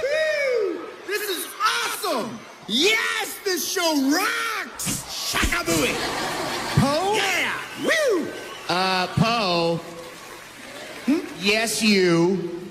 Look, I'm glad you're enjoying yourself, buddy, but you're kind of slowing the show down a little bit. I'm sorry, Jack, but this is so cool. You can't swing a noodle without hitting a celebrity. I even got to meet Willow Smith. I'm whipping my fur back and forth. I whip my fur back and forth. Whoa. Poe, you okay? Fine. Just a slight wardrobe malfunction. I feel a breeze. KCA's rule! All right, now let me tell you about these next presenters. They are really... Poe? Poe? Poe! No, no, no, no! Ooh. You got a little, something on your... Yeah. Seriously? Sorry, Brittany. I can't take him anywhere. Security? Heights, give me the queasies. I know what'll make you feel better. Being part of the show. Look out below! Can you believe we're at the KCA's, Blue? Isn't this exciting? If by exciting you mean being in constant danger. Whoa, look out! Try to enjoy yourself, Blue. For me. Oh. Ugh. Jewel? Jewel? Ah, there you are. Promise me you'll never leave your love hawk again. Come on, Love Hawk. Maybe we should go get your eyes checked. But first, here's another KCA winner. And next up is something never before seen on... Bring on the slime! Poe, seriously, again? Sorry, Jack, but all these fellow Kung Fu warriors and I were hoping there'd be a little more slime tonight. Am I right, everybody? You want more slime? I think we're entitled to it. You want more slime? I want the slime! You can't handle the slime! Or can you? Where did everybody...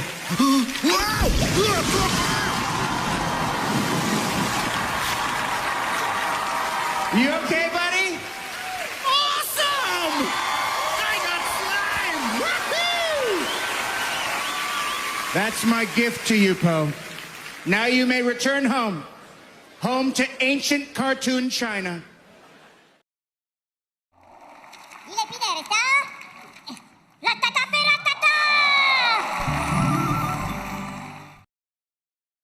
And the envelope, please. Thanks, guys. You're welcome. And the Oscar goes to Inside Out, Pete Dr. Jonas Rivera.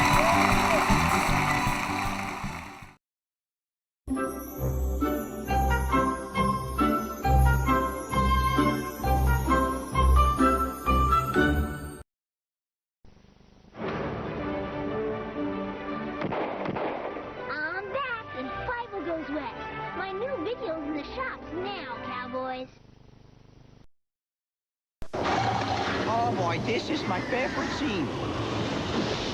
Ooh, scary. There she is. Get her, get her. Hey, keep it down. Excuse me, it's very difficult to enjoy a movie when you're talking and shushing at me. All the characters from the new movie Anastasia are now at Burger King. One cool toy just $2.59 with any value meal purchase. Your kids can collect all 4. This part always gets me. Oh. Oh.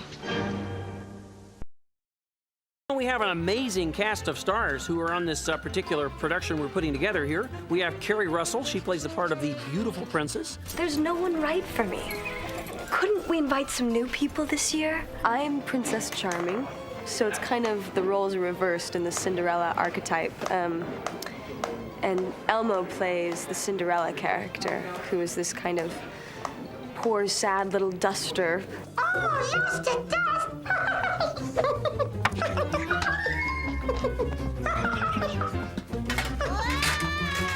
Cinderella was a girl.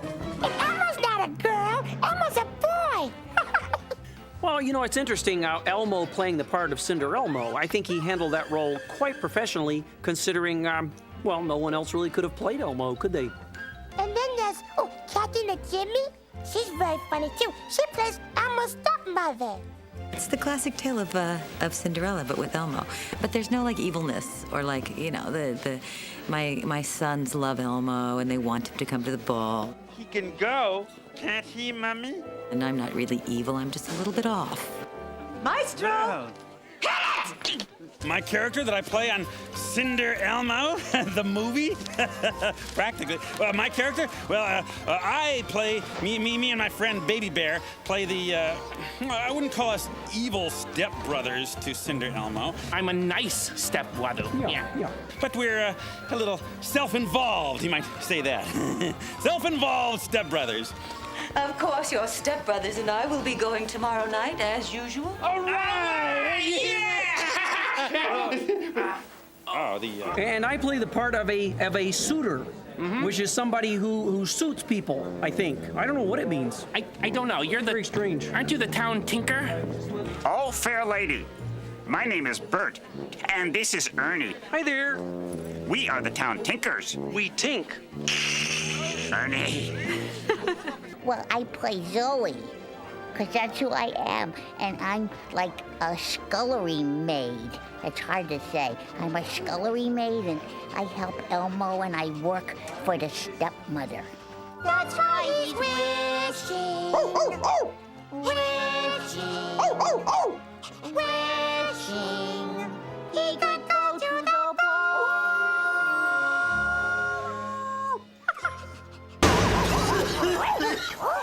Oliver Platt plays our fairy godmother slash father slash person. Well, I'm your fairy godfather. Excuse me, fairy god person. Always been looking for a chance to play a fairy god person of, either sex, frankly. Well, Elmo wanted to go to the ball, but his stepmother said he didn't have the right clothes. Yeah. Oh boy, that's a domestic issue. Not my strong point.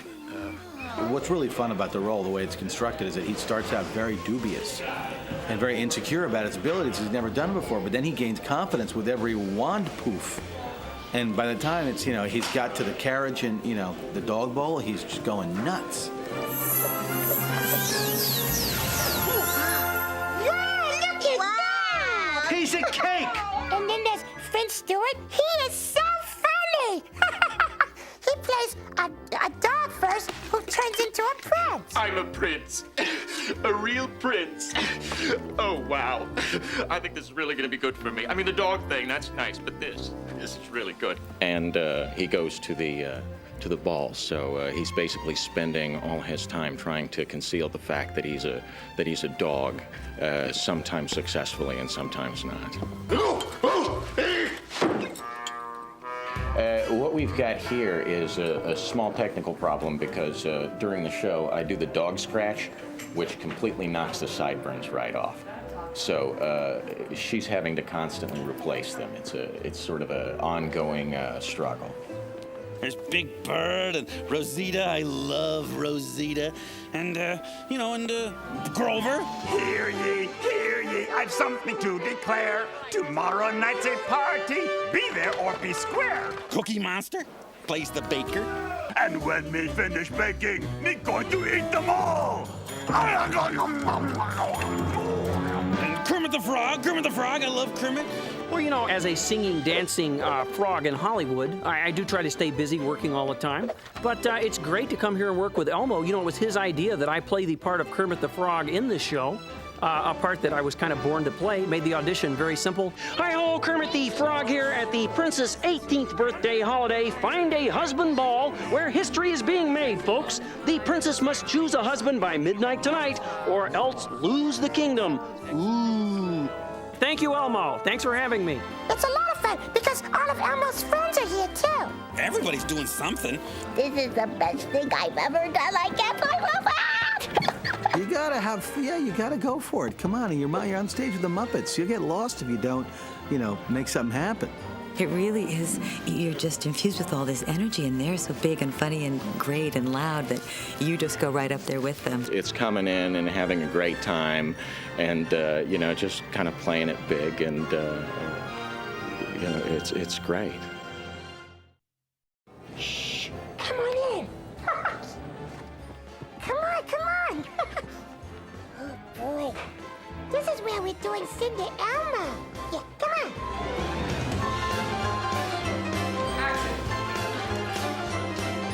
Very nice.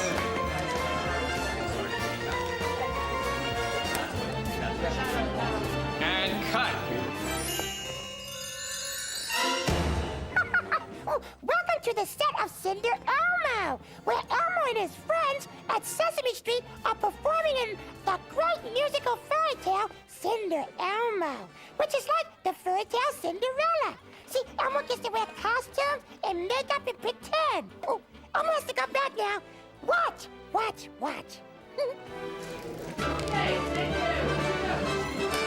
Well, you know, it's kind of a whole new experience for all my Sesame Street pals to do a show of their own. You know, it's amazing to work on a TV show.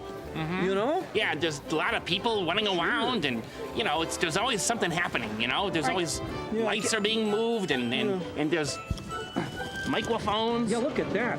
I didn't know it took this many people to put on a play for television. Well, there's Hank. Hi, Hank. Oh, that's Hank. He's the stage manager. Oh, hi. Say hello How to you the doing? people. When are we on next, Hank? In 30 seconds. Ooh. See over there? There's the director. And he tells me when I have to talk and say my lines. And right now what they're doing is they're rehearsing, and that means they're practicing their lines and everything. Polish my shoes. Cinder Elmo. Dust the cheese. Cinder Elmo. Don't go there, you little... Oh, it's very hard to learn your lines, sure. Yeah. Sure. Yeah. Like learning the words to a song, right? They feed me basically a syllable at a time. I can retain that much. You know, it takes a little bit of practice, but we get the hang of it after a while. Yep. We're actually in the Palace Ballroom, where we, Elmo and I have some very romantic duets, dance duets. 3 common sticks. Action! My knight in shining armor. At your service, princess. I've been expecting you. Shall we dance? Yeah! So first, how was that? Did Elmo say the lines right? No, it's at your service, princess. Are you sure? Yeah. It's not at your service, princess. It's at your service, princess. You know, I think that you need to be a little bit more pleading, a little bit more desperate, you know? Testament? What's that word? Desperate. Oh, desperate. Yeah. Oh, Elmo can play desperate. Yeah. Okay, I'm gonna go back and try it again. It's a dream come true, dancing with you at the palace. Thank you. I think Elmo's great, and Elmo's definitely the sweet, most childlike of all of them. You know, the kid's got talent. That's all I can say. Especially for a 3-year-old. I don't think I've ever met any 3-year-olds who have the kind of natural stage presence and kind of relaxation. Elmo's a giver, and I'll just say that up front. Elmo gives and gives and gives, and it's all about his craft. Sometimes you walk up and it's like, hey, Elmo, how's it going? You want to go, shh, you know, I'm thinking, that type of thing. You know, he's sitting there and he's getting into character, and then afterwards you can't talk to him because he's trying to shake it off. So, yeah, I hope to have the chance to work with Elmo again, you know, Shakespeare in the Park, whatever. It's always intimidating on some level working with a huge international superstar like Elmo. But he's what we call in the business a very generous performer. Stop it! As far as I'm concerned, it's Pacino, Brando, maybe Meryl Streep, Elmo. I love working with actors. Mm-hmm. Yep. Yeah, me too. It's you know, it's fun. It's it's different. It's unusual. It's So some of them are very tall. They're very tall. And they blink a lot. Mm-hmm. You see, when Baby Bear and I act, we never blink. No. It's Never very once. important to not blink. Make eye contact. It's a very important acting skill. Yeah, we're really good at staring contests. That's right. Ready? Yeah. Go. See there? Ernie knows where I'm coming from, and I know where he's coming from. He's really shaped up, and I think you're going to see some of his best work in this film. Oh, Princess, I can't offer you diamonds and rubies, but if you marry me, you can have rubber ducky. Oh, I would never give away rubber ducky. No. I mean, I do offer rubber ducky to the princess if she chooses to marry me, but, you know, it's only a play. I would never actually give away rubber ducky. And in real life, there's no way you do that. That's right. And this way, rubber ducky gets to be in the show. Mm-hmm. It's a joy. It is a little bit of a different rhythm that the Muppets work in. Tough day at work. Time to kick back. Yeah, baby. Whoa! And I told my mama on the day it was born, I said, don't you sit on my head. Yeah. Where's the porridge? I had it in my contract that there would be porridge out here in the craft services. A little porridge, please? Maybe some porridge parmesan? Keep it down over there. Jeez. Elmo, we need you out of wardrobe on set in 3 minutes. Oh, you're cleaning something? Oh, there you go. Oh, see, this is Elmo when he's dirty. Elmo loves this part. Yeah, this is before before the furry guard person comes and changes Elmo into his ball outfit, which is very pretty. Elmo, the magic! Wow! Elmo's going to the ball and is going to dance with the princess! Yay! It's so great to wear costumes, isn't it, Baby Bear? Yeah, it's not easy for a bear to wear a costume. You know, generally I'm naked. I myself have a beautiful costume, and a lot of work has gone into these costumes. You'll see a lot of very expensive imported fabrics, all the way from New Jersey. Really nice stuff. See, now isn't this great? And this doubles, like if you're hungry for breakfast, it's a Danish. This is so exciting! I just love it. I could sit here, do nothing, and be excited wearing this. Aren't we supposed to have chairs with our names on it? Oh, I didn't get that in my contract. You got a contract? I actually was honored to work with the Muppets. I mean, these guys are legendary. They've been around forever, and I grew up with them, as did everyone. So to have the opportunity to work with, all of them, Bert, Ernie, Cookie, Count, Big Bird, Elmo, of course, it's just fabulous. That's a wrap, everybody. Thank you very much. Nice job.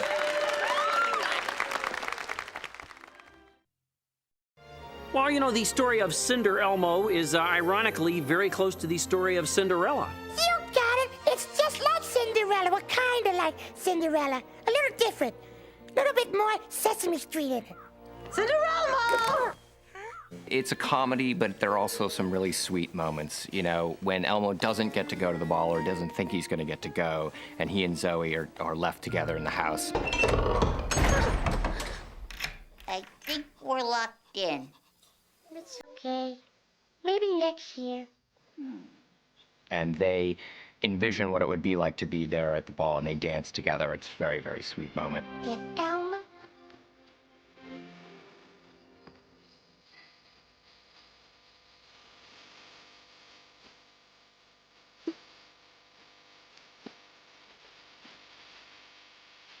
One of Elmo's favorite things he got to do was to dance with the princess.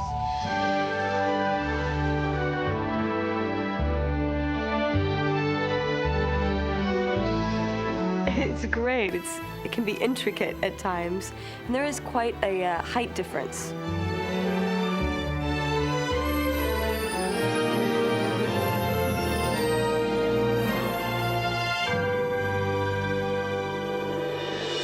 That was really a lot of fun. The scene where the prince has met Carrie.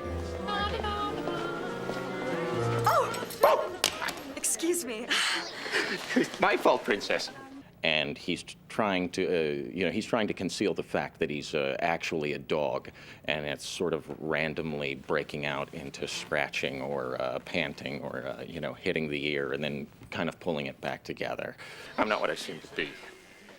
How mysterious. What are you? Well, you see, I'm a dog. Not at all. You're very handsome. The 18th birthday princess ball, that's my favorite. Wow! We're here at the palace! Oh, this is so exciting! I smell steak. And you know what? I get to dance too. Yeah, we shake to the left. And shake, shake, shake. Step to the right and shake, shake, shake. And then the other this side. We turn around and we jump, and boy, it's really fast, but it's fun. Let's go! Step to the right, shake, shake, shake. Step to the left, shake, shake, shake. Jump up and down. Turn around. Everybody doing this, everybody doing this, everybody doing this dance. I come from musical theater. I've done every musical you can think of, and I really love it. So whenever I have a chance to sing or dance, and especially in an environment like this, which is, very creative and open and a lot of fun.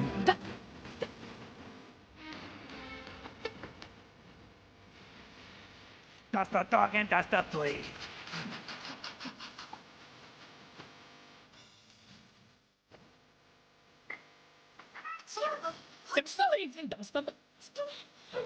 When you're finished, But I, Sally Monster, get to dance with the princess. Dance with the princess! Don't be such a scaredy cat! Oh man, I got so nervous. I was kind of dancing, doing the thing with the head, and it just, I don't remember. They say I had a good time, but I think I kind of got a little too nervous. Do you come here often? I live here. Oh, yeah. There's a really wonderful scene where Telly is dancing with the princess finally. And, you know, his stepmother has put a tremendous amount of pressure on him to ask the princess if he can be the king. Will you marry me? Please, please, oh, please!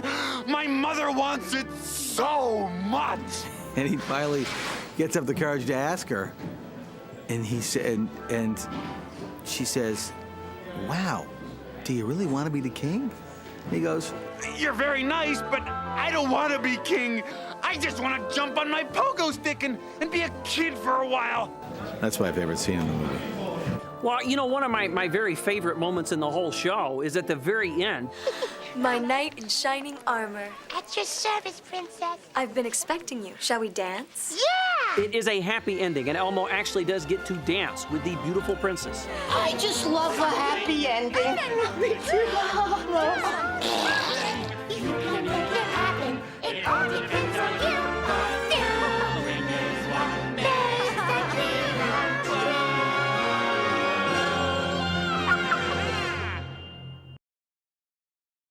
Hey, what's up? How you doing? Bonjour. This is Sid the Sloth, and so thank you for hanging out and watching the whole movie, because now we're gonna have some extra bits. Working with Manny was great because I never worked with a mammoth. I never even saw a mammoth till the first time I did this movie, and he was extremely large, and he was actually friendly. He was cool. We became friends, and we still keep in touch. We have play dates. So there we are, the big three amigos. I have to, of course, take care of the baby because I always got all the responsibilities because it was my idea to save the kid. So, and the baby hasn't stopped crying for hours. You know, when you hear babies cry like that, it starts to get on your nerves. And, of course, babies have to go do this thing when they eat. It has to come out of somewhere, right? So here I figured I was going to play a practical joke on the other fellas. And I thought it was going to be really funny. So watch what I do here. I love this part. They're all afraid of me. They're all scared, and I'm just going to fling it around and toss it in the air, and nothing. There's nothing in it. It was just a joke. Of course, he walloped me really hard. I had words with Manny afterwards because we had to do it a lot of different takes of that. And they kept smacking me and smacking me. I was getting kind of dizzy. I mean, I was going to call my SAG representative. This is when the Dodos all gathered together to store some food for the future before the Ice Age comes. I'm not sure who's playing those parts. I mean, look at all the hundreds of extras that they got. Oops, poor guy. He had to do that 3 times. We got a stunt Dodo to do it the first time, but it didn't look good for picture. This guy started taking his part a little too seriously. He really wanted to start getting, physical. This all came out of an improv. He started improvising doom on you, and it built like momentum. They're doing a little crouching tiger, hidden dragon right there, a little tribute to Bruce Lee. I suggested I do some kung fu too, but I was shot down. I did my own stunt work, and I got, workman's comp because I hurt myself. See, last fall really knocked me up for a loop. I had to take a couple of weeks off. We had to stop shooting. Got to get a physical therapist. Then I'm doing a little dance, a little success dance, and do it. It's my birthday. It's my birthday. It's... Uh-oh. Man, the Ice Age is really starting to move in, so I wanted to put us on the map. I felt this very important because, sloths are always put down. People are always knocking us, but there, I started the fire. I did that on purpose. There I was at a great peak moment in my life, and of course, I had to set myself on fire. I was really embarrassed. Diego and I didn't get along for the longest time, so I guess his mother didn't teach him how to play with other kids in the playground. I don't know what his problem is. I knew there was a good guy inside of Diego to do the whole thing. It just took a while to get to it. This was really an exciting scene to shoot because we were all friends now. I was giving him noogies on his head just like he gave me, and I kissed him. My father used to kiss me a lot, so I don't have a problem with it, except that Diego tasted kind of nasty. Anyway, I had a great time doing this movie. I hope you did too. And now I'm going to say sayonara, arrivederci, hasta luego, nos vamos. See ya.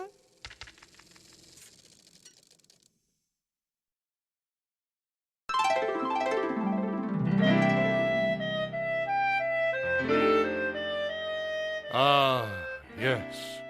The long, splendid tradition of the Disney family. Their stories define triumph, perseverance, the belief in oneself, and the virtue of never giving up your dream. Even if your dream involves eating part of your dressing room door. Yes, our newest family member really has shaken things up around here, but he's no overnight sensation, you know. Not by a long shot.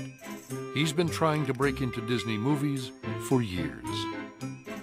At first, we didn't even know he was there. But he was.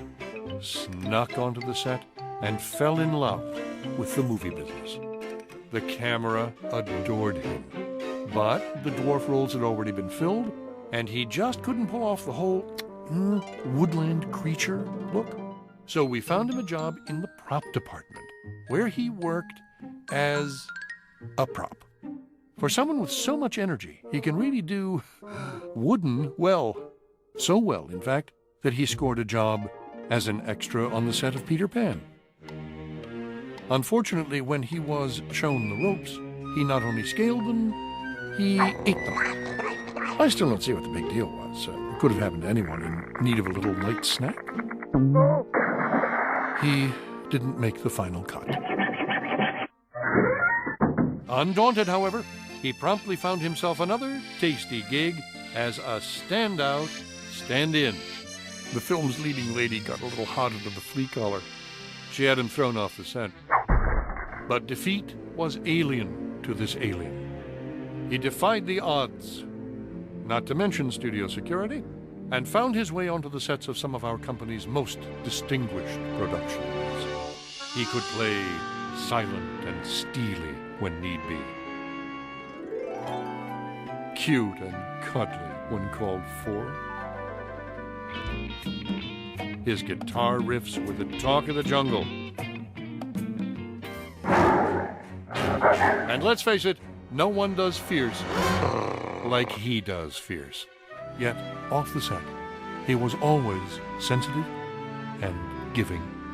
His perseverance finally won the hearts of our casting department. So when a rising young ingenue needed help with her lines, he was right there to provide moral support and a little lunch. It was only a matter of time before Mulan kicked his career into high gear. He shared his martial arts skills with the cast, and the rest is film history. Our hero finally got a movie of his very own, and in so doing, earned a lasting place in Disney's dazzling pantheon of stars.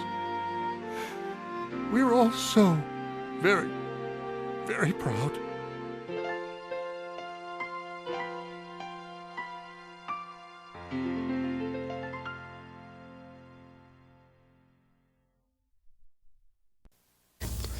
Oh, tickles.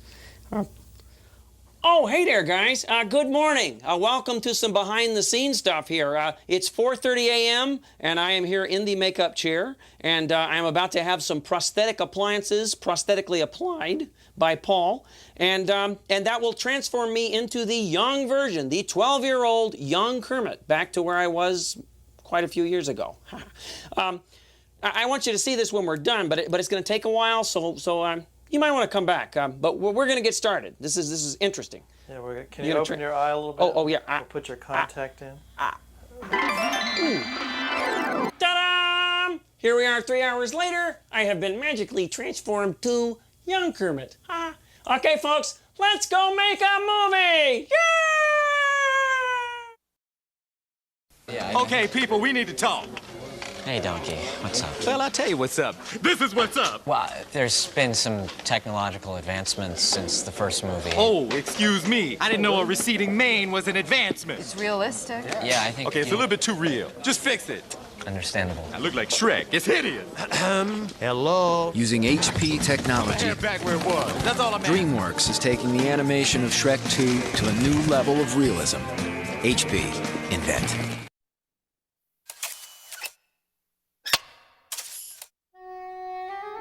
Especially in the middle of a crowd. Cut. Let's do another. What do you mean, let's do another? That was fine. Fine. Call me a perfectionist, but I don't think it's fine until you say the whole line without screwing it up. You Shut up. You rusted bat! Shut up! Just shut up! What? What? Everybody knows you've got no talent. I've got more talent in one little screw. Little Screw is right. And rusty, if memory serves. I'm surprised you can remember anything with 90 proof oil, you old booze barrel. How dare you? Because I run this show, that's how. If you don't like it, I'm sure you can feel your way as you stagger to the door. Places, everyone! We're ready to go!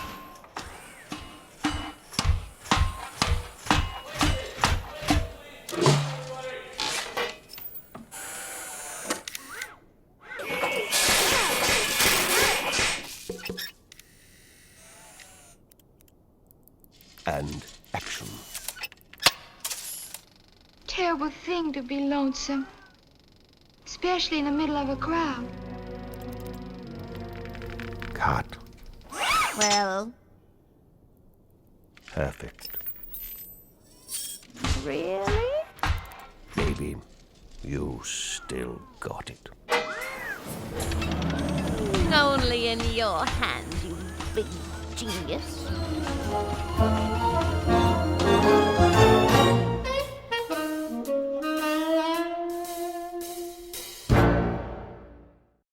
Yo, people are asking me, what's new about American Dragon this year? Hello, new body. And the Spudster's still the ladies' man. What's up? She probably didn't see me. Where's the huntsman? Prepare to meet your dragon doom. How's that? Better, but I need to see him more anger. That's the huntsman's evil coach. American Dragon Jake Long. Weekdays at 4/3 Central on Disney Channel. Oh, hey, what's up, dude? Oh. Hi, everybody. I'm Sid, the extinct giant sloth from Ice Age, The Meltdown, the new movie that's opening this weekend, but that's not why I'm here. Okay, I'm being told that is why I'm here. We want you to see Ice Age, The Meltdown. You know what? I think that's a mistake. I think we should just lie and act like it's a coincidence. That's... All right, okay, never mind. Coming up next, Malcolm in the Middle. You know what that King of the Hill needs? Yep. Sid. You know, that boy ain't right.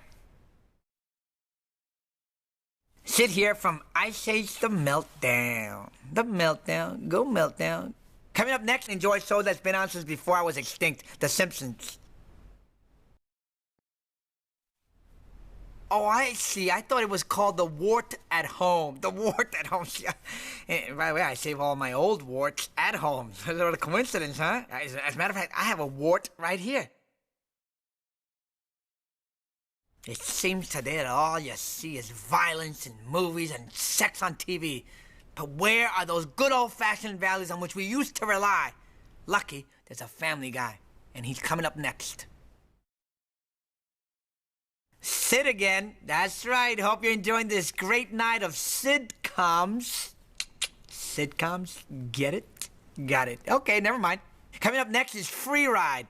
Throw those good jokes, you don't even get them. Sid here from Ice Age, The Meltdown. All right, here's a clip.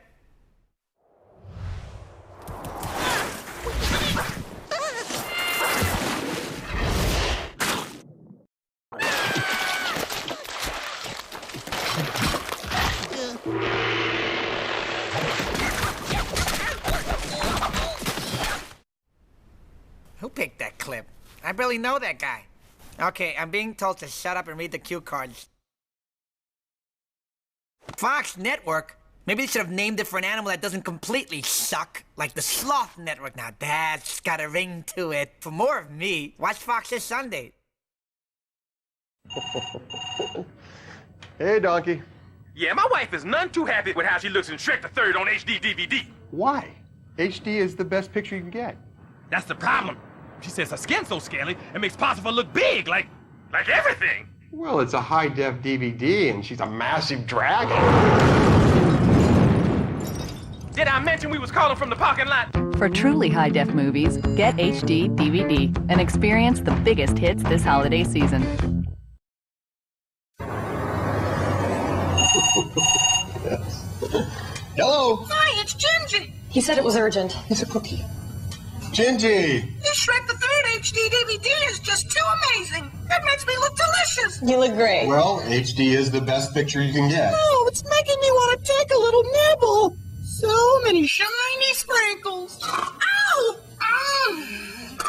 Oh, yummy! For truly high-def movies, get HD DVD.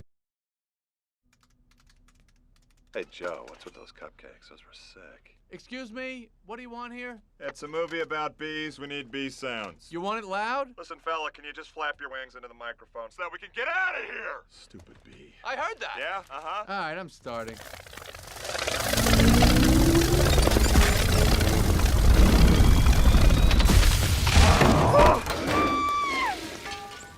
Oh, dull bee. Any more of those cupcakes?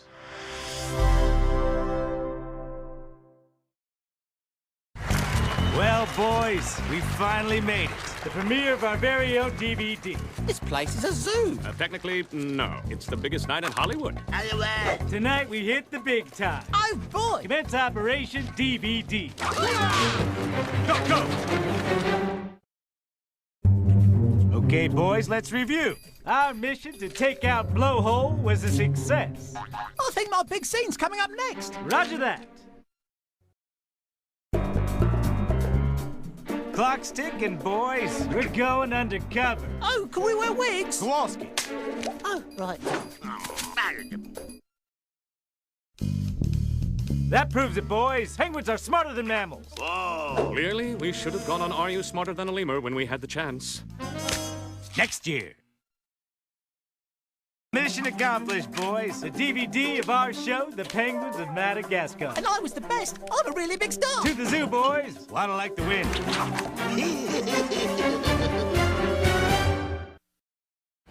So what's better about this one? Well, with that Sony Bravia HD TV, you can instantly stream movies like Cloudy with a Chance of Meatballs. Before they're out on DVD and Blu-ray disc. This is strange, right? Why do you say that? That's not funny. It's kind of funny. Disgusting. You're disgusting. Fix that. The revolutionary Sony Bravia HD TV.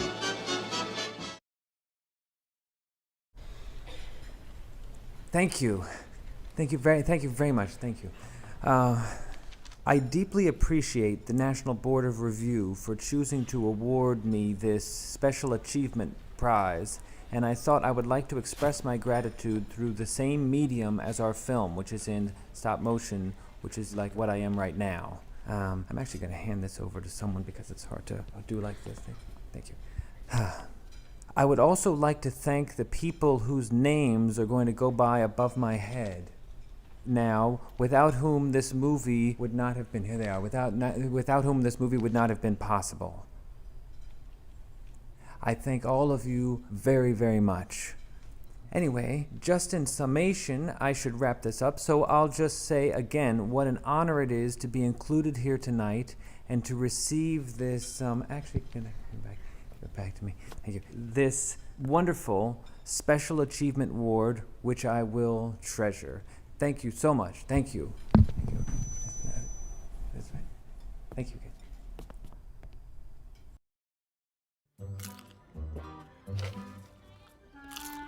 Hey, Boog, what are you watching? Hey, Elliot. I'm watching a 3D movie on my new Sony 3D Bravia HD TV. Oh, cool. Okay, I'm ready for 3D. No, not that old 3D. This is new high-definition 3D. You can enjoy it at home using Sony's 3D active shutter glasses. New high-def 3D? Like the 3D they have in theaters? Exactly. This new 3D brings the theatrical experience into the home. That's great. Well, thanks for teaching me all about those 3D glasses. Hold on, Elliot. There's more to 3D than the glasses. You just need a new 3D Bravia HD TV, a 3D-capable Sony Blu-ray player or PlayStation 3, and a high-speed HDMI cable. That's all it takes to start watching 3D at home. Really? That's all you need? Well, that, and just Sony 3D active shutter glasses. Okay, but once I have my Sony 3D setup, what can I watch? Oh, there's plenty of 3D entertainment to enjoy, and lots more on the way. You can watch 3D movies, TV, sports, and play cool stereoscopic 3D games on PlayStation 3. Wait a minute. What if I don't want to watch 3D all the time? Then you're in luck. Sony's 3D TVs are also great 2D high-def TVs. They're even network connected, so you can stream online entertainment. Add a Sony 5.1 audio system, and you'll never want to leave the living room. That's amazing. But here's one last question. Why Sony? Oh, that's easy. Sony creates more 3D entertainment than anyone, so they're experts in creating the best way to experience 3D. From shooting sports, to making 3D movies, and creating 3D games. Sony is involved in every step of the process. So Sony knows 3D. Like no one else. After all, they made us. Wow, they really are the best. Now, are you ready to watch some 3D? Absolutely. But I guess I can wait until you're done watching. Boog, you're the best. Ah, you just like me from my Sony 3D home entertainment system. Shh, the movie's starting.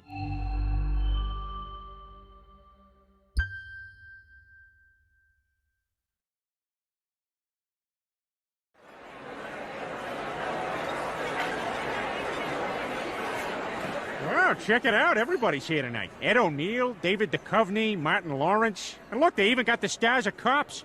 Hey, how are you? You know, Brian, I was thinking, who the hell is watching this thing? I don't know. Fans of Fox? Fans of a corporation? Who's a fan of a corporation? I mean, I wear Tom McCann shoes, but I'm not going to go to the factory and meet everyone. Hey, look, even Brian Dunkelman showed up. Remember he quit being the co-host of American Idol after the first season? Oh, that's got to be rough. But hopefully he realizes that when God closes one door, he opens another door to a studio apartment in the valley. I'm thrilled to see that Brad Garrett could make it. I think that's Malcolm from Malcolm in the Middle. He got foreheady. That's not very nice. Well, if they wanted us to be nicer, they probably shouldn't have canceled us twice. Hey, Cleveland, how come the rest of your family is sitting way over there across the room? Peter, that's the PJs. Ah, embarrassing.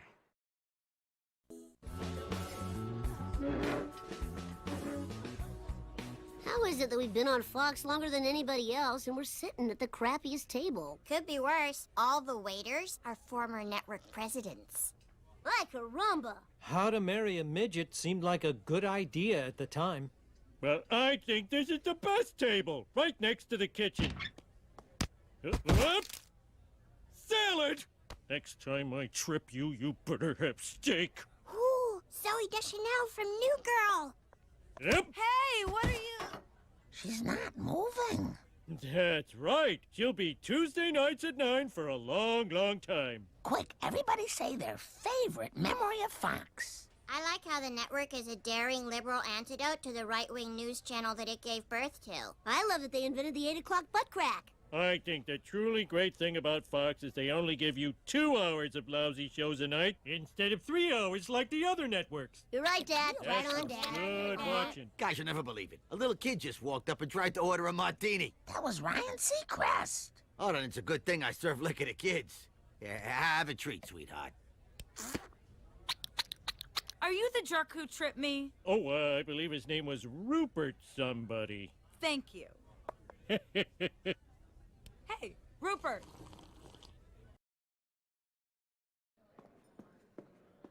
Did you know there's a bidet in the hallway right outside the bathroom? That's a drinking fountain, Gene. No. That is so Fox! Louise. I just want to take this opportunity to thank each of you in case I forget to when I'm up on stage. Thank you. Thank you. Thanks, Dad. It's not an awards show, Tina. Don't jinx it, Bobby. I brought my own award, the Genie. Is that ground beef? And spit. Ugh. And a sock. Hey, even if we don't win, it's an honor just to be nominated. It's not an award show, Lynn. Bob, you're shouting. Sorry. Stop it. I'm drunk. What? Get set. Get set. Why? For luck! I'll eat it. Okay. How much? $20. Let me see it. Can I borrow $20? Yes. Great. Eat it! Eat it! Eat it! I'll eat it for 15. Mom, are you more drunk than Dad? What? You have had a lot to drink, No, Lynn. I'm fine. I'm hungry. I don't know if you should eat raw beef. People eat raw beef every day, Tina. Hey, let me see if that kid from Married with Children's got a skillet. Hey, Bud! Mom, Dad's trying to get all the money. Hey, we had a deal. Give me that. No. Fight! Fight! Fight! Oh. My GD! Ow!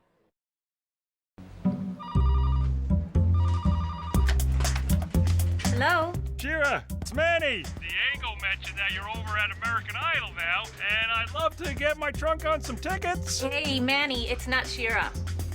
But I'll transfer you over to her, okay? Hello? Hey, Shira. Look, I know that your schedule's crazy. Now you're a big wig at an Idol and everything. Do you think you can get me some tickets for my family? Transferring you to Shira. Hello? Hello? Yes? This is not Shira's line. You have the wrong extension. Yes? Shira, you sound annoyed. When I said your fur looked puffy this morning, I meant it as a compliment because your fur is so full. This is not Shira! Come on, Shira. I know my own girlfriend's... You okay? Your friends can't tell us apart. They're just a bunch of animals. They think all women are the same. That's insulting. I know. My legs are way better.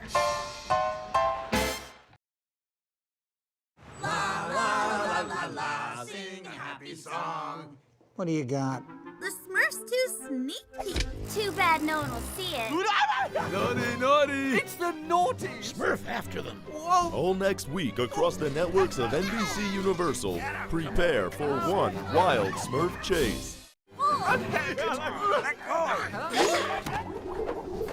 it! Just gorgeous.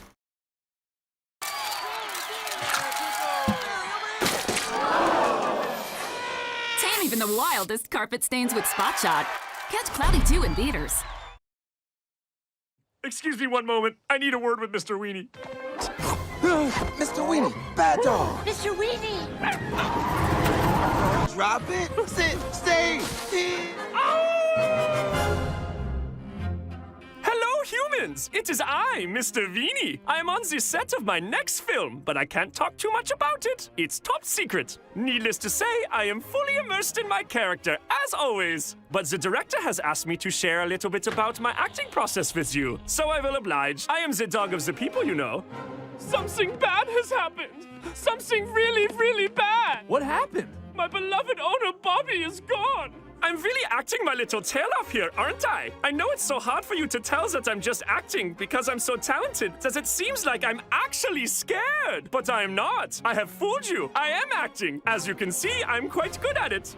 Are you afraid of plane crashes? I always like to prepare by doing some quiet meditation and yoga before we film particularly strenuous scenes. You know, deep breaths, downward-facing Wiener dog, etc. I really like to limber up. I'm sorry. That was my stomach. Without Bobby to feed me, I'm so very hungry. See? It really pays off. Hey, wait up for Mr. Weenie. I'm so sad.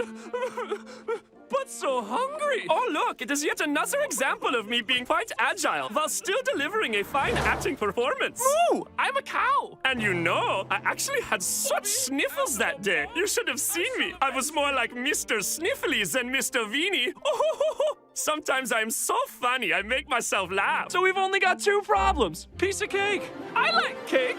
I know it looks like fun, but being a celebrity dog is lots of work. I must look cute at all times. Come on in. Make sure I'm well-groomed. And on top of this, deal with the paparazzi. It can really take a toll. If something happens to me, I want both of you to have my adorable sweaters. Don't I just look handsome in this lighting? I think so. I suppose that is a good tip for acting. Just be very handsome, especially in sweaters. Oh, this lighting is not good at all. Let's skip this. Howling at the moon really does a number on your vocal cords. I had to drink hot tea with lemon and rest my voice beforehand. Thankfully, I'm a professional, so I was able to muster the strength somehow. It's really admirable, I know. Even when I'm not speaking, I really pull the focus, don't I? Oh, hold on 1 second. It's my telephone. Hello? Well, if they want Mr. Weenie to play Lassie in the remake, then they have to pony up the Mr. Weenie dough. I don't work for dog biscuits, you know. At least not anymore. Well, I hope this has provided you with some helpful insight into my acting process. Maybe if you work hard and are extremely talented like me, someday you too will be an amazing Wiener dog actor. Maybe. And so everybody did live happily ever after, including Mr. Weenie. The end.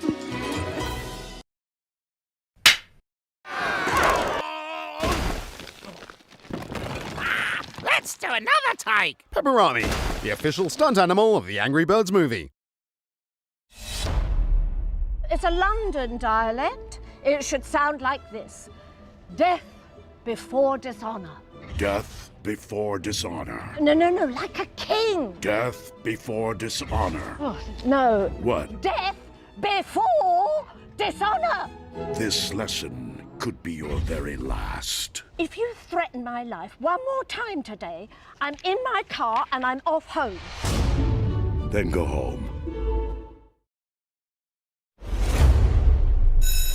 I'm being ridiculous. How am I supposed to act with a tennis ball? Well, it's just for eyeline. Just pretend it's Josh. Oh, no. I'm here, Hound. I don't mind reading with you. You got the real deal. Okay, what scene are we on? No thanks. I'll stick with the tennis ball. Okay, I'll be right over here. Dick. Transformers, rated PG-13. Hey, someone get Optimus a chair! These the legs. Yeah, it's kind of a tricky chair. This should be easy. You're just gonna want to fold it out. Just unfurl it. Hang on. Let me help you. Wait a minute. You're gonna transform the chair. Get it? Don't step on me. Get this. Oh. I'll just stand. Transformers, The Last Night, rated PG-13. The line is, the Earth is still worth saving. Okay, 3, 2, 1, go. Who's gonna save? No, speak it. Don't sing it. You're literally being destroyed by Optimus. Okay, it's an action movie, not a musical. You get lost. No, it's disrespectful. And don't sing.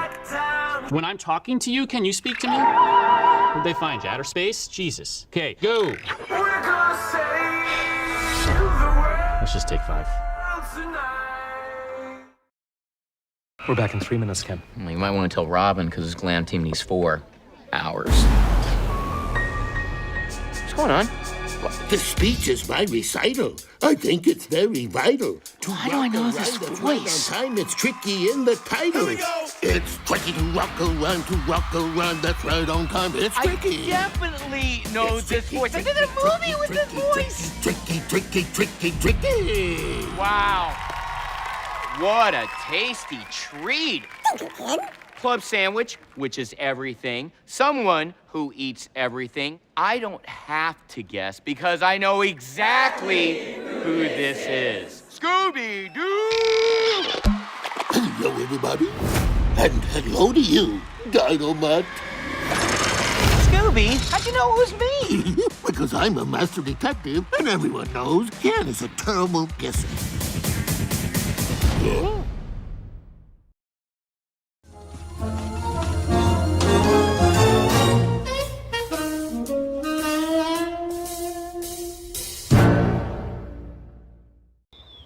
Wow. Let's do that again. No.